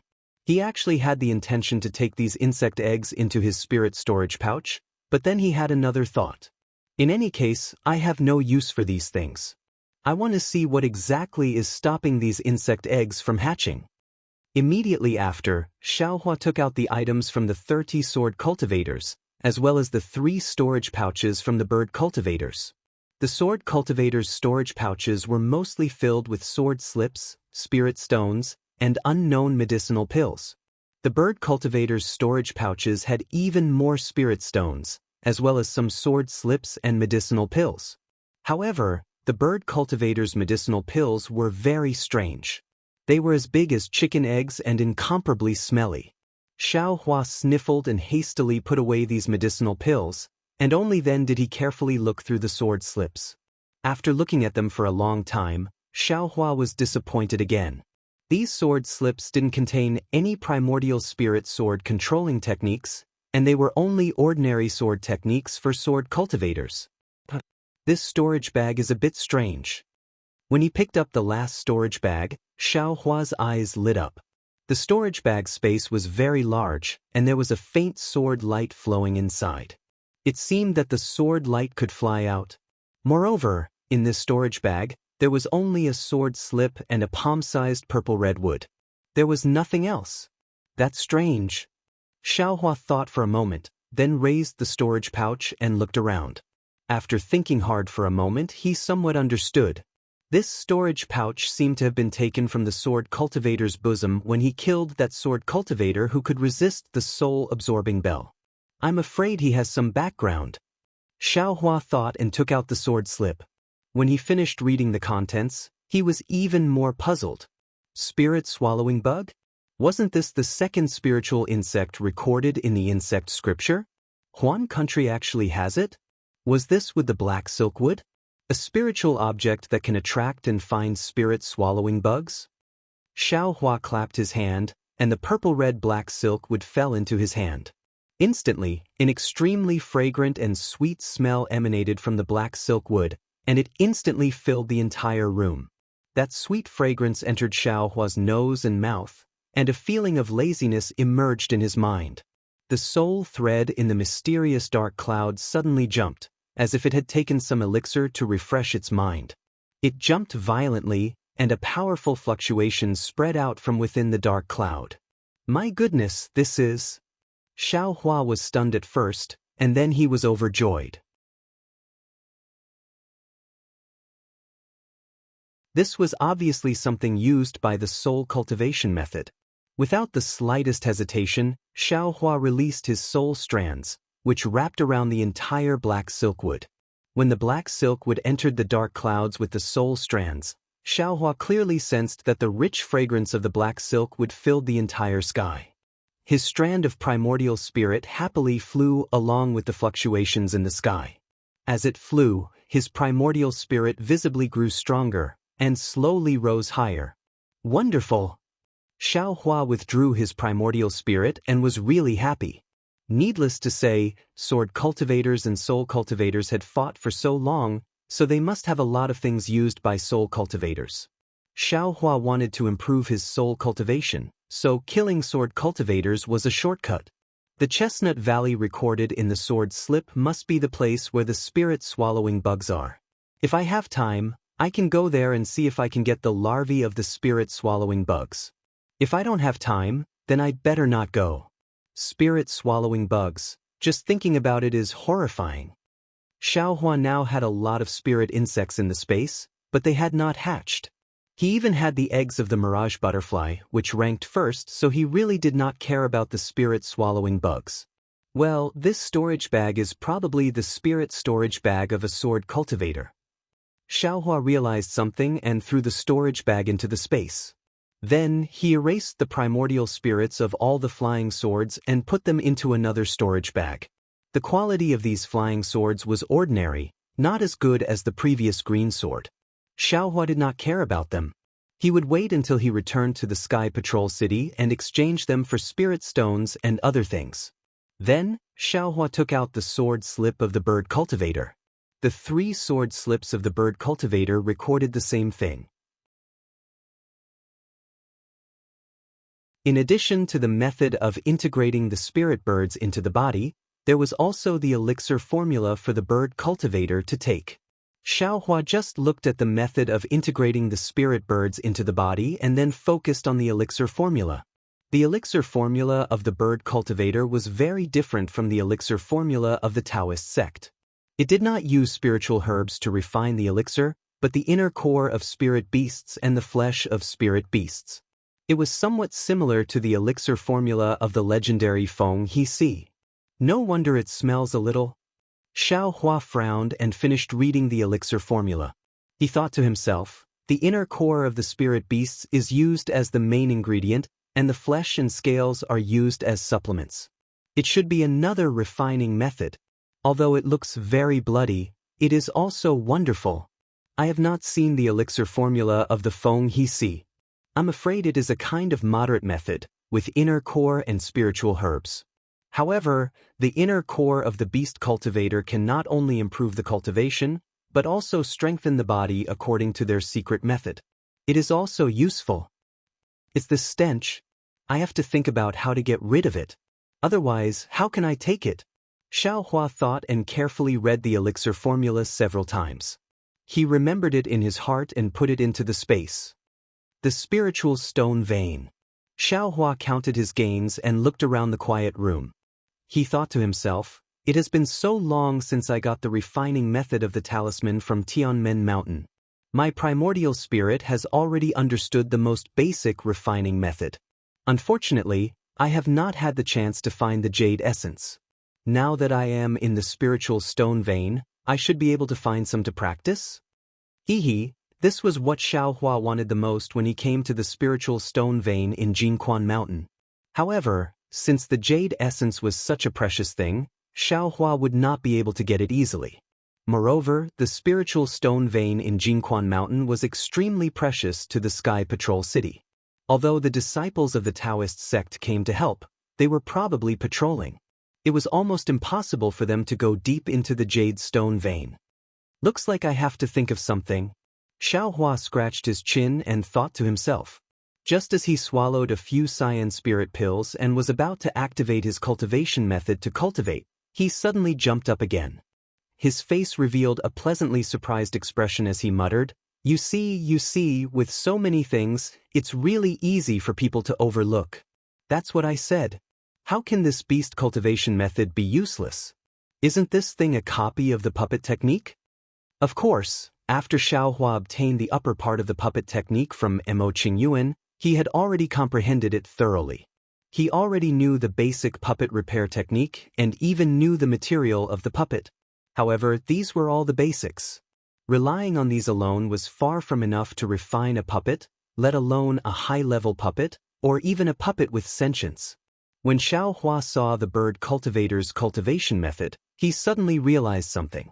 Wasn't this kind of cultivation method that fused spirit birds with the body essentially the refining method of sentient puppets? Was this the puppet technique that used the body as the puppet and the spiritual beast as the primordial spirit? Moreover, Xiaohua already knew the weapon refining technique. Using the 5 elements weapon refining technique to refine a puppet, and then using the beast cultivation secret technique. Would he be able to refine a sentient puppet soon? Comprehending by analogy, my old friend is not deceiving me. Xiaohua was more aware of the importance of having a wide range of knowledge than now. Mo Qingyan, this bastard, actually used the lower part of the puppet technique as bait to make this young master go find him. Isn't he at the extreme north of the Dawn Rain continent with the Huan country? His so-called puppet sect is probably just some cultivation method and secret technique that he obtained from the beast cultivation method, and then used it to suit the Dao sect's cultivators. This young master has also found the trick now, so who would pay attention to him? Xiaohua thought to himself. If this place was the weapon refining technique, or if Xiaohua had the materials to refine a puppet, he would definitely ignite the earth fire and other materials without hesitation to practice the inspiration he had just now. Unfortunately, this was a quiet room, and the materials to refine a puppet were also difficult to find. Xiaohua could only understand all the details and forcefully suppress his excitement. Only then did he sit down cross-legged, consume the Azure Spirit Pill, and use the Immortal Body Bestowment technique. He did his best to absorb the rich earth spirit qi of heaven and earth, and even refine the earth crystal Yao milk in his meridians. Gradually, he entered the ethereal realm. In the blink of an eye, 3 days had passed, and no one came to disturb Xiaohua's cultivation. Naturally, Xiaohua was also happy to be free. However, no one disturbed Xiaohua, but that didn't mean that there was nothing. On the afternoon of the 3rd day, the disciples of Jinshan Quanshan came to look for the Imperial Thunder sect's disciples. They said that all the Dao sect's disciples who came to support had arrived, and Tu Hong invited the representatives of the various sects to meet them. Because there were too many disciples who came to support this time, no matter how many small teams came or how many people came, each sect only invited 3 disciples to be their representatives.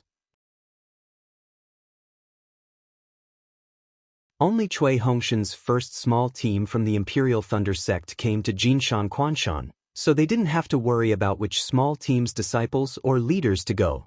They only needed to send 3 people. Cui Hongshan and Zhen Minghui were naturally the 2 candidates, and according to Zhen Minghui's thoughts, the 3rd must be Xiaohua. Hearing Zhen Minghui's suggestion, Cui Hongshan immediately rejected it.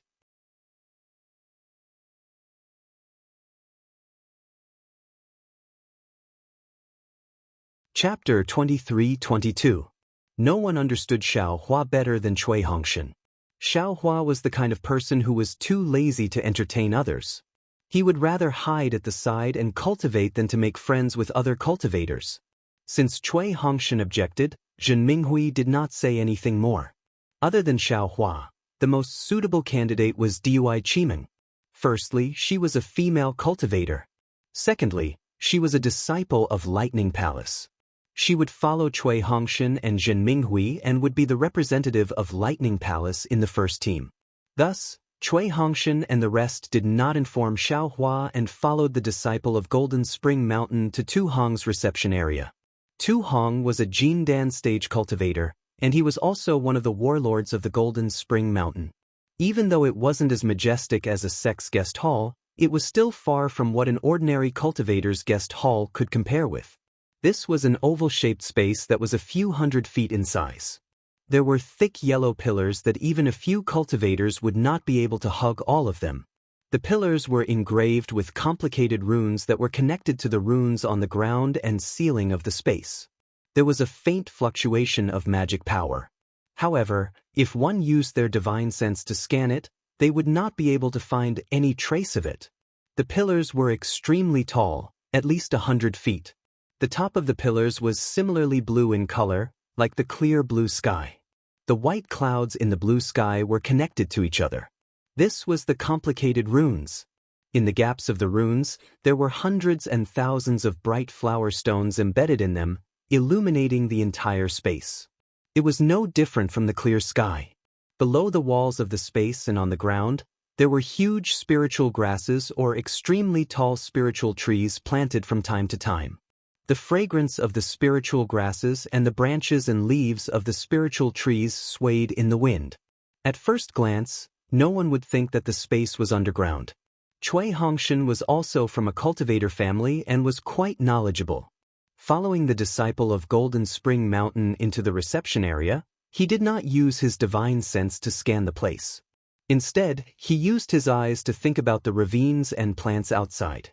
He knew that General Tu Hong, who he had only heard of and had never met before, was a senior with good taste, who knew how to enjoy life and even had some elegance.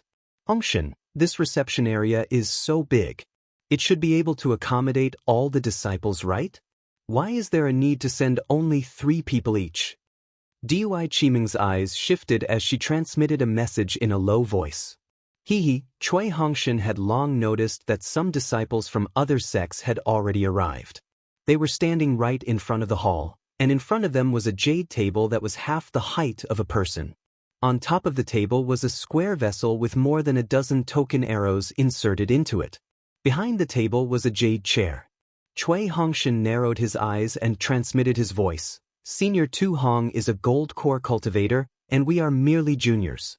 There are even chi refining disciples among the disciples who came as reinforcements. How can he meet us one by one? This method of meeting the leaders of the various sects is precisely Senior's choice. Following which, he said with admiration, this Cui really wants to see what this general of Quanjin Mountain's disciple looks like. If this Cui has such cultivation and authority one day, I will certainly build my cave residence in such an elegant manner. Yes, Cui Lang can definitely do it. Dui Qiming had a smile on her face, and her eyes were filled with tenderness. She quietly extended her hand and held Cui Hongshan's hand. Dui Qiming didn't particularly like Cui Hongshan in the past. She even felt that the myriad Thunder Valley of Seismic Thunder Palace wasn't worthy of her. In particular, the myriad Thunder Valley had always been weak, which made her master somewhat hesitant. She was afraid that Dui Qiming would suffer some grievances after marrying into the myriad Thunder Valley. She had also mentioned this in front of Dui Qiming. Dui Qiming had also vaguely revealed this matter to Cui Hongshan during their interactions. It could be considered as a warning in advance, such as Xiang Yang's cowardice, Xiaohua's jokes, and so on. She had even pointed out that this might be the reason why the two of them couldn't dual cultivate in the future. Therefore, this was also the reason why Cui Hongshan had some resentment toward Xiaohua. However, Cui Hongshan's performance was different from Xiang Yang and Xiaohua's. He had a wide range of connections in Thunderclap Palace. While others mocked Myriad Thunder Valley, he endured the humiliation and became friends with them. In addition, his own aptitude was not bad. Gradually, he had some reputation in the Seismic Thunder Palace. Dui Qiming and her master naturally also heard of him. Dui Qiming also gradually agreed to Cui Hongshan's dual cultivation in her heart. She felt that Cui Hongshan could revitalize the myriad Thunder Valley. Xiang Yang and Xiaohua's weakness was also a good opportunity for Cui Hongshan to rise and even control the myriad Thunder Valley. When Xiang Yang returned to the mountain, Xiang Zhili suddenly became a new force to be reckoned with, and the myriad Thunder Valley became even more dazzling. Dui Qiming's master's eyes were naturally very sharp. She knew that the myriad Thunder Valley would definitely obtain the favor of Thundermeng Daoist in the future by relying on Xiang Zhili. This was the best time for her to become friends with the myriad Thunder Valley. In addition, the myriad Thunder Valley had promised Dui Qiming a mysterious betrothal gift that could allow Dui Qiming to attain a gold core.